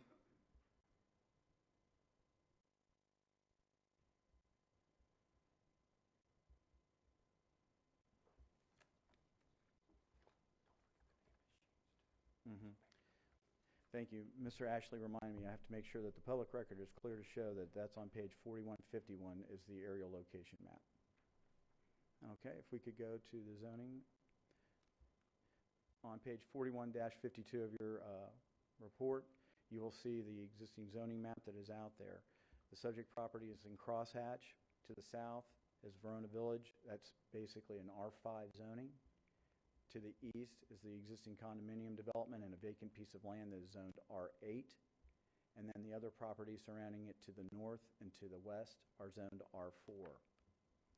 The project would include 20 townhome units. There would be 4 buildings consisting of 6, 5, 5, and 4 units. There would be a wall around the perimeter, setbacks and buffering to meet the minimum requirements, as well as additional requirements identified through the public hearing process. And there's access that is shown onto Starlight Drive. Starlight Drive is a public right-of-way that's provided to access to that existing subdivision. There were concerns identified by the residents of this area. The primary purpose of this leg leading out to Starlight Drive is for emergency access. The applicant has agreed to put restrictions such that this could not provide for pedestrian or vehicular access. It would only be used for emergency access. No parking, no other use of the property would be allowed. What you would see is that there would be a perimeter of a masonry wall, except where they needed to put in a gate. And that will be determined in consultation with our public safety folks as to what type of gate will be there. The whole point is that no one can use the property except for emergency access. Public access will be through Watchtower Drive running into the property. It will provide a single-loaded road over that will serve the proposed townhome developments. A cul-de-sac is proposed at the end, so no access will be heading towards the east. We have looked at the traffic generation, comparing what's allowed under the theoretical maximum of the R4 zoning and under the proposed special exception consisting of 20 townhomes. Our Volusia County Traffic Engineering Division provided us a memo that summarized that you would see actually a reduction in traffic because townhomes are considered multifamily uses and generate less traffic than single-family homes. Environmental looked at the property and did not identify any immediate concerns. However, as part of the permitting process, they will have to verify that there's no endangered species or any other protected items on the property. It was presented to the PLDRC on July 12th. There were considerable amounts of comments from the adjoining properties, specifically the property owners to the east, who were concerned with the intensification of the project. We also did receive comments from a property owner along Starlight Drive, in which case they were concerned about the access. As part of the public hearing process, the applicant's attorney came forward and spoke and was willing to provide for conditions that would be contained as part of the approval of the special exception that would limit some of the concerns. These have been identified. And on page 42-3 of the agenda item, these are the recommended conditions if the council feels that it's appropriate to approve the special exception.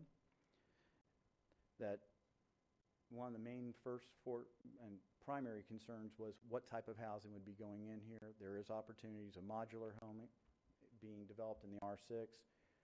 The applicant has agreed to restrict it to on-site construction of townhomes.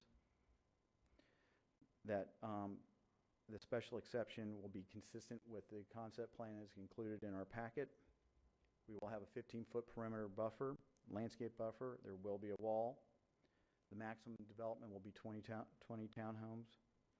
And that access to Starlight Drive will be restricted to emergency purposes only.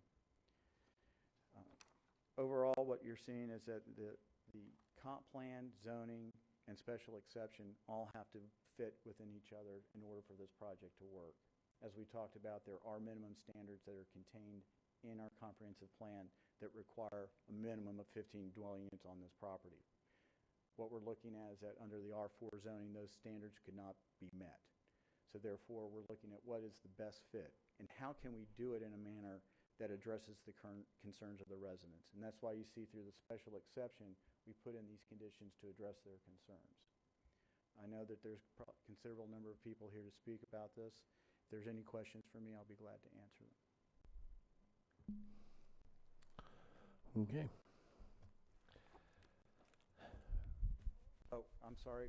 The PLDRC did recommend approval 4-2 on rezoning, but had no motion on the special exception because the motion to approve went to a tie, and there was a bit of confusion as to how to go forward with what the PLDRC. So there was basically a decision that no recommendation would go forward. Okay. What is the difference between R4 and R5 and R4 and R6? I mean, what's the difference?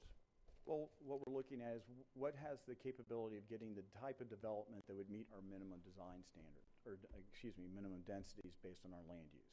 So it's only a density issue. Yes, sir. Okay, well, at this moment, we're just going to discuss item 41. We'll get to item 42 in a couple minutes. Okay, is there any further discussion?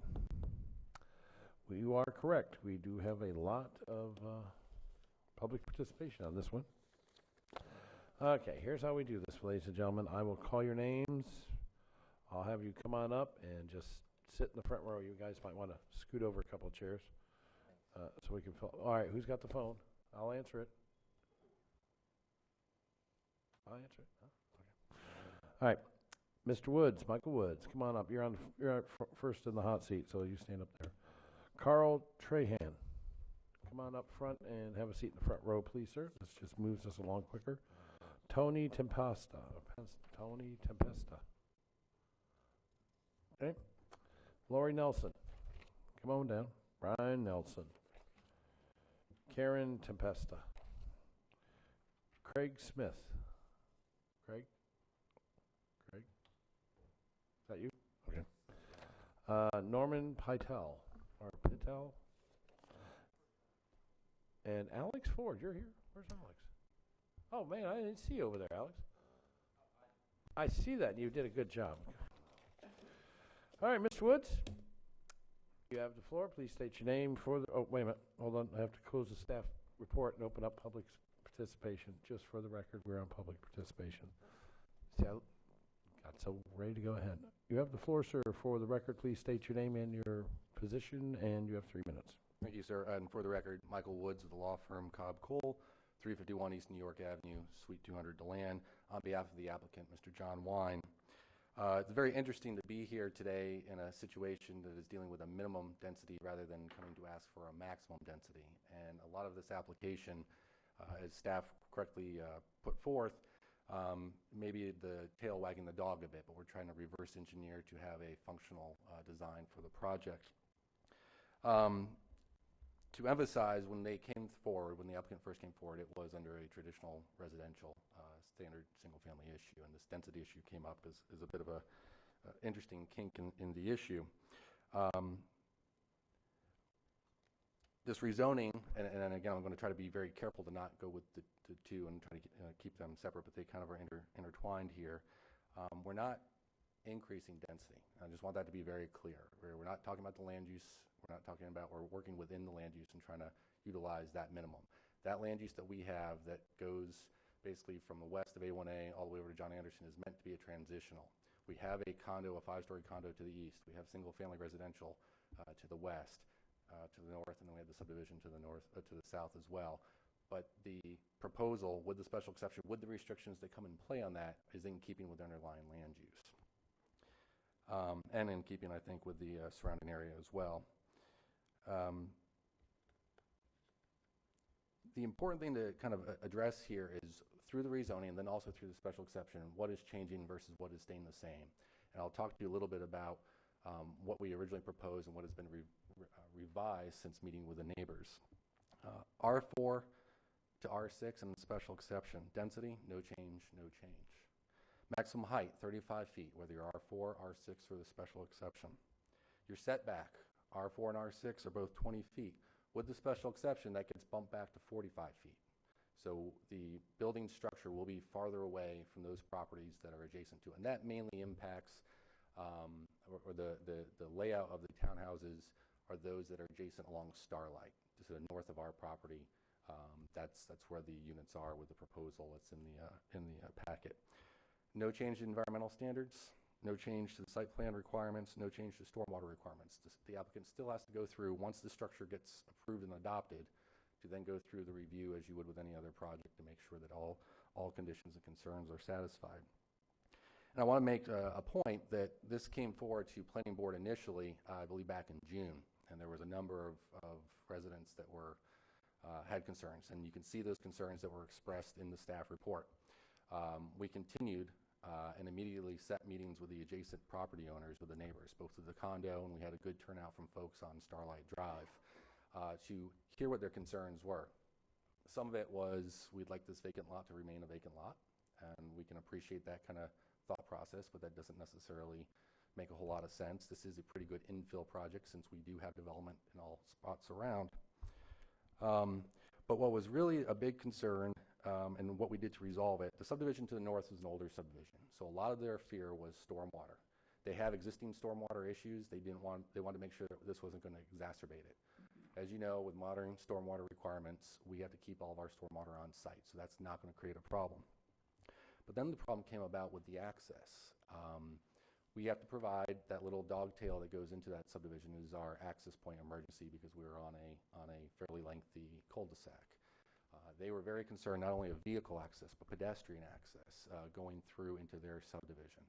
What we have done, both through the conditions of the special exception and as well as a separate deed restriction that we've granted, at present it's being, the beneficiary is a client of Alex Ford's, who is an adjacent property owner. With another, this client also has an undeveloped lot in the subdivision to our north. But what we have done is, we already have a requirement for that wall. And since we have to have a crash gate, the crash gate has to be such that it satisfies emergency personnel, but no personnel, vehicles, or pedestrians can go through there except in the case of an emergency. So this isn't going to be the cattle crash gate that you typically have where someone can slip through. The fear there was they didn't want folks to kind of meander through the neighborhood. So we were responsive to that, to agree to that, and to put that limitation on the residential lot along Starlight, so that this is a very specific use for access purposes. We also anticipate that, now the masonry wall, I just want to be clear with what Mr. Urban had brought up, the masonry wall is going to run along the boundary of the large tract of land. We're not going to extend that masonry wall into the neighborhood, because then it would look like there's a Bastille there, I guess.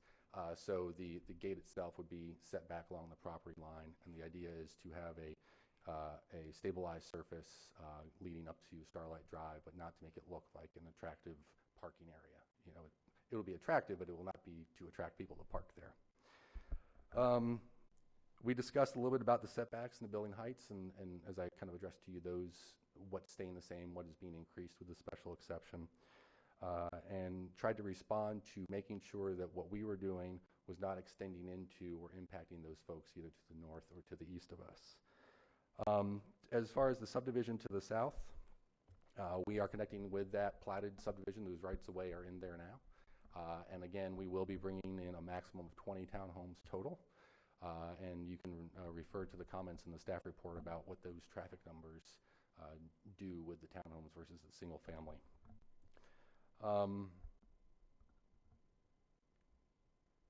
The major concern, and this kind of is what caught us by surprise, because again, this has been reverse engineered.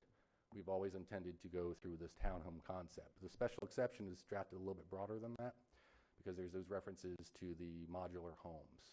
And I think there was a really big fear, at least at that first planning board meeting, that this could be a mobile home park or an RV park. That's not our intent. It's not our intent in the future, but there was Mr. Ford brought up very accurately, great, you get your rezoning and special exception, what happens down the road?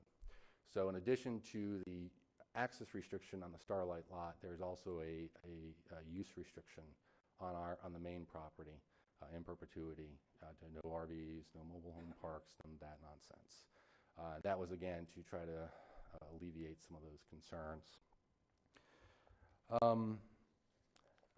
I don't want to go too much longer. We may have to get into a little bit more details on the special exception as necessary. I'd like to reserve my time to respond to any comments there may be.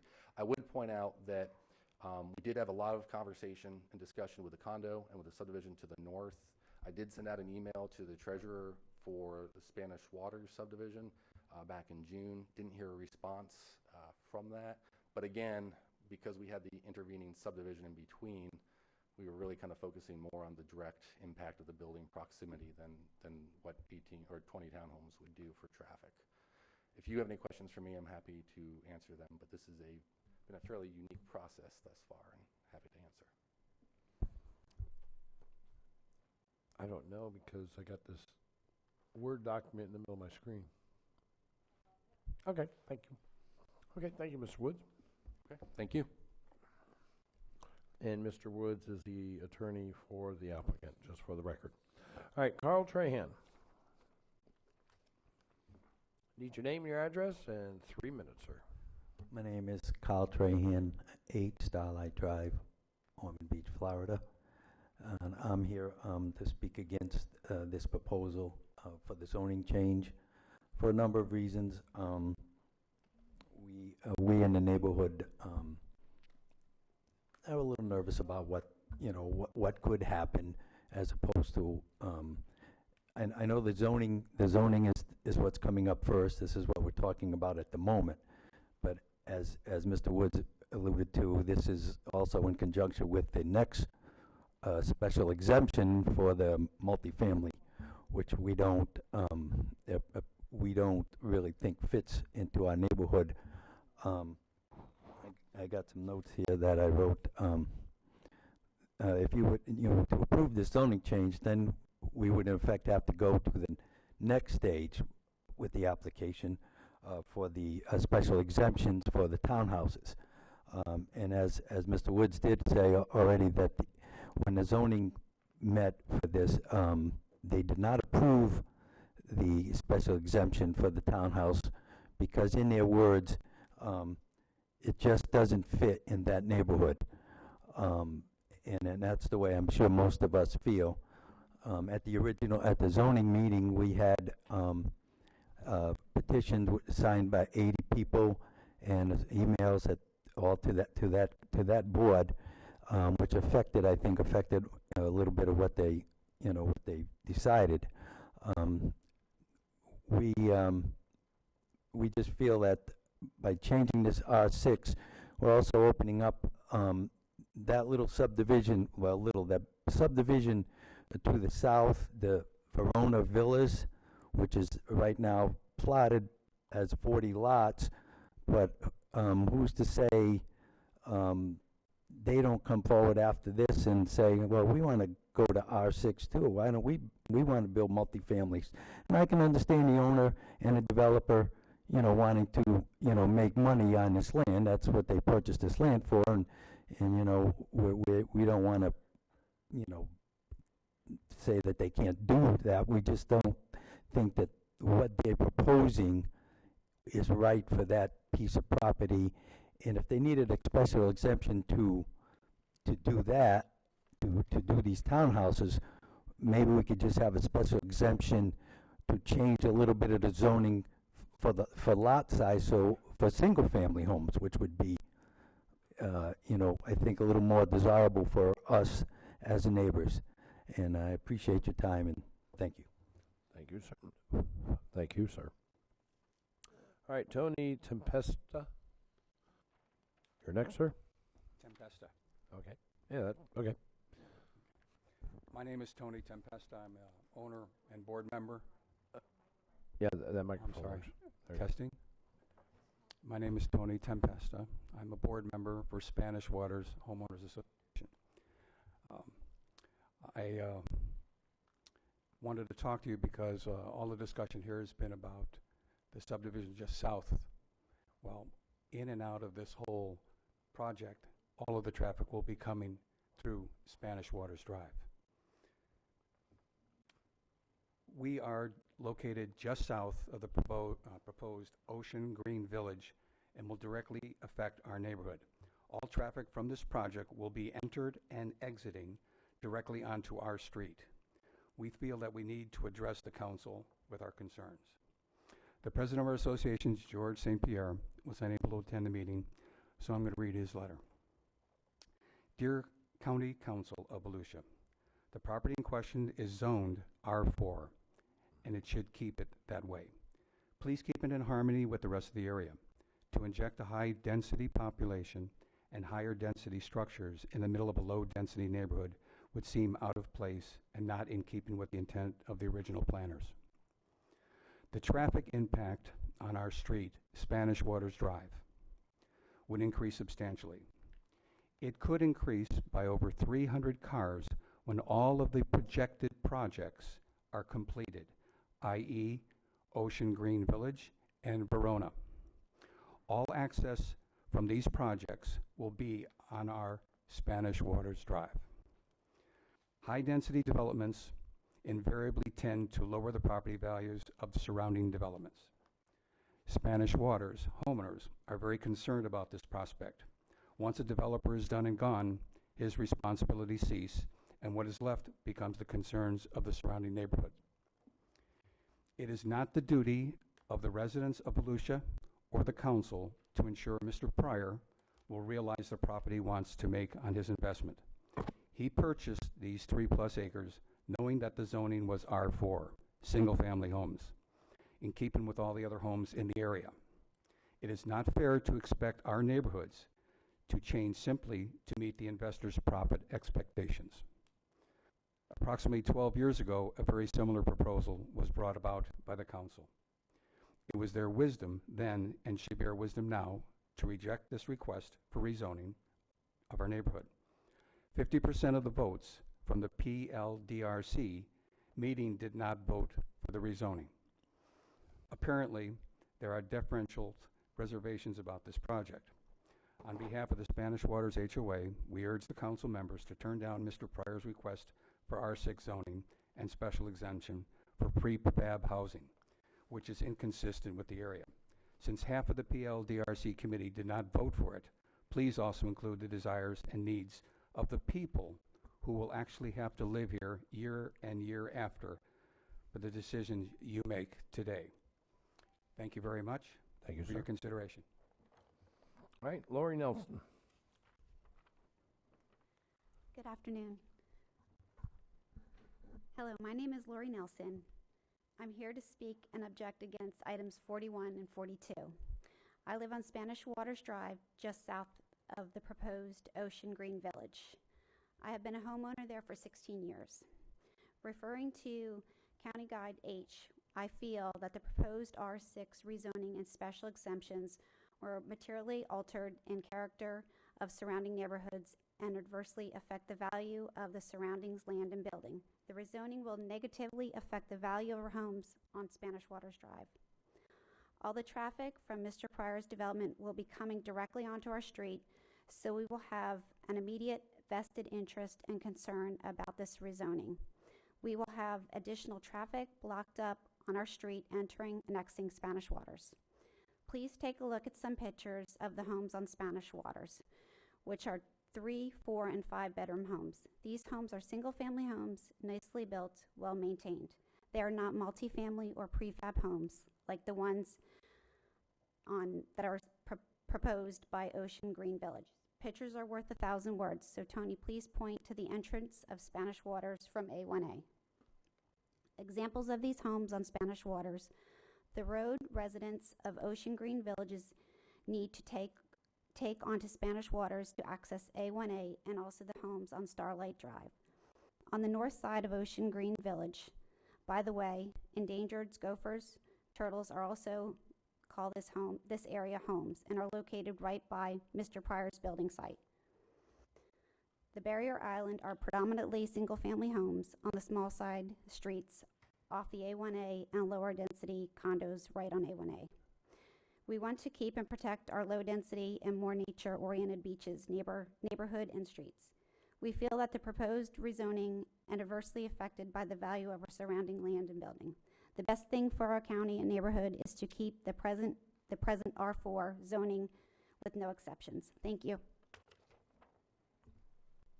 Thank you, ma'am. Mr. Brian Nelson. Good afternoon. Need your name and address. My name is Brian Nelson. I live at 27 Spanish Waters Drive. You have 3 minutes, sir. Good afternoon.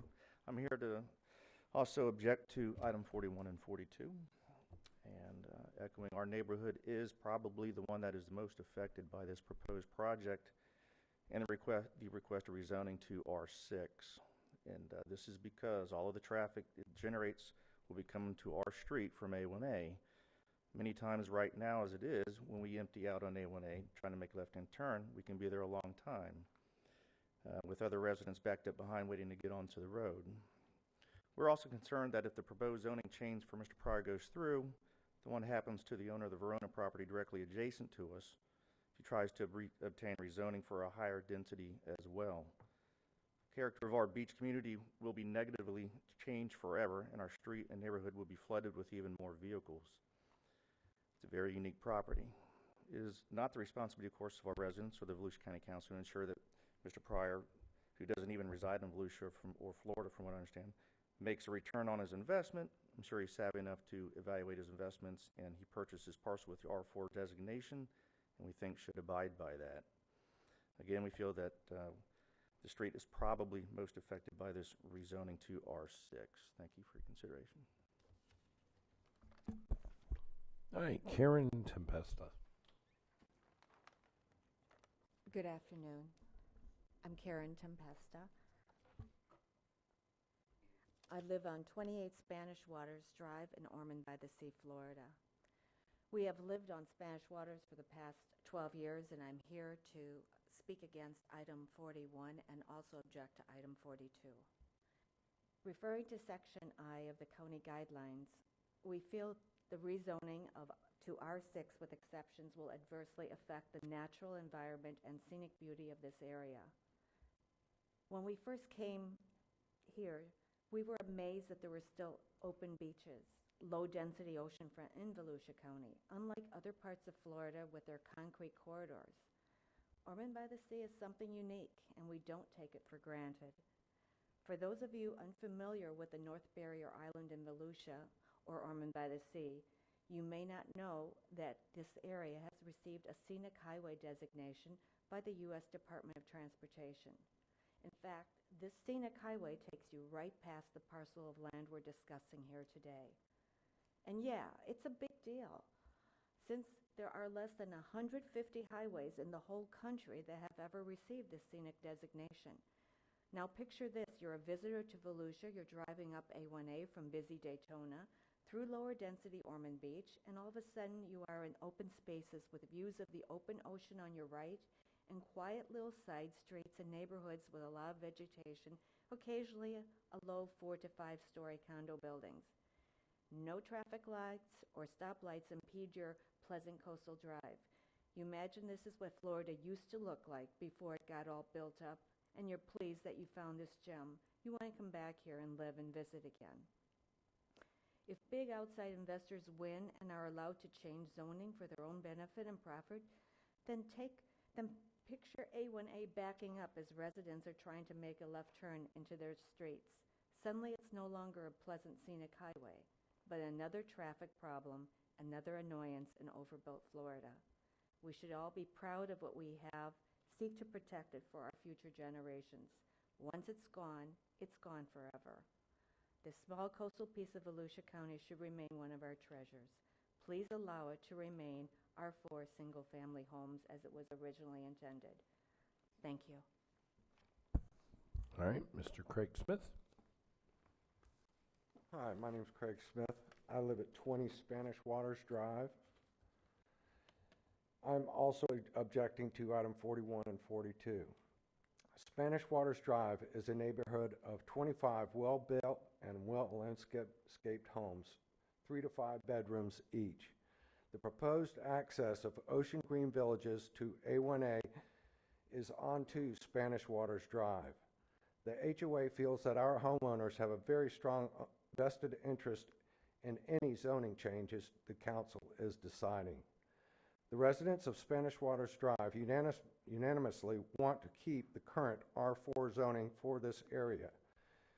A proposed zoning R6 will negatively impact property values. Multifamily and or prefab modular housing is not compatible with all the single-family streets surrounding this area. Property values are one of the most important assets residents in this area have and should not be jeopardized. The homes on Starlight Drive are also 3-plus bedroom single-family homes. Traffic.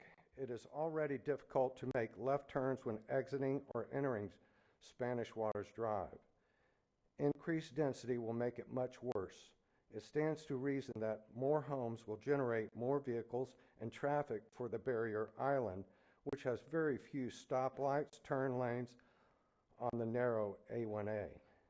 Scenic highway destination and low-density character of the barrier island. One of the fastest ways to ruin a scenic highway is to have it back up with traffic waiting for cars trying to turn onto side streets. This is something that cannot be undone. Volusia has a very desirable reputation because it is not a jam of traffic and wall of concrete buildings on every piece of available land. It is not ruin it. Let's not ruin it for the current and future generations. The Volusia County Master Plan for the North Barrier Island has helped preserve its natural beauty. It has done much to prevent the traffic backups on coastal roads that plague other parts of Florida. We urge the County Council not to jeopardize this fragile barrier island with the increased R6 zoning. Thank you. Thank you, sir. Norman Pytel, am I correct? Okay. Good afternoon. My name is Norm Pytel. I'm a homeowner on Spanish Waters Drive. I live at number 9, which is just south of the proposed Ocean Green Villages project. All residents of Ocean Green, as you've heard from everybody else, will need to drive onto our street in order to access A1A.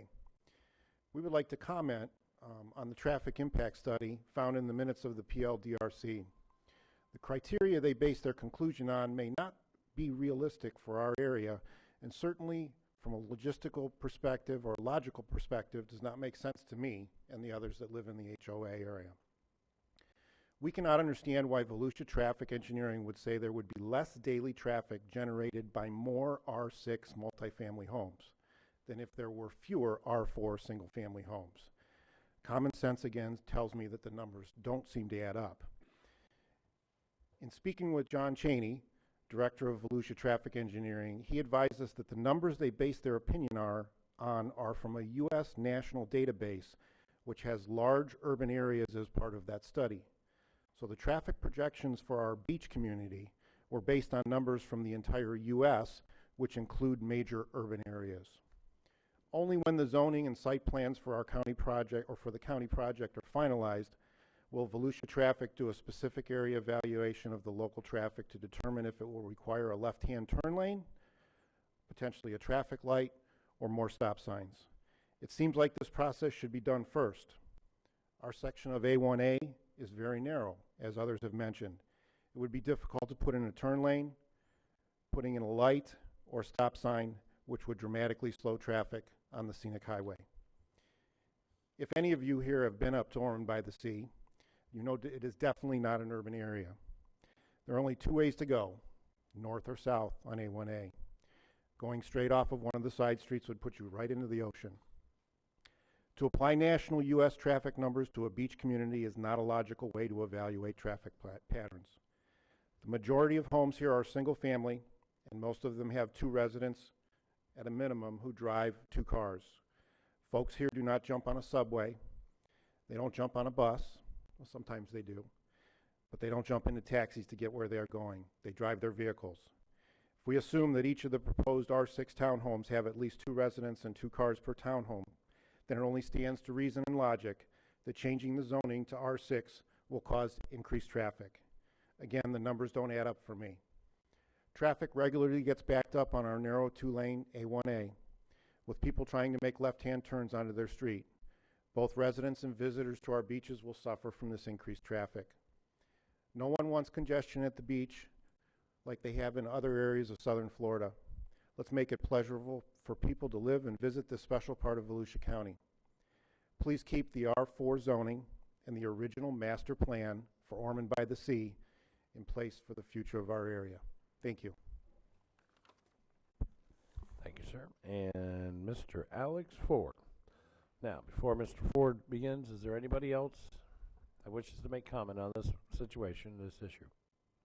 Okay, after you, Mr. Ford, we'll close public participation. Thank you. Alex Ford, 145 East Rich Avenue, representing Jay Asbury. Mr. Asbury owns one of the lots in the subdivision north of this property, and he also owns a condo to the east.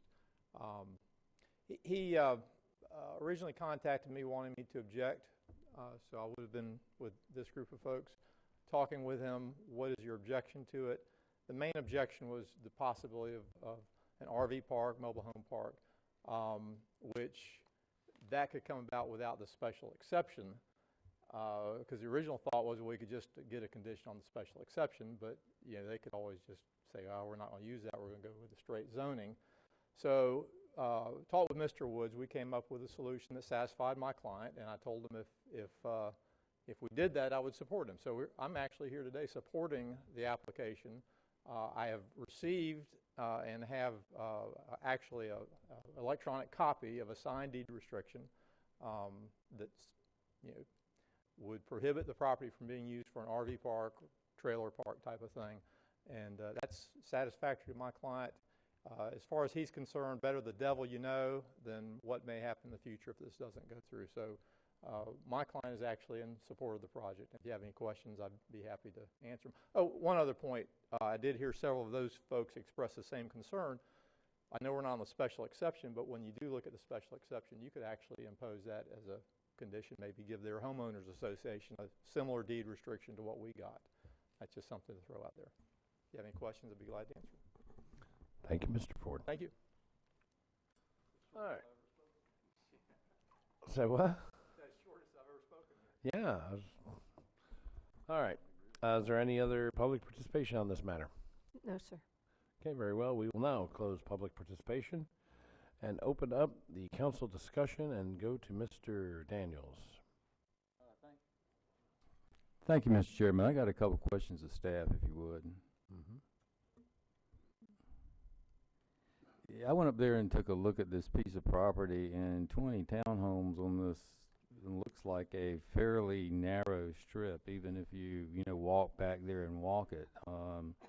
Looks like a bit much. What are the parade of horribles? What could be done there that would be worse than 20 townhomes without having to come to us for some sort of approval? Again, the discussion about modular homes, the discussion about going through, the problem we run into is that with our minimum density requirements that are contained in the land use, the urban medium intensity, they have to have a minimum of 4.1 units per acre. So they're going to have 15 units back there regardless in order to meet our land use. And so we've run into a situation of our land use is dictating what we have to do. Mr. Woods used the term reverse engineering. So basically we know what our end game has to be, so how do we get back there with the minimal amount of impacts? So we cannot go through RPUD because it doesn't meet the minimum area established for an RPUD, which is 5 acres. We could possibly look at it as a BPUD, but those don't have standards for townhomes. Those are geared towards multifamily and apartment type of developments. So what we have to do is find out the best way we can utilize our zoning district to meet those minimum density requirements that are contained in our future land use element. Now, when you say townhomes, is a townhome a single townhome a unit or? Yes, sir. So, but they could only get 15 before, now they're getting 19 or 20? No, 15 is the minimum they have to have on the property to be consistent with our future land use map. And it could go up to what, 6 or 8 or something like that? 8 units per acre, so 8 times roughly 4, so it could get up to 32. And you're not changing this doesn't really change the density? No, sir. I mean, all it does is it allows you to do the special exception? Yes, sir. Okay. With that, I've got reservations really about the number of townhomes on this, but given the fact that this doesn't change the density, I'll move approval. Okay. All right, there's a motion for approval and a second. Further discussion? I'm sorry, for the record, who seconded it? Mr. Patterson. Thank you. Yeah. Okay, well, this reminds me of when we first came on to council many years ago. We had this B4, B12. Remember that big crazy thing? 35 feet, buildings and condos on the beach. And It was quite an interesting conversation. I'm not, still kind of sitting here on the fence on this one here. This is, we're putting, you're saying we have to have a minimal density of 15 on this little lot, right? And we're trying to put 20 on it? I mean, I'm still, explain that to me just one more time. In the state of Florida, the first thing you have to do is you have to have a comprehensive plan. Right. It is the rule that dictates. In our future land use map, we've designated this as urban medium intensity. Their density, the density requirements are greater than 4 units per acre up to 8 units per acre. So we cannot allow for less than 4 units per acre on this property.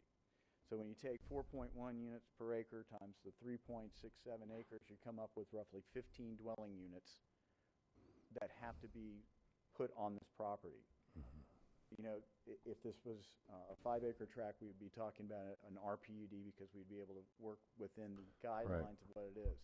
Unfortunately, the R4 and R5 minimum dimensional requirements for single-family lots prohibits us from being able to get the number of units that are required to be on there because of our adopted future land use map.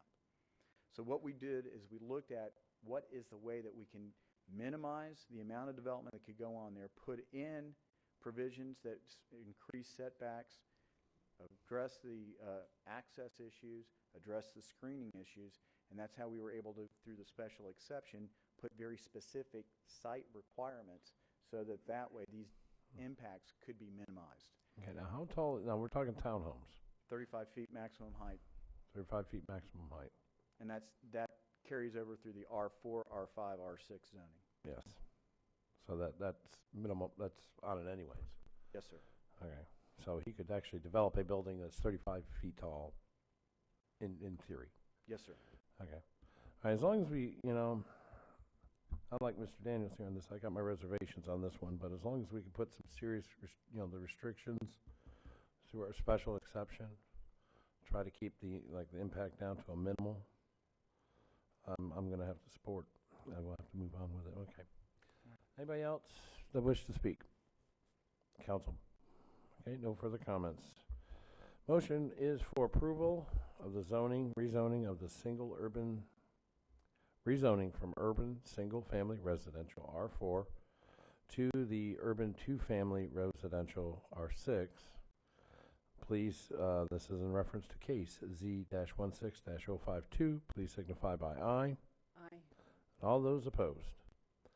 And so carried 6-0. Now we'll move on to 42, which we've kind of talked about already, but we'll open up the public hearing and staff report on the special exception S-16-053.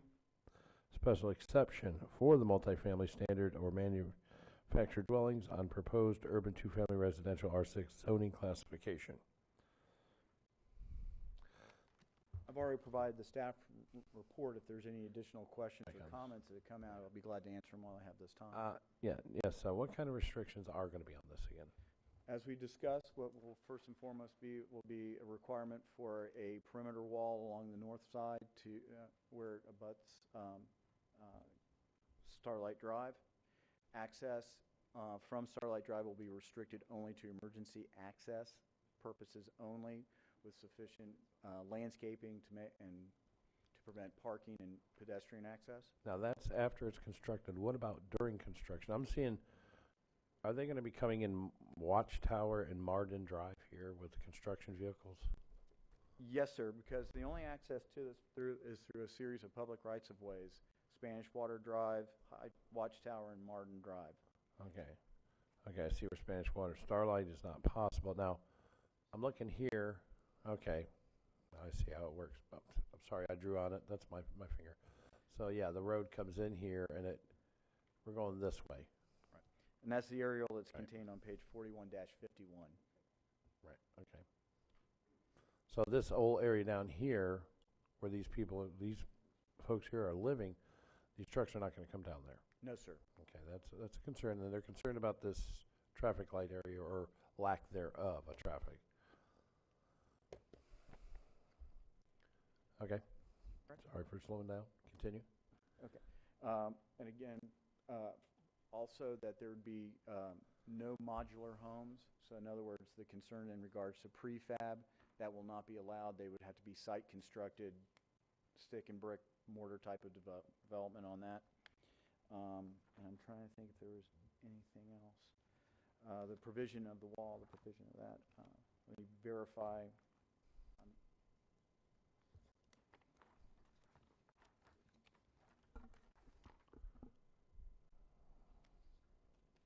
Okay. There we go. There we are. Thank you, John. So we have Florida Building Code, so again, tying into this site built, and I'm working my way up from 5 up. Maximum of 20 homes, tree vegetation, and a 15-foot perimeter. Again, standard subdivision requirements, and that shall meet a minimum 20-foot front setback as measured from the front lot line or from the outside boundary of either a public right-of-way or street easement, whichever is greater. So what they're showing there is, John, if you could please show the conceptual plan, and that may help out alleviate some of the concerns from the council. There we go. This is also in your packet. Let me verify the page number, please.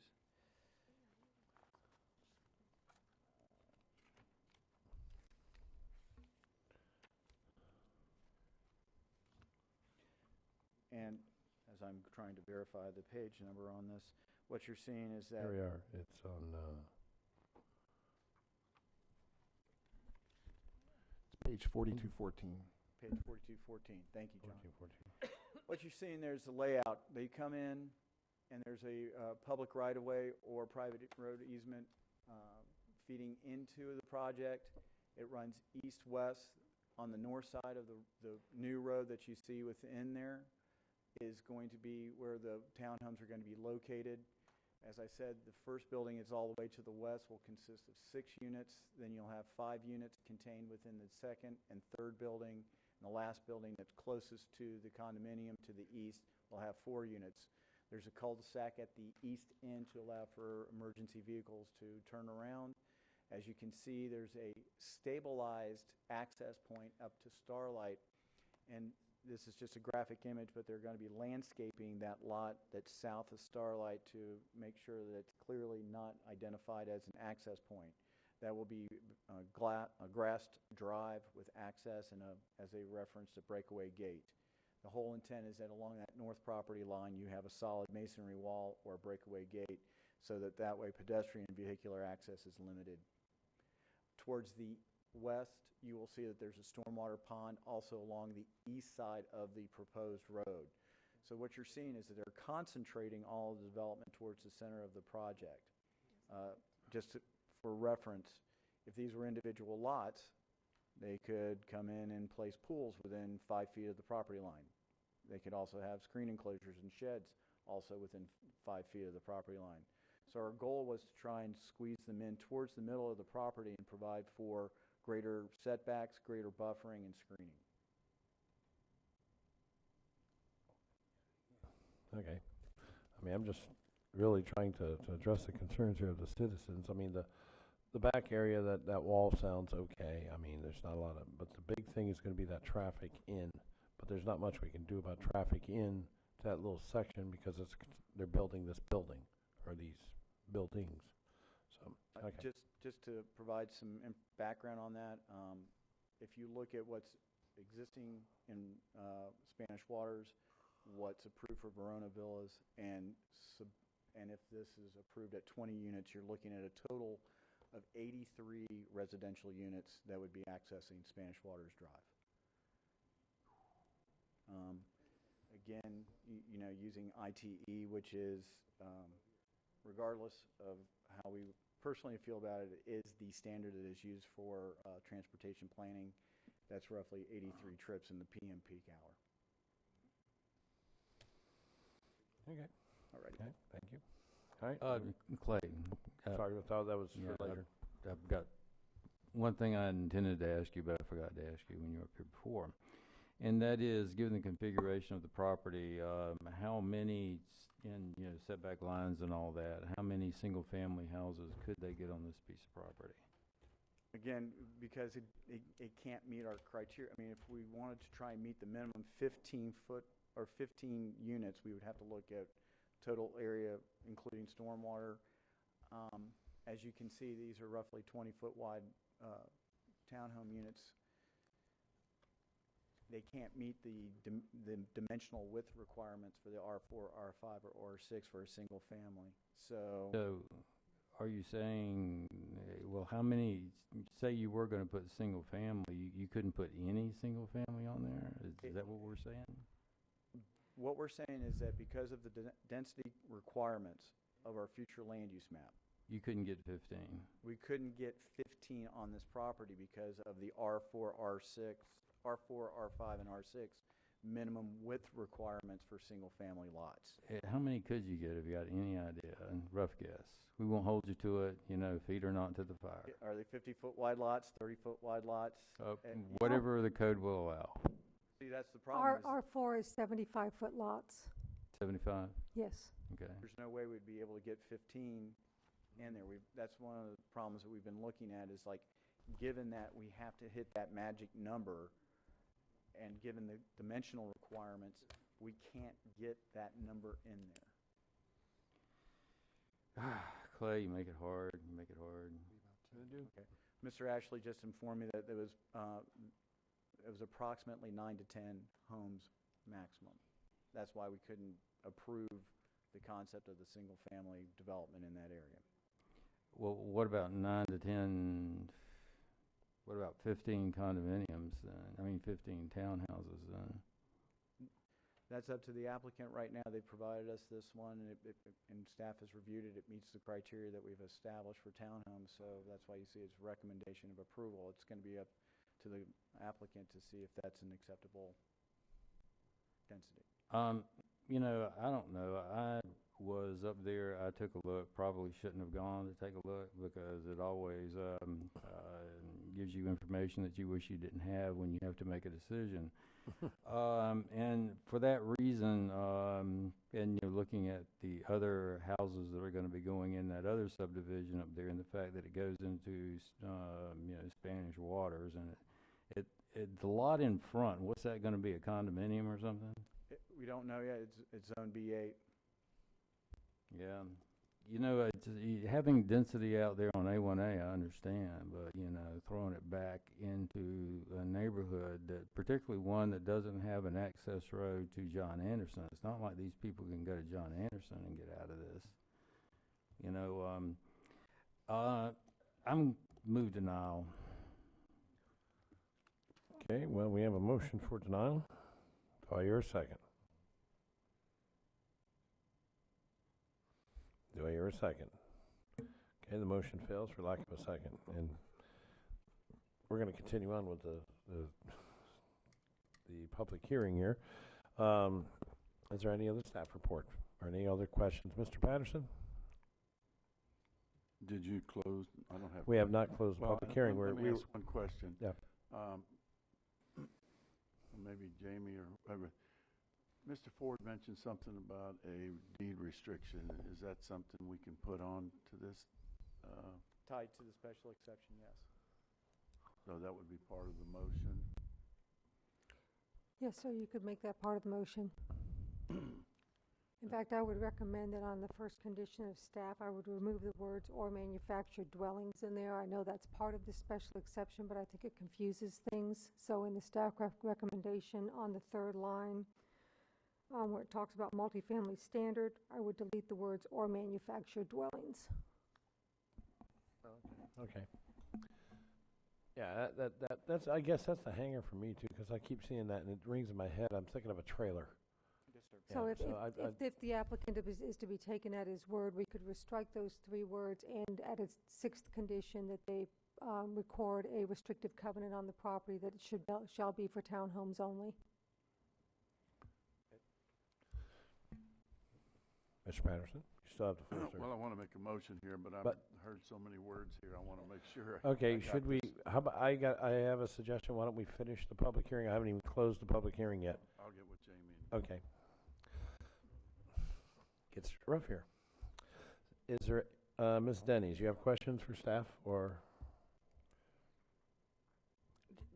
not a question for staff, but more of a comment, is I'm listening to all this. I lived in a 2-story townhouse in New Smyrna Beach, surrounded by large homes over at Quay Cece, over by the old high school there in the water. And at the time, they would have told you those townhouses didn't belong there. And I have to tell you, I lived there for quite a while. We never had a problem, only because I've lived in a townhouse, and I've seen that if it is planned properly and architecturally, it actually fit in the area very well. So I'm going to support the motion, I guess, that Mr. Patterson's going to make, only because I lived in a townhouse, and in a very, very nice neighborhood. Very, very nice. These homes over at Quay Cece in New Smyrna Beach, on the water, big docks. It was compatible, and it was conforming, the townhouses at the time, and I believe that this is compatible and conforming in the same way. It's not the same, it's different. It's definitely different. Different's not always negative. It's something maybe that you're not familiar with. But, and another thing too, if there's how many units, not everybody's there at the same time. I mean, they're just not.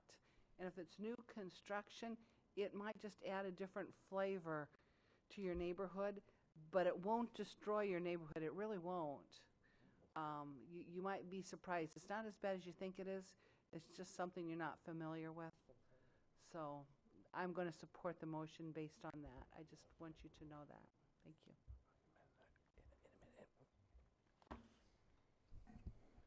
Is that it? Okay. All right, Mr. Wagner, do you have a comment? I mean, we're still in the public hearing with staff report section. I haven't even gotten out of that yet. Would you like to hold your comment until we come to council? I can give it now. Okay. It's not going to mess things up. Mine's more of a statement, like Ms. Denning said. I spoke to the property owner and said, these are all the things that I think need to be in there to safeguard it. I'd be a hypocrite if I said all these safeguards and then voted against it. I often criticize people when they do that. So just realize if the project came without the conditions, I'd be voting against it. But all these conditions that were put in place, I recommended to them to do. And it would be very, very hypocritical on my part if I didn't vote for it. So I just want to let you guys to know that these conditions are there for a reason. Thank you. Okay. Is there any other staff report yet? We haven't even gotten out of that part yet. All right, staff report is now closed. Open up the public participation. Do we have public participation? Of course we do. Here we go again. Well, we'll go ahead and call you up and have a seat in the front. Mr. Woods, you'll be once again up front. Henry. It's you? Come on up, Henry. Oh, no. Yeah, I know it's you. You're Henry. Oh, it looks like To My J, but okay. I wasn't going there. I was trying not to do that. Okay, Mr. Zayu. All right, Carl Trahan, please come back up front. And, of course, Mr. Alex Ford, you're sitting around here somewhere. Where are you at? He may have actually... Oh, no, he's hiding in the back. Oh. He's always trying to, hide. All right, Mr. Woods. Thank you. For the record, Michael Woods, 351 East New York Avenue, Suite 200, Cobb Cole, on behalf of the applicant. I will be very brief on this. There are the conditions that are in the staff report that we are acceptable to. There is already a deed restriction that we've drafted, and Mr. Ford has, eliminating the use of mobile home and RV on the property, and we have no problem with that either. To kind of clarify, again, we are not high density, and we are, as far as consistency, I think we need to recognize that this is directly adjacent not only to a condo, but to the condo's water treatment plant that's right, or the little batch plant that's right next to us there. It's in that process. We're not asking any of the neighborhoods to change. In fact, what our primary goal had been is to kind of internalize our impacts, to try to suck ourselves into the middle as best we can, to kind of minimize what the impact would be to our surrounding property owners. Again, we are not prefab housing, and I fear that the kind of concern is coming from kind of commingling us with that which was done directly to our south a few years ago, and that the issues are there. Yes, we rely upon that roadway. It is a open public right-of-way. That is our main access point to it. But that, again, is being utilized by a maximum of 20 townhomes, where, you know, we hear this conflagration of these other units. It's difficult for me to kind of reconcile, recognizing that there is impact over to Spanish Waters. I would not say that, but I think the point is well taken that if you look at how the road is configured, yes, taking a left, taking a right out onto A1A, but it doesn't go through that neighborhood. And the big issue on that is just historically the development pattern in the peninsula. You know, at some points there were thoughts that the cul-de-sac was the right way to go about it because it kept people from coming down your road or using it as a cut-through. Well, then you have issues that there's no ability to cut through between John Anderson and A1A. And so we're just trying to deal with the best that we can to be able to get access to our property and develop it. And again, from a density standpoint, you know, there was the mention, you know, we're bringing 20 units into our project. There are the 25 units already in Spanish Waters. From an impact standpoint, I think it's being a little bit oversold as to what that's going to do to us. But again, we've got the conditions. We're acceptable to those conditions, and I think we've tried to do as best we can to minimize our footprint. And available for questions. Thank you, sir. All right, Mr. Henry Zimi. Did I get it right that time? Zimi? Zimi. Henry Smith, 13 Starlight Drive. I live on that little tiny road, Starlight Drive. Everybody keeps saying Starlight Drive, Starlight Drive. Let me explain to you what Starlight Drive is. It's a very narrow road. There's one way in and one way out to my house. There's no other way. And if there's a lawn guy cutting somebody's grass on Starlight Drive, you practically have to stop your car and just get around him very, very easy, because if not, you're going to run into somebody's yard. That's how narrow it is. We don't have any storm drains. We don't have any curbing. It's a 50s neighborhood, And you're building these huge, humongous buildings back, and our backyards are facing these huge, humongous buildings. Where's all the water going to go? I'm trying to figure this out. I'm looking at, picturing these buildings. I'm thinking in my head, we already have a water problem. Where's all the water going to go? No one can really tell me. So that was my primary concern. And I don't know why, I still don't know why they can't just build houses there. When I bought that property, I thought there was going to be a house next to me. I thought there was going to be a house in back of me. I have no problem with that. But when they're starting with these huge, humongous buildings, and we already have a water problem, because my neighbors back here, there's water in their driveway practically after every rain. So where is the water going to go? Are they going to build gutters on our street? Are they going to put garbage on our street? I just want to know this. What's going to happen? That's my primary concern amongst the other things that have been spoke about. Thank you. All right, thank you, sir. All right, Mr. Trahan, Carl Trahan, please. For the record, state your name and your address, and you have 3 minutes. Carl Trahan, 8 Starlight Drive, Ormond Beach, Florida. Again, about this, and you know, it's not, it was brought up before, you know, it's not the fault of anyone that this property is not quite big enough for, you know, single-family homes. And I assume that this gentleman, Mr. Pryor, bought this property to make money, which of course is the American way. But we, you know, again, in our neighborhoods, in Spanish Waters and Starlight Drive, we're a little nervous, as the nice lady, council lady pointed out, that, you know, we not knowing about the townhouses are a little afraid of how they're going to fit. But I just think that because the applicant has to go through so many hoops to put this all together, maybe that means it doesn't belong here in the first place. So that's part of my concerns. Also, I'm concerned, it was also brought up about the Verona Villas, that subdivision to the south, where they will be driving through.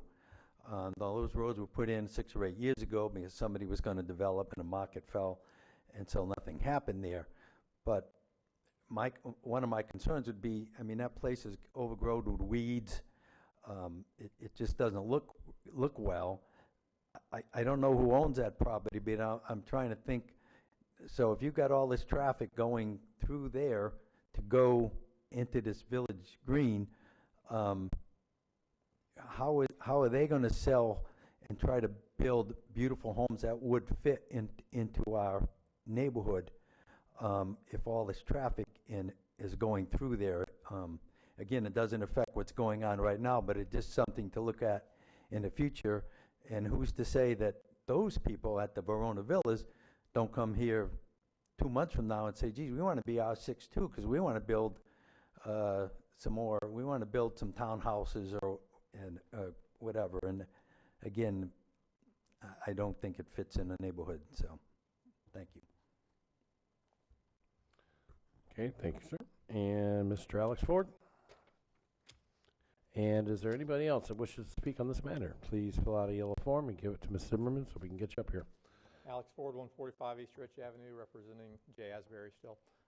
Just one other thing, it was mentioned earlier about maybe limiting the access lot, no purpose other than emergency access. What we were talking about was access limitation, but if they wanted to use that lot for building a single family home, if there was room to do both, we don't object to that because we think that would actually fit in well with the neighborhood. One concern we had was people maybe parking on that emergency access, whereas if there was a home there, that wouldn't be encouraged. That's all I have. Thank you. Okay, thank you, sir. Is there any other public participation, ma'am? Oh, wait, there's more.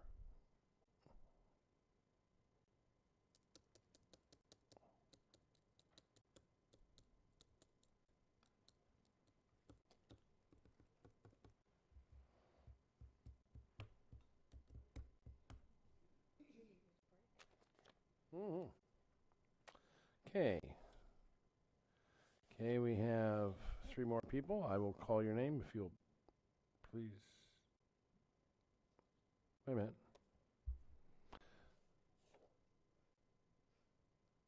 Okay. Okay, I think you are speaking about the wrong issue here. Irene Bailey. Where are you at, Miss Bailey? Hi, Miss Bailey and Sally Kistler and Sally Langley. You're here to talk about item 42? Okay, because you live in New Smyrna Beach. This has nothing to do with, I know what you're here for. Okay. This is 3 for citizen comment at the end, yeah. No, you're fine, you're fine. I just happened to look at the address and said, why are you here? Well. You said public, they thought that now. Oh, no. Now, on this matter, okay, we will now close the public participation on item 42, okay, and close the public hearing, and we will open up for public discussion. Mr. Patterson.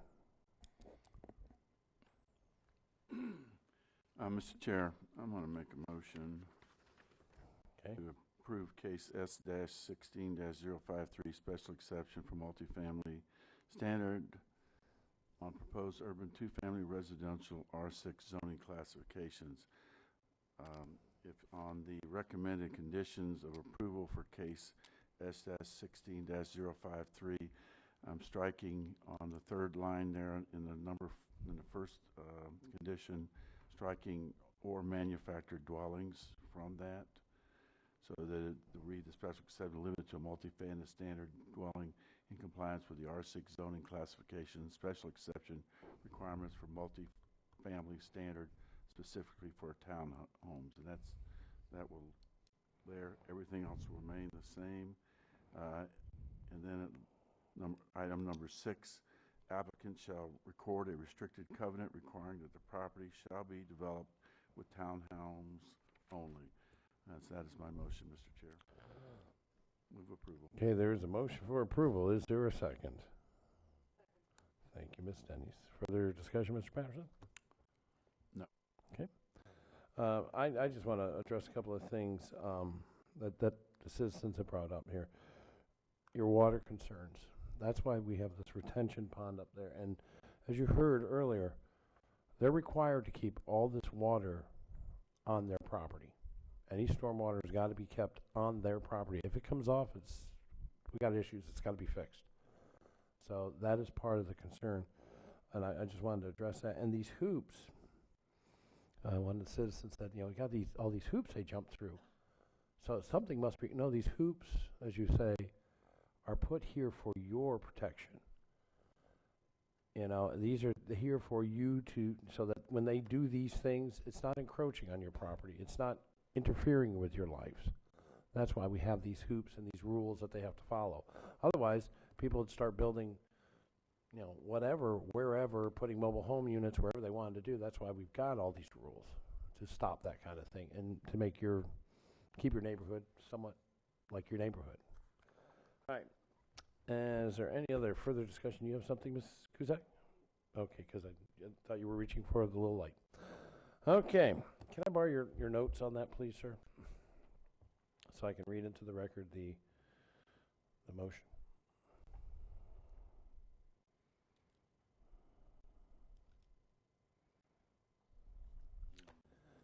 Thank you, sir. Okay. The motion on the floor is for approval of case S16-053, special exception and multi-standard on proposed urban two-family residential R6 zoning classification with special exceptions of striking in paragraph 1, striking or manufactured dwellings from the list of items they can do. And on the bottom, item 6 or section 6, applicant shall record a restrictive covenant requiring that the property shall be developed with town homes only. All those in favor, please signify by aye. All those opposed? 5-0. Where's Mr. Daniels? He's gone. Okay, so there we go. Thank you, Mr. Patterson. All right, we will now move on to item 43, appointments to Children and Families Advisory Board. Okay, Mr. Patterson, you have the hammer. I would like to be recognized to make an appointment. Mr. Chair, you're recognized for a motion. Very well. I would like to appoint Katie Mullins as my east side to the Children and Families Advisory Board. Motion to appoint, I don't have that there. Katie Mullins. Katie Mullen to the Children and Families. To Katie Hayward Mullen to the Children and Families Advisory Board. Is there any objection to the motion? Without objection, show the motion passes unanimously. Thank you, sir. Can I have my agenda back, please? No. Grumpy old man today. But he's our grumpy guy. All right, let's see. How many items I got? Yeah, those are my other notes. Okay, we will now go to Ms. Kuzak. Do you have a West Side appointment to the Children and Families Advisory Board? Thank you, Mr. Chair. I would request a continuance, please. I have a motion for a continuance. Do I hear a second? Thank you, Ms. Denny's. Further discussion? Seeing none, all those in favor for a continuance for Ms. Kuzak, please signify by aye. Aye. All those opposed? Very well, considered you continued. District 3. I will appoint Mr. Richard Rintz. Mr. Richard T. Rintz. Okay, Mr. Richard T. Rintz has been nominated for the Children and Families Advisory Board by Ms. Denny's. Further discussion? Seeing none, all those in favor, please signify by aye. Aye. All those opposed? So carried. 5-0. We move on. Yes, ma'am. A comment to make about Oh, yes, ma'am. I'm sorry. I didn't see a light. Go ahead. Simply because Mr. Rensford was my appointment, and he had missed meetings and had not contacted or have not been in contact as to his rationale for missing and that he wants. So if he did contact you and talk to you, then I would be in support of that. But I didn't know what he had communicated about. Thank you. Did he talk to Rick? calling No, you? but thank you for that information. I just know of him. I've not personally talked to him. I did not know he's missed those meetings because I was going to appoint actually Ms.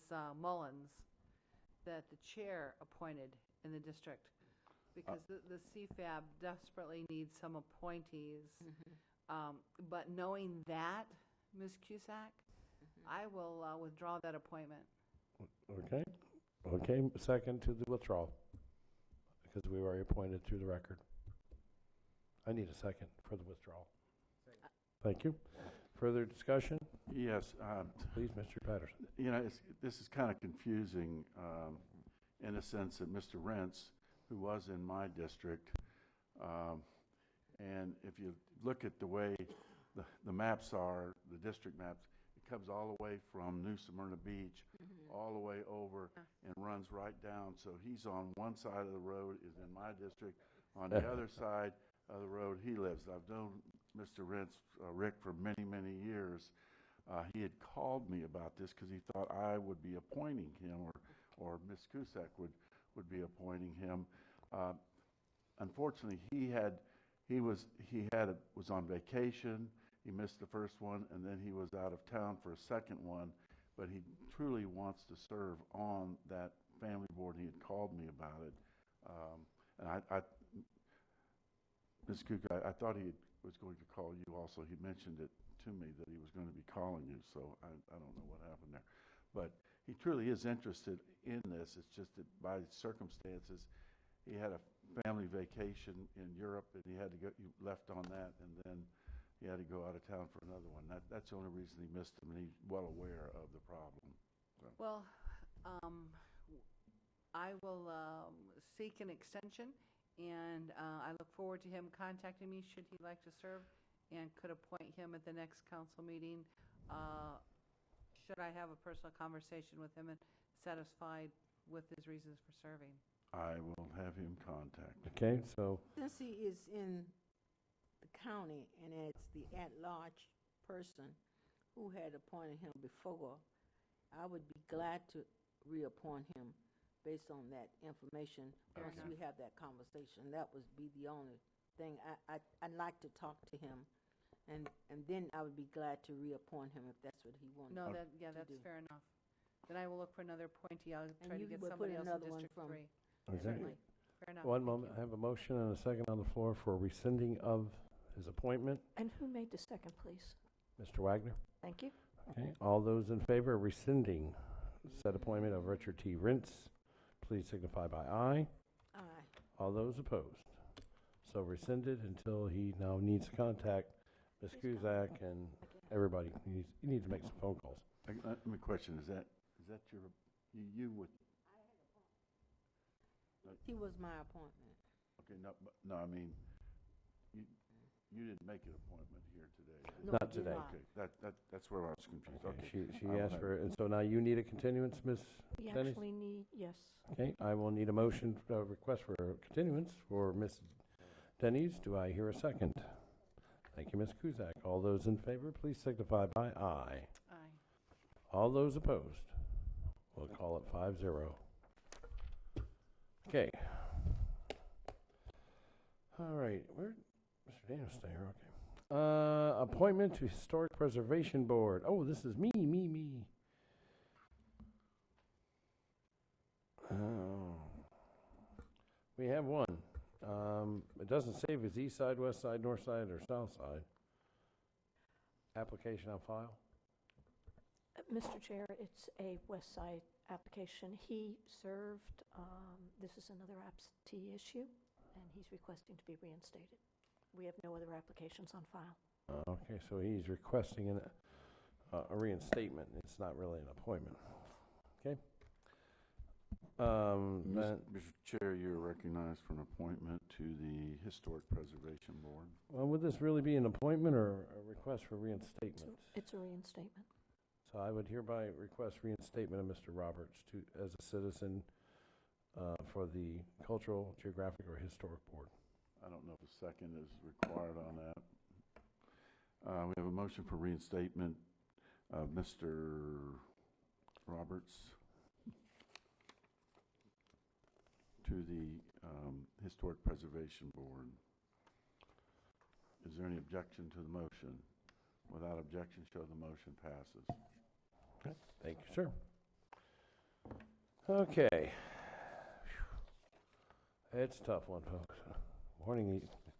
It's almost your turn. All right. Is there any other business that needs to come before this council this afternoon, Ms. Zimmerman? Just public participation that I'm aware of. Okay. We do have public who would like to have participation in. Okay. All right, ladies, I know all three of you. Why don't you come up and have a seat in the front row? The view is so much better up here. And I don't have I'll trade you slips. And as you're moving up here, allow me to read the public participation disclaimer. Oh, and Mr. Norvell. Come on up. Yeah, you get to sit with these nice young ladies up here too. Anybody else?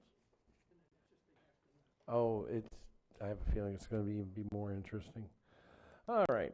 I will now read you the disclaimer. The Volusia County Council welcomes your involvement and is interested in hearing your comments. Please complete a public participation slip and indicate in the subject line the issue you wish to address. You may use the back if you need to. After you're recognized, state your name and address for the record before beginning your comments. You will speak up to 3 minutes. Okay. Got more. Don't worry. The County Council will not answer questions or requests during public participation. Please be courteous and respectful of the views of others. Personal attacks on council members, county staff, or members of the public will not be tolerated. Very well. So, Mr. Norville, you were first, so why don't you step on up here to the microphones. And it has been a very, very interesting afternoon. oh, stick around. For about It's the 4:30. We're gonna. About the 30 seconds I'm going to take of your time. Yeah. All right, my name is Bob Norville, Mr. Chairman. Address? And I am a resident of Crane Lakes Right. Community Country Club in Fort Orange. My purpose for coming here today is to, on behalf of the residents, thank you and the members of the council and the Volusia County staff for the efforts they put into installing our traffic light on Taylor Road and Crane Lakes Boulevard. We understand that there were challenges, a lot of challenges that were involved, jurisdiction and money, that made the job a bit more difficult, but by working along with Port Orange City Council, these obstacles were overcome and the approvals were forthcoming. We want to thank particularly Josh Wagner and Joyce Cusack for their assistance, and specific thanks, very, very specific thanks, to John Cheney and his organization. They were excellent in terms of keeping us up to date, giving us regular updates, sending us messages when we needed to know something about what was going on. They kept us very well informed. Our occasional phone calls to them were always met by professionalism and quality information. It might be of interest to know that the comments received so far about the traffic light are all positive, even from those that originally opposed it. I thank you. I thank you, sir. Yeah, we don't get that every day. You know, that is really something cool. Thank you for waiting all day to do that. Trust me, this will get to John Cheney. Yeah, and I will tell you this: I've driven down there since they put that traffic light. That intersection, that section of road is actually a lot safer. I mean, you're not ducking and dodging and waiting to see if somebody's going to come. I mean, it's great. I mean, I thank you, Josh and Joyce. Thank you both. Okay. All right. Which one of you young ladies would like to go first? Miss Sally Langley? Sally Kistler or Irene Bailey. Is there an order that you have No, set up? but Okay. they're pushing me up here, so Okay, here they're I am. pushing you up.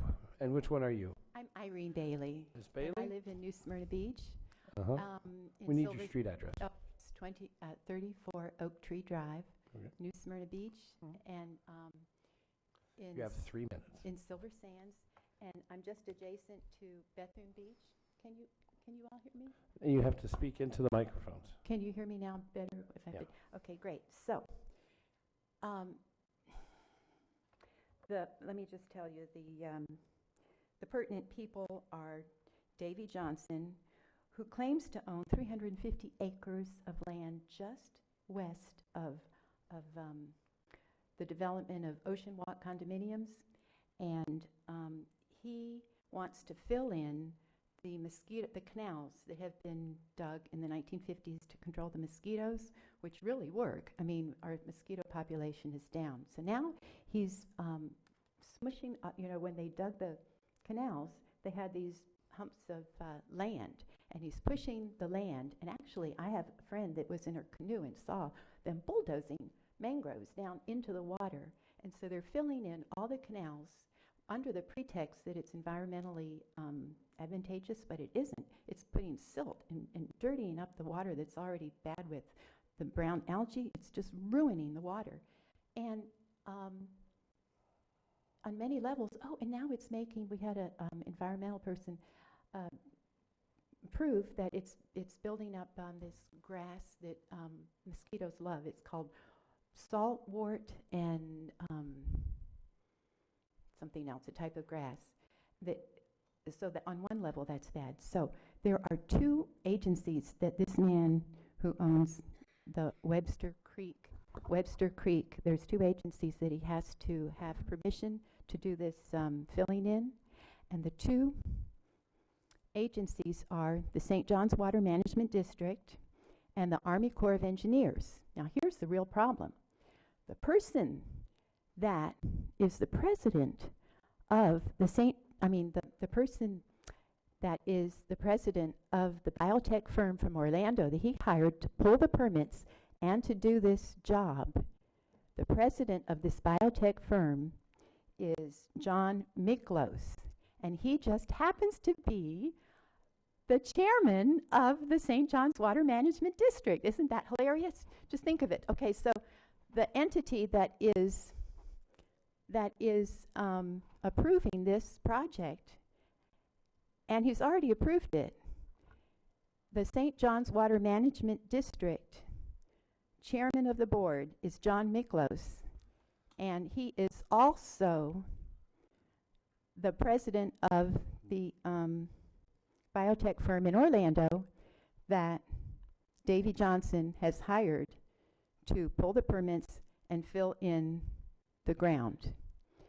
I don't, that's a blatant, very blatant ethical problem. It's like having the fox guard the hen house. And I mean, it's just, it's so blatant that I just don't understand how this is happening. Ms. Bailey, Yes? you've run out of time. Oh, dear. Now, that's okay. That's okay. We've got 2 more young ladies that are going to be up here. I think they can fill in the blanks with you. Okay? Sally Kistler? Or am I right? Sally?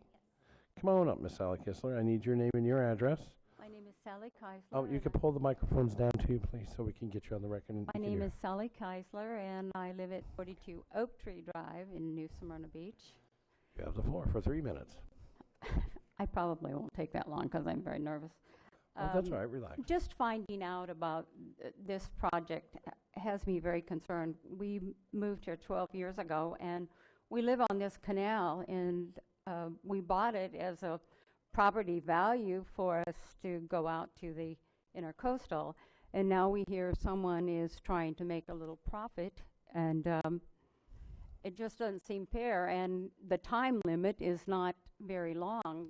I understand we just have till August 24th to deal with this, and I just think there should be more studies. We're concerned about property value, what it's going to do to mosquitoes. That's basically all I have to say. I'm very aware of it, and I think more people should be aware of it, and I don't think they are. All right, thank you, ma'am. Yes, and the extension of time limit. Sally, do I have your approval? She gave me approval. I can't. We only get 3 minutes. Okay. If we could only get you guys to petition the Army Corps of Engineers to give us an extension of time, because I have this thing. This is the Army Corps of Engineers that says that all they need is. Ma'am, I have to have you sit down for a moment. Okay, Miss Langley, if you could pick that up, that would be good. and say the same thing that she was going to say. That would be good. Well, I'll But- try. Okay, go for it, Miss Langley. I need your name and your address. I'm Sally Langley. I live for 27 years at 2 Oak Tree Drive in New Smyrna Beach. We've had a pristine, beautiful canal for many, many years, and for about the last 5 years, they've been knocking these mounds out in the mosquito lagoons down, and the water quality has just diminished terribly. We don't have near the fishing and shrimping and everything that we used to have, and there's a lot of silt and algae in the water now. My concern is the fact that this wetland restoration is ruining our area back there where it's been pristine for many, many years, and I feel like that we need more time than the 24th of August to address this, because it's been kind of slipped under the radar, frankly, and we object to it and would like to have more studies and more time, mainly. I think that's all I have to say. Thank Okay. you. You still got a minute 53. All right. Appreciate your time and concern. Thank you. Well, that's what we're here for, ma'am. Okay. Is there any other public participation? No, sir. Okay, very well. We will move on to closing comments. Closing comments for the county council members here. I'm going to take my option here real quick. I just like to go ahead, and I know this is fresh on everybody's mind here. I got 3 items I need to really just throw out here. In case anybody didn't hear, Daytona has put into their budget $400,000 to support the homeless projects. They have challenged in the roundtable, they've challenged all the other cities and the 2 towns to do the same, put something in their budget to help support the homeless project. And now, which brings us to us.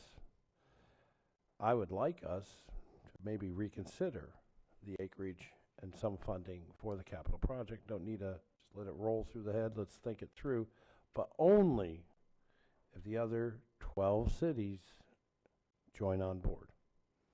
There's going to have to be a caveat. They're all going to have to help. So that's just throwing it out there. Hey, that's what we do here when we go to the executive roundtable. We bring it up, we bring it back to the council, and that's what we're here. Mr. Wagner or Ms. Staines, you want to talk? You and I are going to talk on something, I know, in a few moments. Mr. Wagner? I have a suggestion along your lines of homelessness, if you'd like for me to bring I'm it all, now. hey, anything to anything. The issue of homelessness, obviously, it's not going away. No. We've continued, in my opinion, to provide excellent leadership on behalf of the county. On as far as the issue is concerned, I think we've been in the front end of really trying to get something done. I called the other day. I called Mark from Hum because I've been mulling over some things. You know, my district, I see it quite often. I drive through there daily. I called Mark and said, "Hey, you know, we've made this huge investment. The county council, the county has made this huge investment in Hope Place. What are your ideas of what's going to happen with your facility once it's done? What are you going to do? Because of our investment, our capital investment, we're freeing up this large capital building." And it was interesting. I don't know if you believe in God or not, but I can tell you it was the strangest thing, because it's like, Josh, I actually have been talking to the media about this, It just isn't out yet. And I said, well, it's so interesting because I haven't received a call. So based on our investment, in which I think was the smart move for children and families, we continue to try to find partners. Well, we have the best partner, Hum. Hum has been an excellent partner with Hope Place. They've been an excellent partner with anything we've done with Hum. It's worked. So instead of trying to find entities other than this one, I think it makes the most sense to double down on one that we trust already, and that would be Hum. Because of our capital investment with Hope Place, it frees up theirs. I spoke to him. He thinks he can run it for around $600,000 for 100 people. He's got the room, and I think if we went to Hum and he would, I've had the discussions with him and said, hey, this is what I would propose, is that we would put $1.5 million down with Hum. We'd make a one-time expenditure payment to Hum, say here's $1.5 million, allow them to withdraw once a year a drawdown of $300,000, which would give them 5 years of a 50% partner. I haven't heard anyone doing that. A 5-year, 50% partner going in, a one-time payment. They would have to find their partners. They would just have to show us the agreements that they would run and operate this for 5 years, and all the other items that we thought were important at the time. And I think they can do it. We just did it with Hope Place. Why not do it and double down with the same entity we did it before? I think the reason, we didn't want to do operational costs, but I think the reason this makes sense is there's no reason for them to build something. Yes, they'd have to do some minor adjustments with their facility. There's no reason for them to have to use the capital, but yet we can get a guarantee from them for 5 years and really, continue to be the leader on this. I think, this would be the great jump start to actually get this done. Doug Daniels has said it many times about location and his views because it also encroaches into his district. I think this makes sense. This is a viable solution, and the reason I like it so much is we're partnering with Hum. It's up to Hum to find the other 50%. It's open for discussion, but I think it makes a lot of sense. I'll tell you what, with Daytona ponying up the 400,000, they only got to find 25% now. And there's one really important thing. I did ask the manager specifically. I said, "Hey, here's an idea, and one of my main concerns: can we still get to zero?" Yeah, that was. I'd like if Jim can discuss that. It's our manager. Our manager. Yeah, Jim Daney. I wanted to make sure that I won't be here next year, and I didn't want to mess up future councils about this initiative. So, Jim, if you could discuss this and other things. Right. That we Well, discussed. as Josh pointed out, I think let's look at what we've done leadership-wise. First of all, this whole lack of leadership astounds me because we're the only ones that have actually put up any money for anything, okay? So we actually did, and we're actually moving ahead. Josh talked to me about this.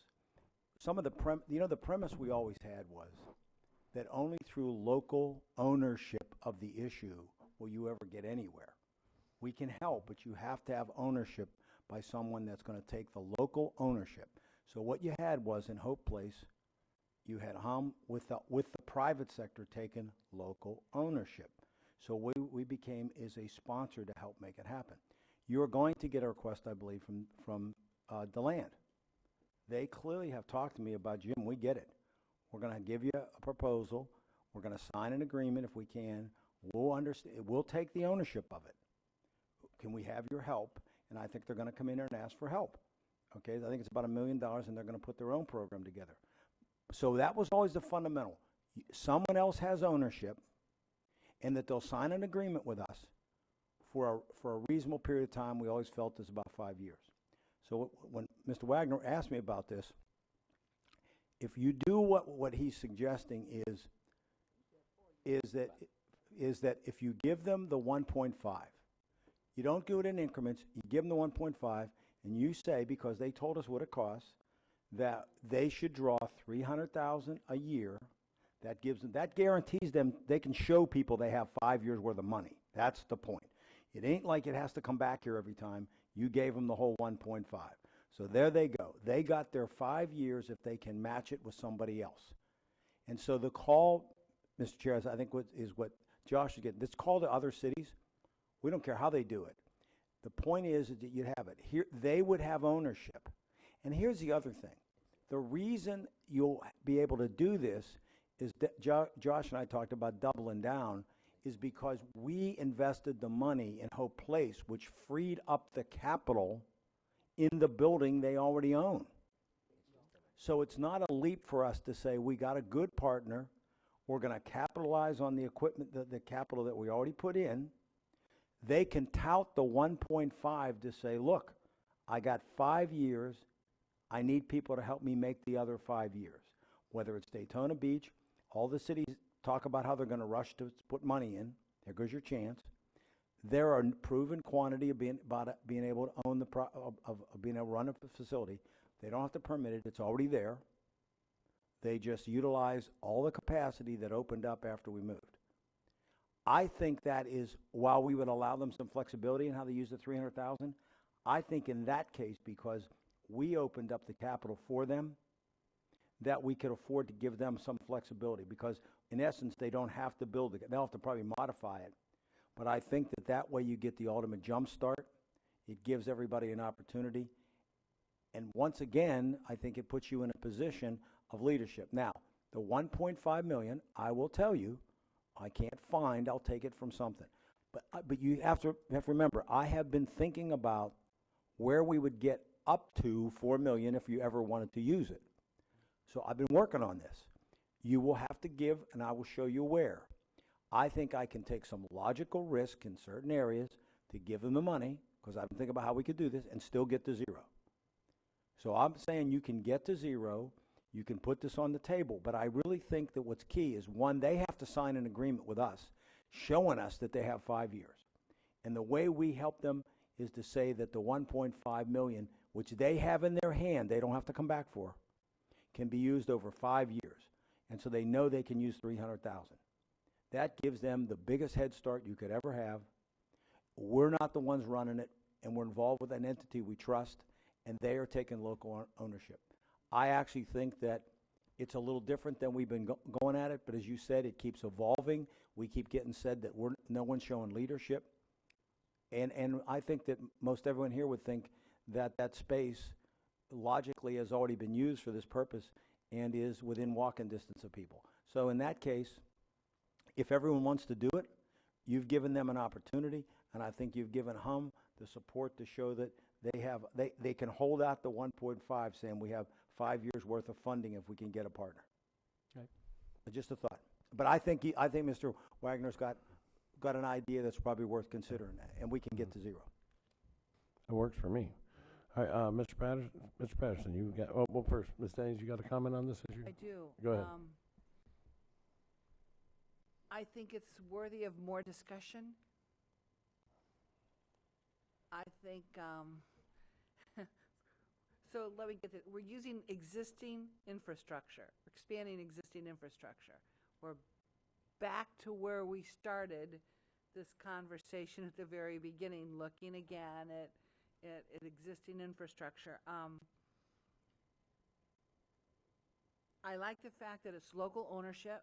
My concern with one of the other suggestions right now is outsourcing our nonprofit to Central Florida with the Catholic Charities.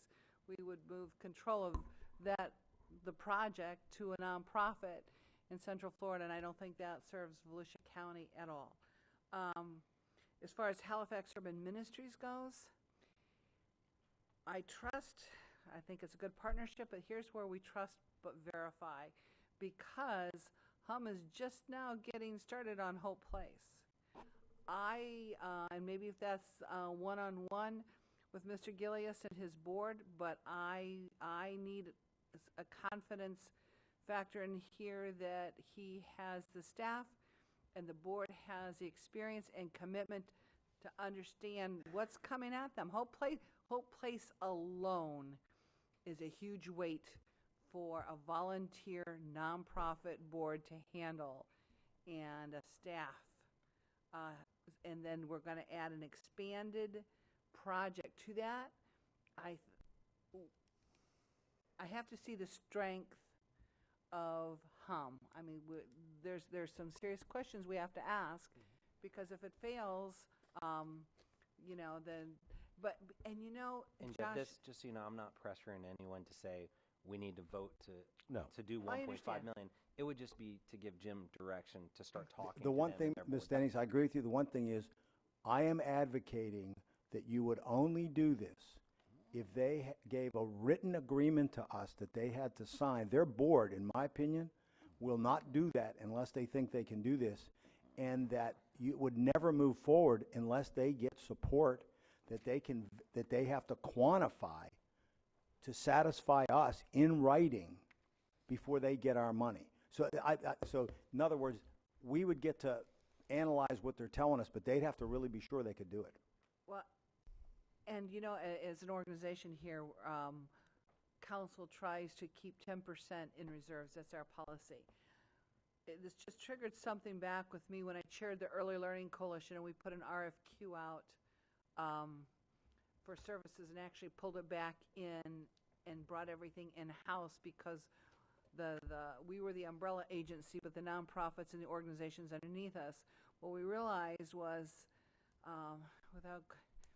we wanted to make sure they had at least 6 months in reserves for salaries. I think I want to know with Halifax Urban Ministries, where are they financially and their reserves, and what do they have? I think it's time for a very serious financial conversation with Halifax Urban Ministries, so that our level of confidence in turning over taxpayer dollars is strong. It's our due diligence. Not that we approve their budget. We don't have to do that. But I want to see where their reserves are. I want to make sure that they have at least 6 months in reserves for salaries, because every nonprofit that's failed, and we've seen the parade through the last 2 years through here, just here, is because they haven't built in the reserves, and they're no longer viable.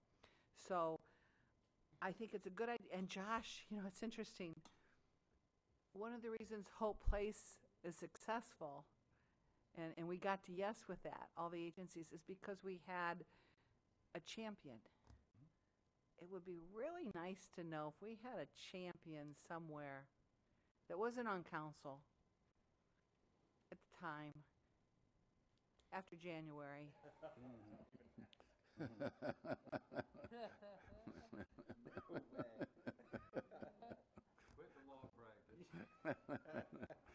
Oh, no, you can start practicing homeless law. Involved in homelessness will be one of the issues I'll stand by. Thank you. So, but anyway, I hear you loud and clear. but that's another thing that makes Hope Place so successful, and level of confidence, because of who's involved as a community champion. I think it's worth discussion, and I definitely agree with you, Josh. I'm comfortable with directing the manager to take a look at this with all those noted caveats that you know, put on notice. Well, I think we would ask them, what I would expect in writing is their board would be serious about it. I think that you're right. Remember now, they're the ones that raised this issue. So we're not thrusting it upon them. They were volunteering. Right. So what we'd say is, look, here's one of the things that I would expect that you would want. To make sure that it's solid, Ms. Danes, is that the other part of the funding, which they could get from wherever they want, we would want to see that, because that's part of the plan. Now, for example, say a community said, we really want to be part of this. Well, you're asking for a 5-year, we're giving them a 5-year commitment this way. Well, what I think you would expect is say, well, let's pick out a city. So we'll call it City X, okay? And they said, we'll give you $100,000, and they passed by ordinance that they're going to do it for 5 years. So that's the kind of documentation I think we want to see, that they can show, here's the money. They've all passed resolutions, okay, resolutions saying they're going to do it, so that it's real. And then when it's real, we're saying we'll sign on the dotted line. No different than Hope Place. I want a contract. That's what it would be. It'd be a written contract with us. I want a contract, not a resolution, yeah. Well, I meant it would be a contract with us, but what I'm getting at is they would have things in their hand that wouldn't be, well, somebody told me they'd give me the money. They'd have a document saying that a community made a 5-year commitment, and here goes the document. Then you'd know that you had partners for 5 years. And I think the beauty of us giving them the 1.5 million is they can prove to people they got half the money for the 5 years. So they have something now to market. But you're right. It would be a written contract just like we had in Hope Place. Right. And I'm saying they need documentation to prove to us that they have operating costs. There you go. And I think it's just, that's the parameters. We'd have to see where we go. But to me, you know what I like about that? It's no different than we've ever said. We're right back to where we back, started. Existing infrastructure, partnering with an existing nonprofit, and we're at the table. Those three things have not changed. So I think we're just. I wonder what's changed with Halifax Urban Ministries, because when we first did this thing, I actually told Halifax Urban Ministries, I said, well, now that your building's going to be emptied here very soon, we can use that. We don't have to build something new. Oh, no, we can't do that. Okay. They changed their mind. Apparently. I'm glad they came around and saw it, came to the white side of the force. Thank you. Okay, Mr. Patterson, you have comment on this issue?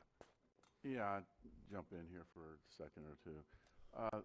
This is a building that's going to be pretty much empty. Is this the same building that was in the newspaper today that 2 of the city commissioners said they regretted that it was even existed?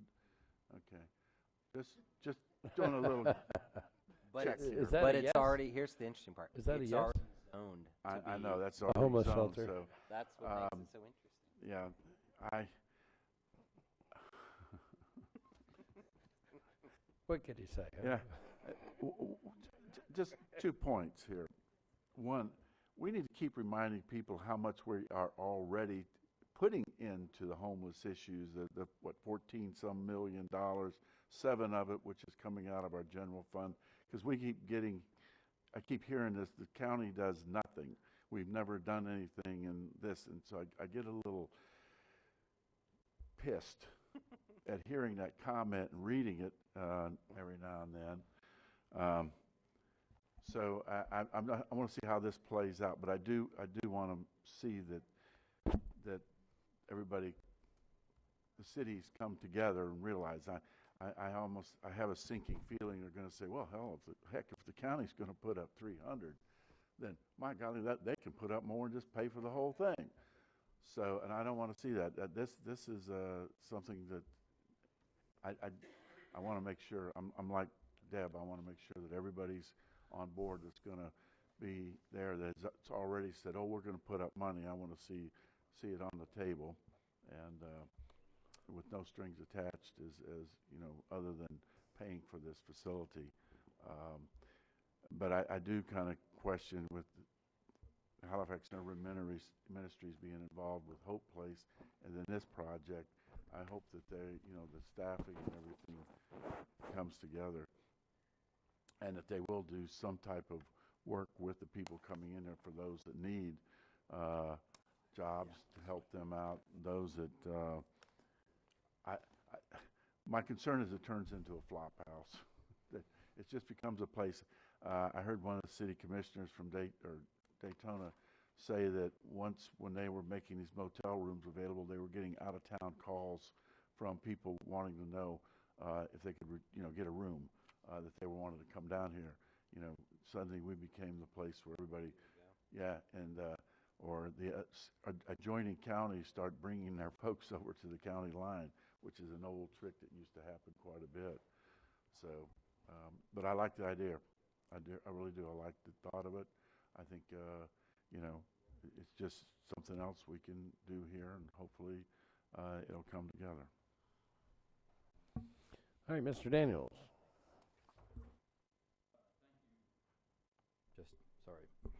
Thank you.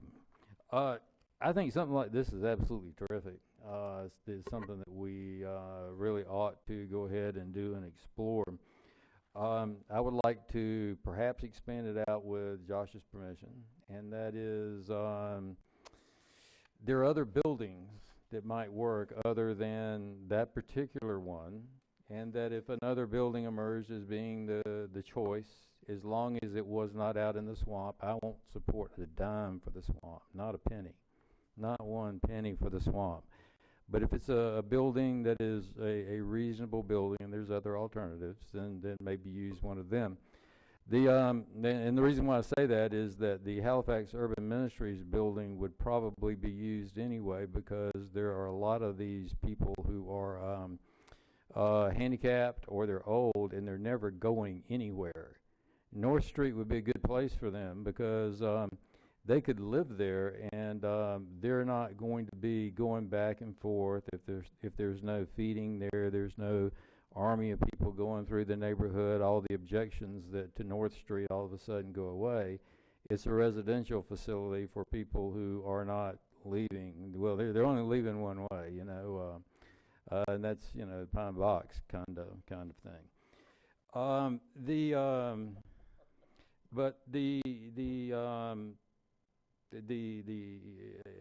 Doing this, coming up with the money for an existing structure that we don't have to put a whole lot of money into, or nobody has to put a whole lot of money into to get that up and going, and us putting in money for operations like that, I think it's an absolutely wonderful idea, and something that we should pursue with full vigor. Thank you for bringing it forward there, Josh. I appreciate it. Thanks, Doug. And I'm okay with whatever HUM wants to do. You know, I think when we do this, we just say, hey, 100, 125 people, and HUM, it's their board to figure out to bring back. You know, it's not. I guess when it comes down to it, as long as it meets our criteria, it's their project. Now, just so you recognize, my recommendation was that HUM. Now, it has to pass our scrutiny, but HUM's the known quantity. So our relationship would be with HUM. And if it's a different building or whatever, but that's the known quantity that's said in the newspaper that they want to adopt the issue and be the champion. Now, the city did not sound too thrilled with that particular location, but perhaps that can be changed, or perhaps there are some other locations that would work. And to me, that is the key, locations that will work.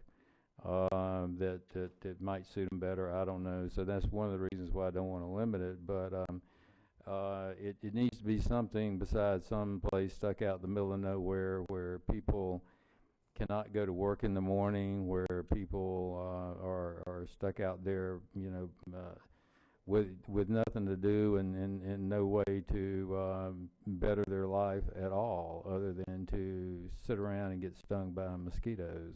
It doesn't sound very pleasant to me. Yeah, Josh, thank you for bringing it forward. Ms. Kuzak. Thank you, Mr. Chair. I too am in agreement with this. I do have some concerns as it relates to the 1.5 million, that we would give that to them in one lump sum. I would much rather make that they will do the rest of the funding, and that we would give the same as you're doing with Sunrare, for instance. We have the money in place, but they don't get the money until we began to see some action and movement. I just don't think that, I just kind of have heartburn in getting rid of that kind of money and not feeling sure that other folk will back out of the commitment and they already have our money. I could suggest that this would help. I think the issue would be that it's a one-time payment from us. So what I could do is we could do this if the council Really were. a one-time payment. Right. What I could do is set it up so it's a one-time payment to an account we have, and they could get a $300,000 draw for 5 years. That's right. That I would feel a lot better about that it. that way they could tout that they have the money, and we would be done making our commitment. I could make that work, Ms. Cusack, in the same manner, because I think it's the same thing. They would know, they could show people, look, we got 1.5 in the bank. That's right. Okay, and so they don't have to argue for it. They wouldn't have to come here every year. We could make it so that you do it by resolution, that they get the draw every year annually, but we can do it that way. So if something would happen, the money would still be in an account here. I would feel much better, and I think that is one of the pieces that would make many of the citizens feel better. It is something that we have to address, I want us to be good stewards, but I'd feel much better if we did it in that manner, personally. I thought that's how we were going to do it in the first place, was it was going to be like in one of our accounts. I just and we would wanted to assure draw. that they could assure people that the decision was made and they don't have to worry about the draw every year. I can do it the way Ms. Kusak's talking, if you pass it so that it's formally passed. I can make it that way, and that may be more comfortable. But in essence, Ms. Kusak, the same issue would be they could show people the money's in the bank, we got it. Okay, we don't have to ask for it again.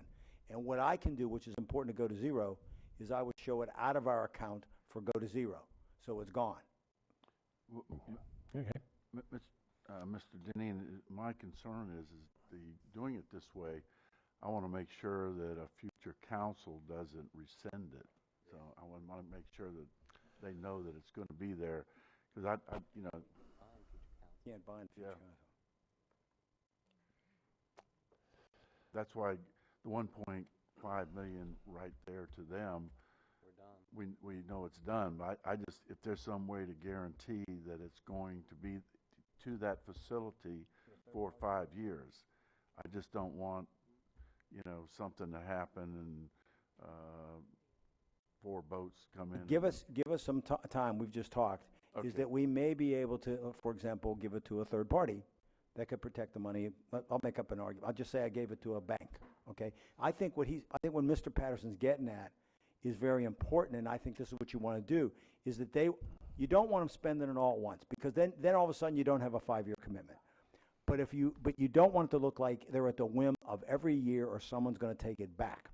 And also, I want to show that it's our one-time payment, so we're done, so I can get us to zero. So we will find a way legally to put it in some type of non-revocable trust or whatever, so that they get it, but they can show people and they'll know they have the income. Now, with the idea that if they go off track, if they can't do the job, then we get the money back. I guarantee you we can find a way, if that's what the council wants.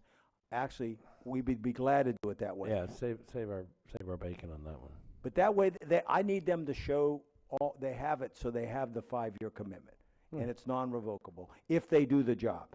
Yeah. I want to make sure that any other funding partners in this that we may find, that they are as committed as we are to the project.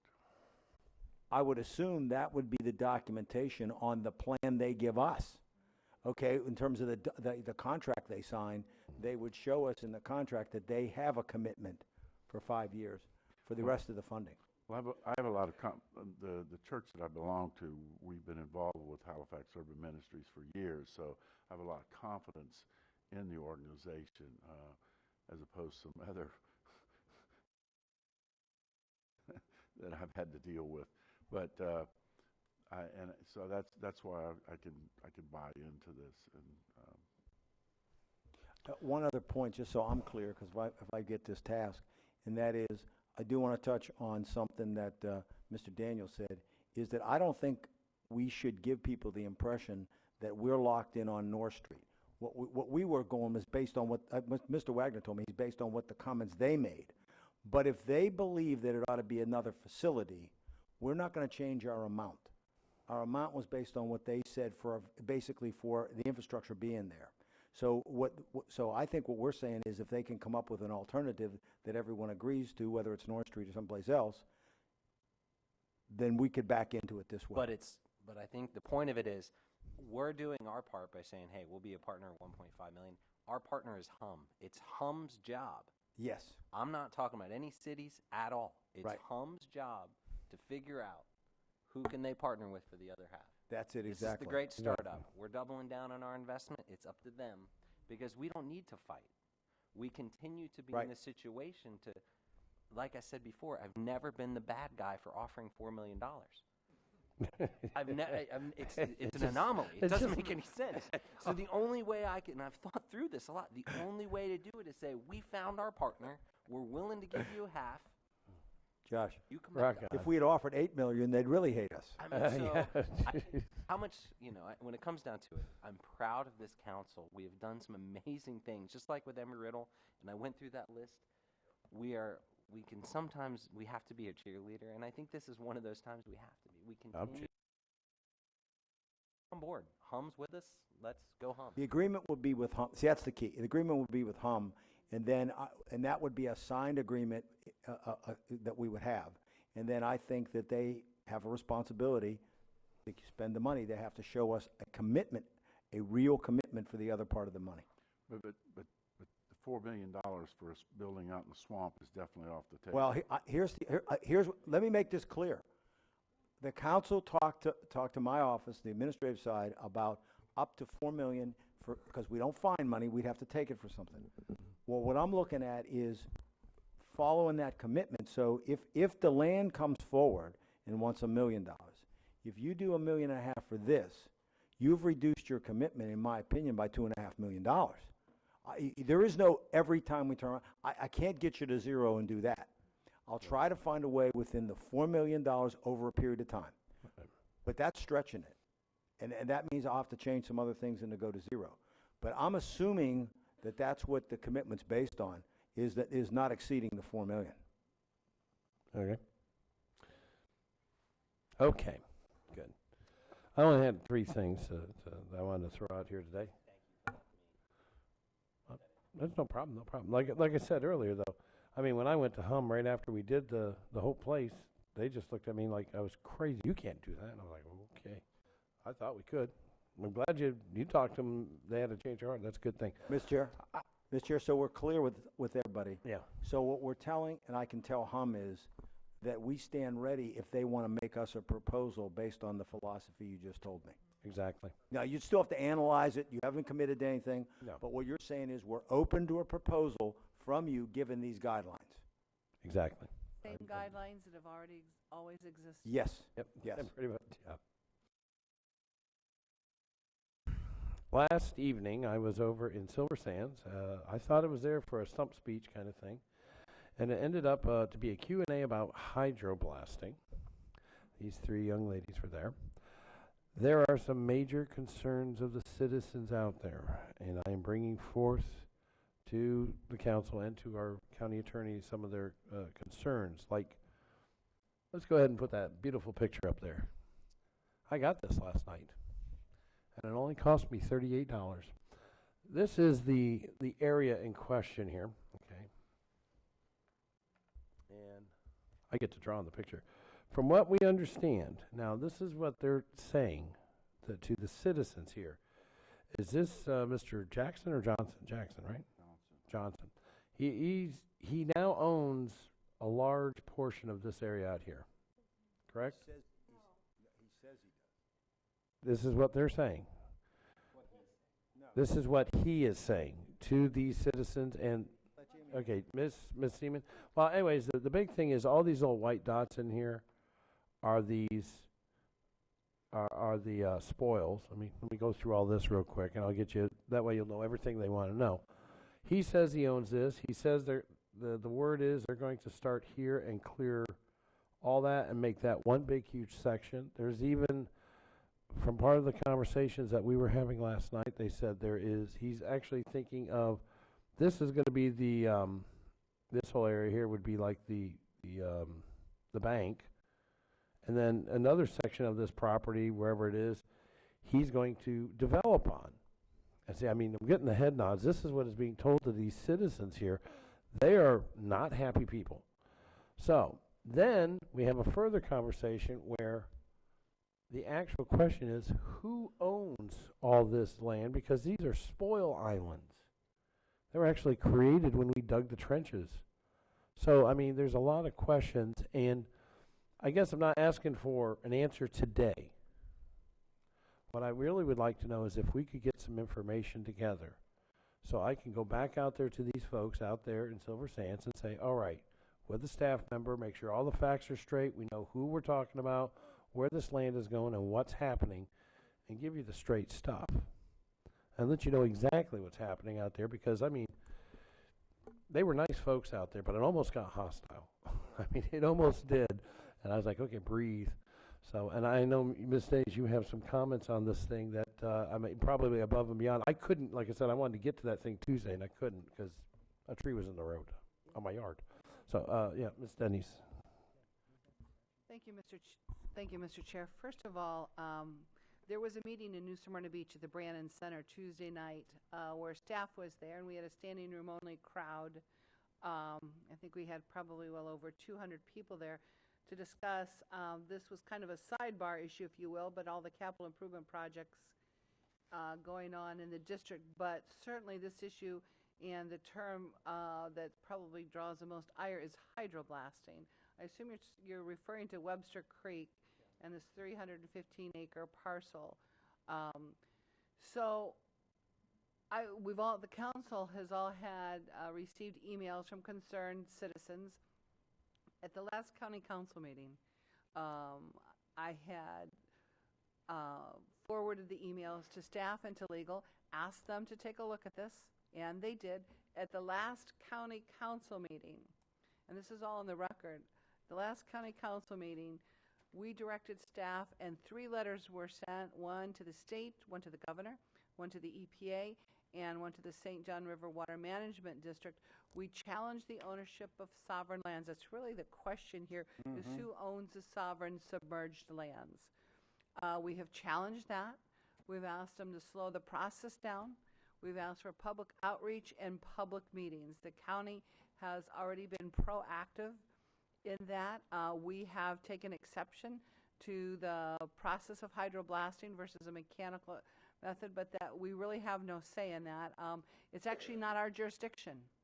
It is not our jurisdiction at all. The permitting goes to the Corps of Engineers, as you know, the Army Corps of Engineers, and the St. John River Water Management District.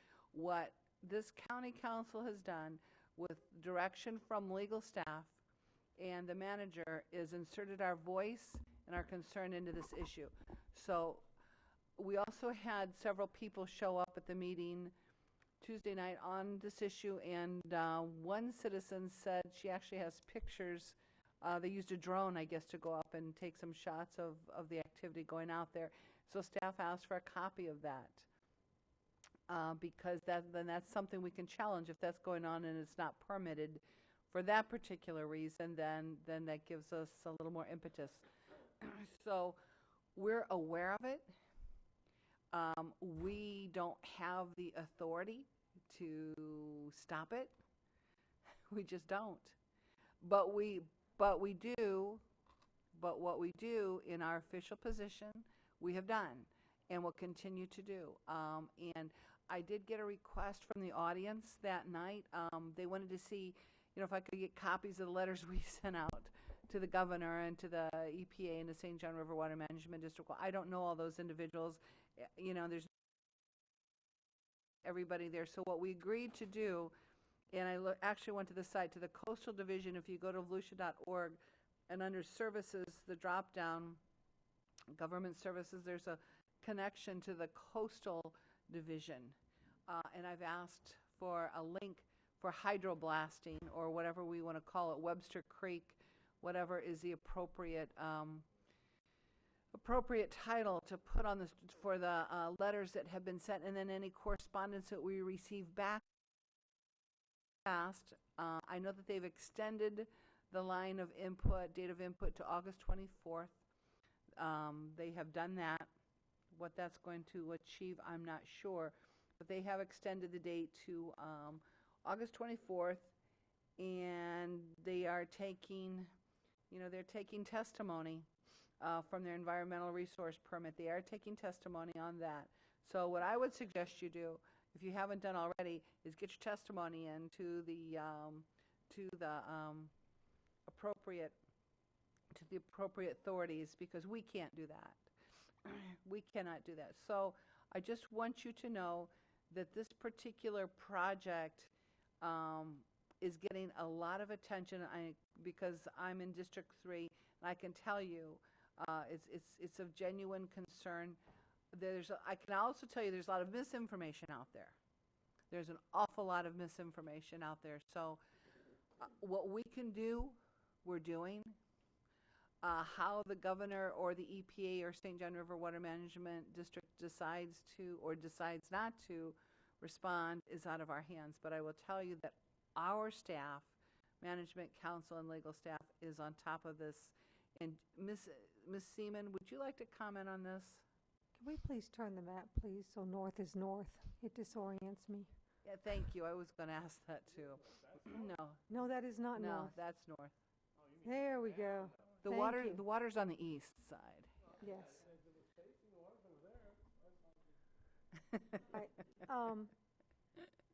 Mr. Johnson Not getting in a boat made with an you. application for more land that he owns. This is swamp and overflow lands. This Right. is not sovereign submerged, and those terms are being confused. These are swamp and overflow lands that came to the state of Florida. We became a state. These lands are part of the Mosquito Preserve, Mosquito Lagoon Preserve. There is in Mr. Johnson's chain of title a 1901 deed from the trustees, which is the governor and cabinet, for a portion of the 300 acres under which he is making the application. He does own some of these lands. I want everybody to understand that. He owns some of it. Right. But he doesn't own everything that he's made an application for. The county, as a subcontractor for the Water Management District, has been doing work out there for the last 5 years. Actually, we've been doing work out there for the last 15 years, dealing with the spoil from the mosquito control ditches that were built over the years. The attempt is to regrow some of the mangroves. DEP issued that permit. DEP knew these were these were swamp and overflow lands owned by the trustees when they issued that permit. The same area that the county has done the work on behalf of the Water Management District is the property that Mr. Johnson is attempting to claim for his mitigation bank as well. He is not proposing to develop this. It is not being restored for purposes of development. He wants a mitigation bank. Mitigation banks allow other developers to buy credits so that they can build on wetlands. And he sells those credits to other developers. So this would not become developed land. This is not going to be filled in and developed. He wants to be able to use land which the county does not believe he owns to sell credits to other developers so they can develop their land somewhere else. We have sent a letter to the governor and cabinet as the trustees telling them that we believe that this is land owned by the state of Florida. Response from the governor and cabinet other than a phone call from someone by the name of Ashley to Maria in the manager's office. And we don't know who Ashley is. She was supposed to follow it up with an email. Just Ashley called and told us it was going to go through the permit process. We did receive a letter back from the St. Johns River Water Management District, which incorrectly said that they would allow this to go through the process of determining where the mean high water line is. The mean high water line is irrelevant. That's a non-issue. It's irrelevant. And so we'll probably follow up with a copy of the deed that we do know exists and ask the DEP to please provide us with any other documentation that would prove that Mr. Johnson owns the additional lands because we're not understanding the position that they're taking at this time. The permits issued by St. John's and the Army Corps of Engineers go through a administrative review process, and there is a process by which they can be challenged. But a challenger has to have standing. You have to have an interest which the Corps of Engineers and the St. Johns River Water Management District recognize. I am not certain that the county would have standing to challenge. The adjacent property owners would. We will continue to monitor. We will continue to bring you information. If we come to the conclusion that we have standing, we'll give you that opportunity to make the decision whether you want us to challenge these permits. If they're issued, we still don't know if the permits will be issued by either St. John's or the Army Corps. the update from the last meeting when I informed you all of this. Well, and I think that's important. Thank you, Ms. Seaman. I think that's really important to note is that this is not for development. When they hear development for mitigation banks for development, that doesn't mean they're developing on this property. It's a trade-off.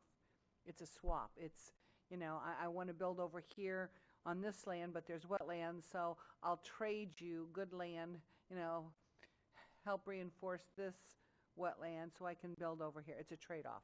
There's no way this is going to be developed.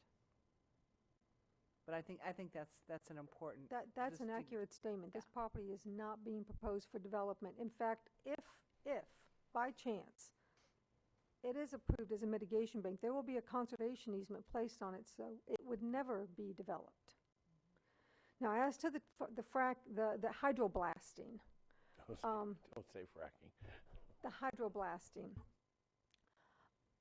I don't know whether or not our environmental management staff has sufficient information to even provide sufficient input to you at this point as to whether or not that is an environmentally appropriate method of restoring some of the mangrove through this area. I also know that there's a lot of concern from the fishing community that it would adversely affect their ability to go back in these areas and you know, enjoy the waters, that they believe that it's going to be flattened to an extent that the channels will no longer be available for them to move through. But honestly, I'm not sure that environmental management has sufficient information at this time. Nor do I think that the information provided to the Corps of Engineers or to St. John's is specific enough for them to be able to give you any indication of what this will look like. It just simply says that they're going to use hydroblasting. And you can go Google hydroblasting and see how it's used in other projects throughout the state of Florida. But that still doesn't do us any good in understanding to what extent, where, which of the spoil islands, you know, which channels. That is all unknown to your environmental staff at this time. Yeah, and last comment I'll make on this too is I've done some research on that too, Ms. Seaman, and again, it's one of those processes that's unknown. It's a term that sounds kind of scary, that we're going to go in our backwaters and blast. Well, there's really not that much difference as I'm seeing between hydroblasting and mechanical removal. When you start moving the dirt around, you're moving the dirt around, whether you're using something made out of steel or you're going to blast it. If there's going to be an impact to the wetlands and to that area, there will be an impact. So I guess I'm glad that you stayed, because I want you to know that, first of all, we had a very big meeting about this Tuesday, and staff was there to address that. We're not ignoring it. What's within our we're the little guy here. We're the little fish in the big pond, if you will, on this particular issue. So thank you, Ms. Seaman. Thank you. There was a pun intended there, I heard. Was indeed. There was indeed. Okay, ladies, so everything I said last night basically was exactly the same thing. But we are staying on top of it. I just wanted to make sure that everybody had the information, and I thank you guys, you ladies, for coming up today. Okay, Mr. Daniels, you wish to comment on this issue before we move on to my final issue? I always pick the big ones, don't I? Yeah. I don't want to beat this horse too. Well, I'll tell you what. A couple things. The staff really has done a good job out there with the mosquito control ditches, filling those things in. You guys have done really a terrific job. I went out there with St. John's and they showed me what the county had done, and it is a remarkable job. Remarkable job that other people have done restoring oyster beds out there. Really terrific. It's really done absolutely good work. It is too bad that our machine fell apart and we're not able to do it. George, you may want to look at this, but in talking to the people at St. John's, what they tell me is that they've got enough work for you that if you were to get another machine, you get. So you know, if it's a good deal, it's a good deal. You know, if it isn't, it isn't. But at least according to them, they think that they've got enough for you to do that you would be more than paid back for whatever you invested in getting another machine. That apparently our machine is in such condition that it cannot be repaired. getting back to the story at hand, what I would like to do, if everybody is agreeable, is I would like to get a similar letter to the Indian River Lagoon. Sitting on the Indian River Lagoon Council are the 5 counties that border the Indian River Lagoon, plus DEP, plus the 2 water management districts. I want to hear what they have to say. I brought it up at the last meeting, and believe me, just about everybody in the room was familiar with this issue and was not happy. I want to have that be an issue there. I want it to hydroblasting to be looked at by their scientific committee, brought up through their management committee. I want this whole idea of them taking what is sovereign lands and turning them over to private individuals. I want that looked at and looked at heavily. There's not a person, there's not a county member that is going to be supportive of that, not one. And I want to see those state agencies defend it. And let's do it. Okay, thank you. Thank you, sir. Now, my final discussion, always the hotbed stuff. We talked about this quite a few months ago, and I got a couple of phone calls.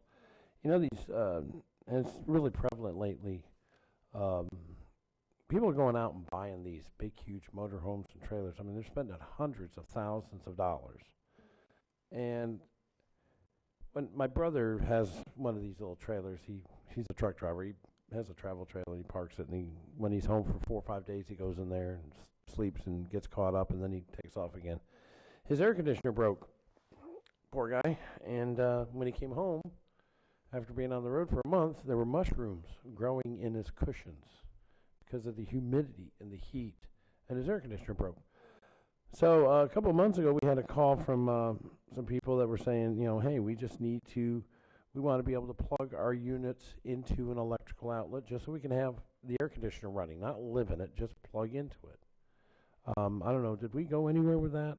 Was there any kind of suggestion of ordinance change to make it legal? Because right now the zoning says you can't plug it into an electrical outlet. If you just spent $360,000 at La Mesa and you're not going to go on the road for 6 months, you get to park your motor home next to your house and it becomes a moldy mess within 60, 90 days or whatever it takes. So, I mean, did we discuss, I know we discussed this.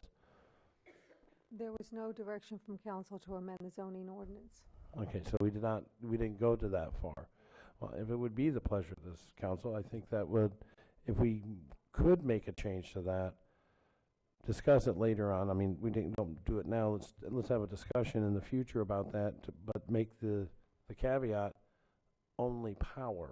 You can't plug sewer and water into these things, but because the people are complaining that their trailers are turning moldy and green on the inside, they just want to have the air conditioner on to keep the humidity down in their trailer.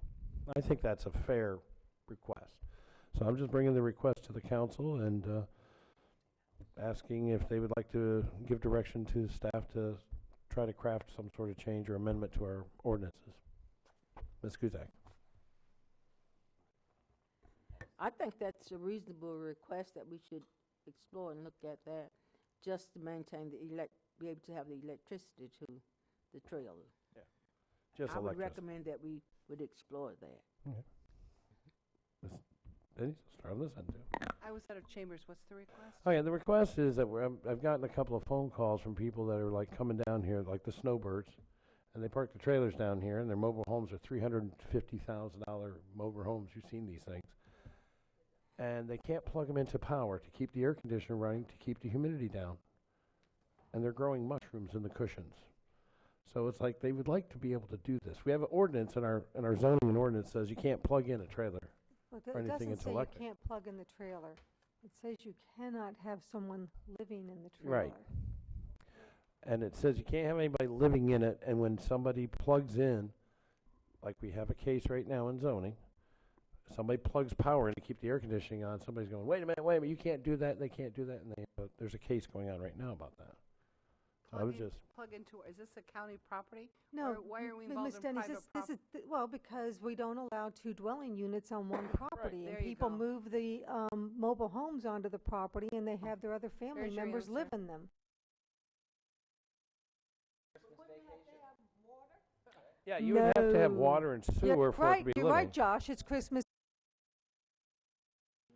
I never saw it. Randy Quaid. Never saw it. Well, my thing is, no. Okay. Busy guy. No, I'm not saying Well, allow you them just- to you hook have the air up. conditioner in, you sleep there overnight, and you get up in the next morning, you go into the house and eat dinner in the house, and, yes, it's been an issue. Council has addressed it, I want to say, since I've been with the county at least a dozen times, and every time they come to the conclusion that it's more trouble than it's worth. I would like to look into it a little bit more. Well,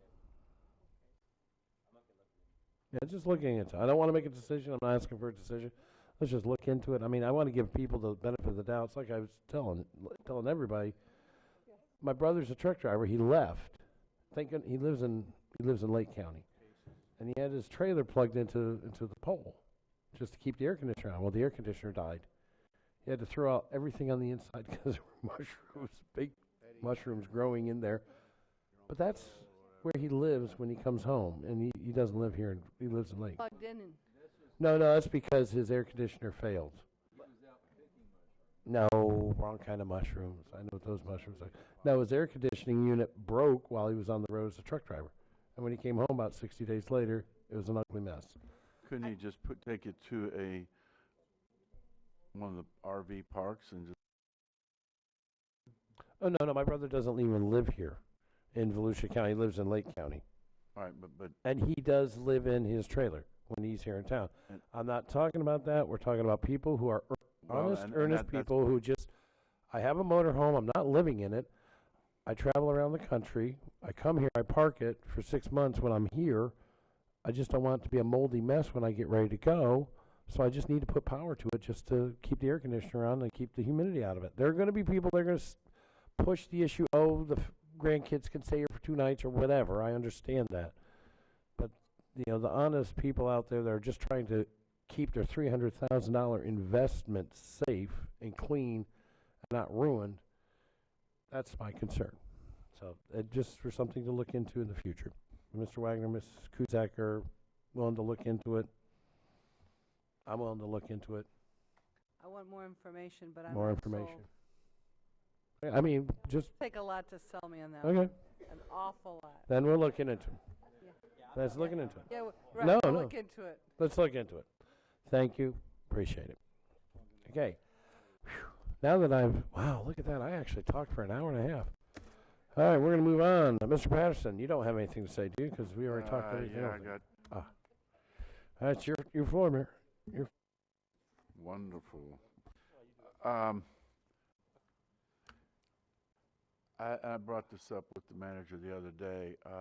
There's a project going on, and I guess the Key West is looking at it, and it is a mosquito control type of project where they are having these mosquitoes that are something is done. No, they're yeah, and they are so. I'm just wondering if we could look into that for. It goes after specifically the Aedes aegypti, whatever, how do you pronounce that? What we thought we would do is look into your issue, and maybe at the next meeting, give you a little update. We don't want to scare people. We're not having that issue here, but we come back and tell you kind of where we are, and we'll look into that. Okay, that's all. Okay. I need a contact person. I have a friend who has a niece out in California, and she's in charge of been put in charge in that county on turtles, and so they know that we have a very good program. So if I could get the name of somebody, a couple of people that I can turn them loose to call her and give her some advice on. No problem. We'll With get the you that turtle tomorrow. issue. Okay. The other thing is I have been thinking about this since we dealt with this over a year ago, and that had to do with when we terminated our relationship with the Florida Association of Counties. And it's been kind of interesting. And I've been talking to Scott Shalley with the Florida Association of Counties, and they have gone to some great lengths to try to listen to our complaints. And I'm kind of feeling, well, there's no remorse here, but I'm kind of feeling that maybe we should work with them. I would like to see us possibly look at rejoining the Florida Association of Counties. They keep reminding me we're the only one out of 67 counties who's not a member. Who is this guy? Who? I hate to tell you, I told you so. You No, this isn't an I told you so moment. I need more information Well, on See, I need more information. You didn't All want right. it? Time out, Florida. Time out. What I'm trying to say is they've listened to us, what we have said. It's not because I feel guilty or remorseful. That's not the case here. This is basically a situation where they have looked at our concerns and And what was that? Helped us in their DJJ, didn't they? Huh? No, I'm not going there. I did. I don't want to see a frown on Dan's face when we say DJJ again. But one thing, one of the concerns that we had is like with the insurance issues, and FACT has put Volusia County on a do not call list as it relates to insurance programs and other business enterprises. So, that was one of the complaints. But I think one of the biggest problems they have has to do with the meetings, and unfortunately, it's kind of a hard issue to resolve since so many of the different counties have different days they meet. So they're looking at some things. I've got 2 pages of things that Mr. Shalley sent to me that we've talked about over the last year. I told him that I did not want him to cut his dogs loose to come over here and start hounding our council members on this. But I would like to propose that we revisit this and possibly, and Mr. Deneen and I have talked about this also. I think there's some involvement that he can have by the managers around the state. I'm getting this look from everybody. Wait. I voted to stay, so I'm voting To stay. Hey, Patty. And you had the floor. Yeah. I mean, this was your idea, boy. It was your idea. Now, Hey, baby. this was all your I want idea. to go back. We're Not- cool. Just say the word motion, and you're gonna get it. Well, no, you've regained it. That's what you've regained your mind. So My God, he's she's singing seen the again. light. Well, let me just say this. After it was like 2 weeks. It was 2 weeks after you made that, and everybody went along with it. I get a call from the president of the Florida, and I says, "Oh no, don't call me, baby. Pat Patterson's number is I know, 38." I got one call. Mr. Patterson, how yes, much sir. money is this? Pardon me? How much money is it? Do you know? What was it last time? About 50-some thousand? Probably too much for him to say. No, what I was We going to say. can't go to zero. But that's it. I think this tips the point. No more go to zero. Okay, all right. It's We'll off the borrow table. 50 Forget it. grand. No, the can't do table, it. No. If you make the motion, I think there's four. I think if you made a motion, you'd hear. Yeah. All right. Go ahead. want you to say I move that. Yes, we want you to say it. Oh boy, it's very rare I have to eat my own words. You know I that. haven't seen it yet. Motion, sir. Is there a motion involved here? sir? I probably won't get a second. Well, actually, when I made the motion last time not to rejoin it, I was surprised that I did get a second, Mr. Daniels. So surprising. Here we go. So I will make a motion that we inquire into counties. Second. Okay, motion made to take a look at what it would take to get back into the Florida Association of Counties, with a second by Mr. Wagner. The lame duck making the second. Well, okay, can I reject the second and get somebody else the second? Okay, I didn't think so. Go with Sorry about that. Okay, any further discussion on that matter? Okay. In the information, Yes. though, if you have 2 pages of reasons why we should rejoin, I'd like to see at least half a page. A reason why we should. Is that a public records request? It is. No. There's been a lot of conversations going on. I had one of my high school classmates that, Oh, don't. We've heard that story called- before. Let's move on.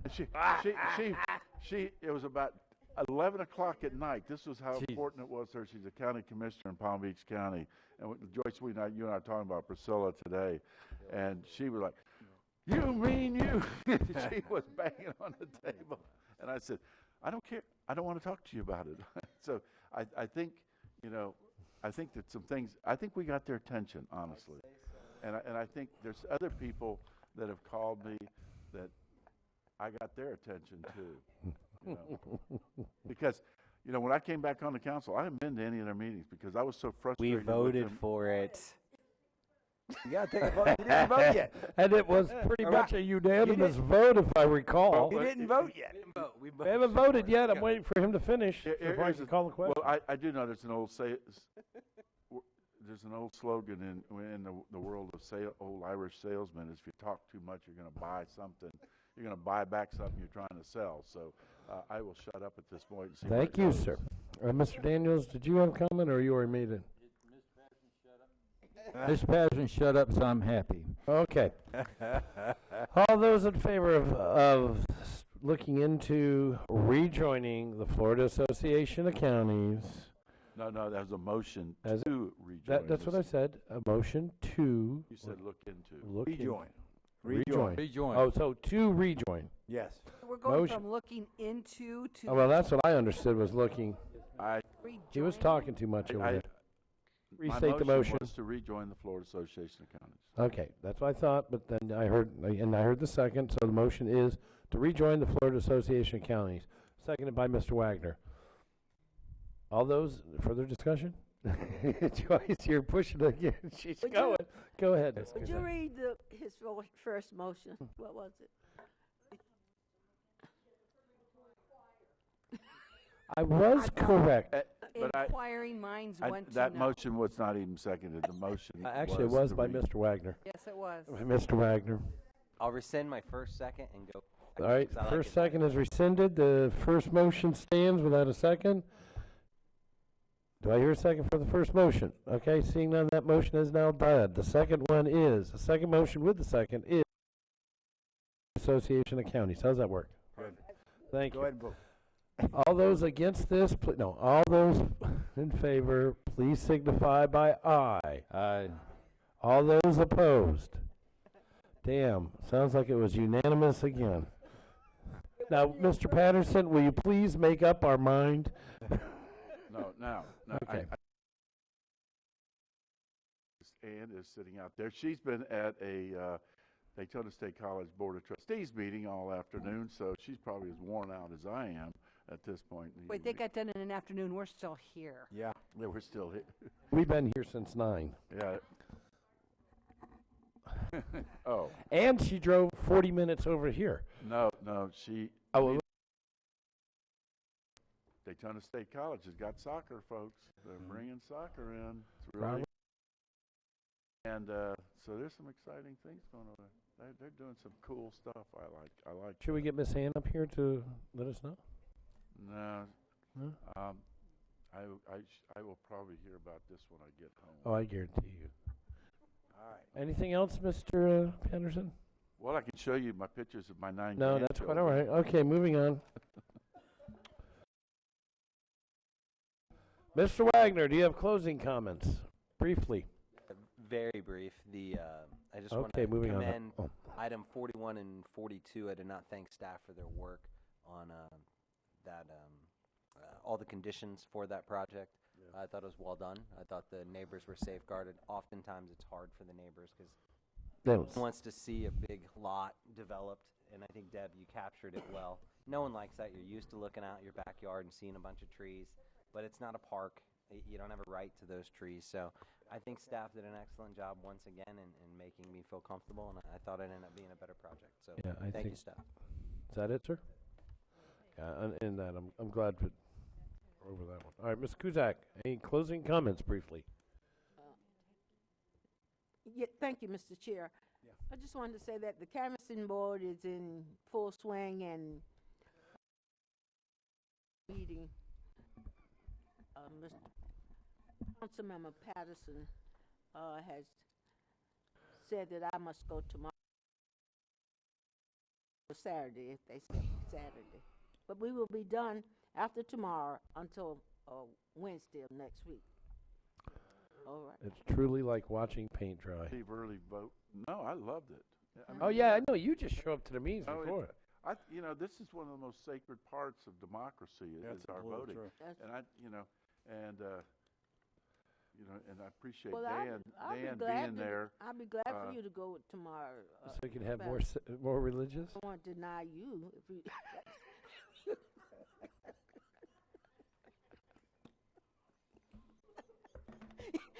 So with that, he stopped talking.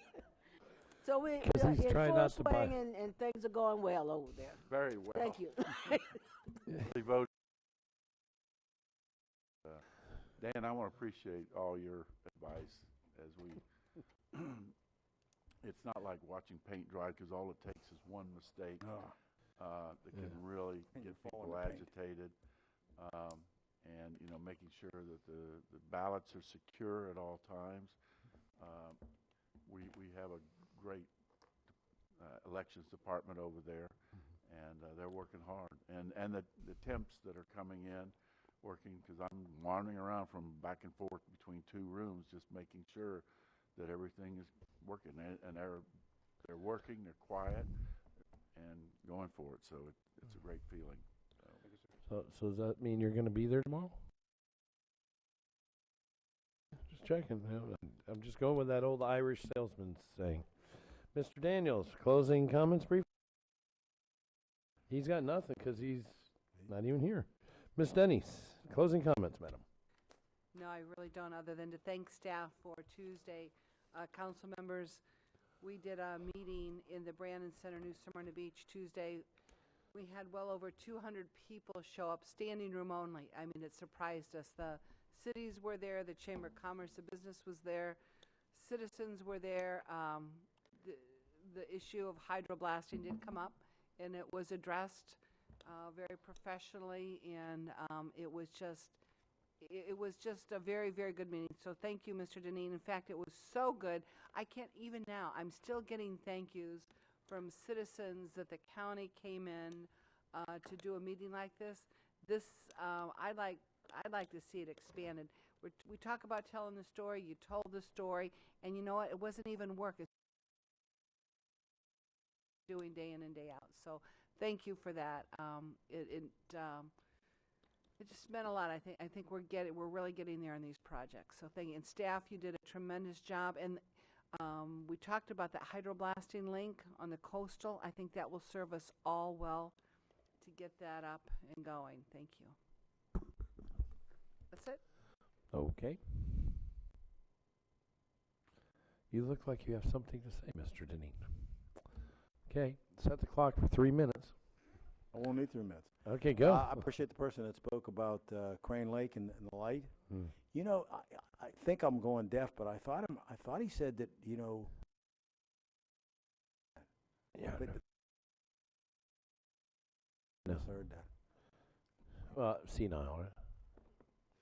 Is that it? Yeah. Mr. Eckert, do you have any closing comments? Because he picked up his briefcase. I guess he's ready to go. No, sir. Okay. Our next council meeting is September 8th with a 6 p.m. Yes, we have the next two council meetings, for the record. The next two council meetings are our evening meetings for the budget. So come ready, come one, come all. Bring a lunch, bring a dinner. We'll be ready. Cool. Okay, unless there is objection, we will be adjourned until September 8th, 9 o'clock. No objection? So adjourned.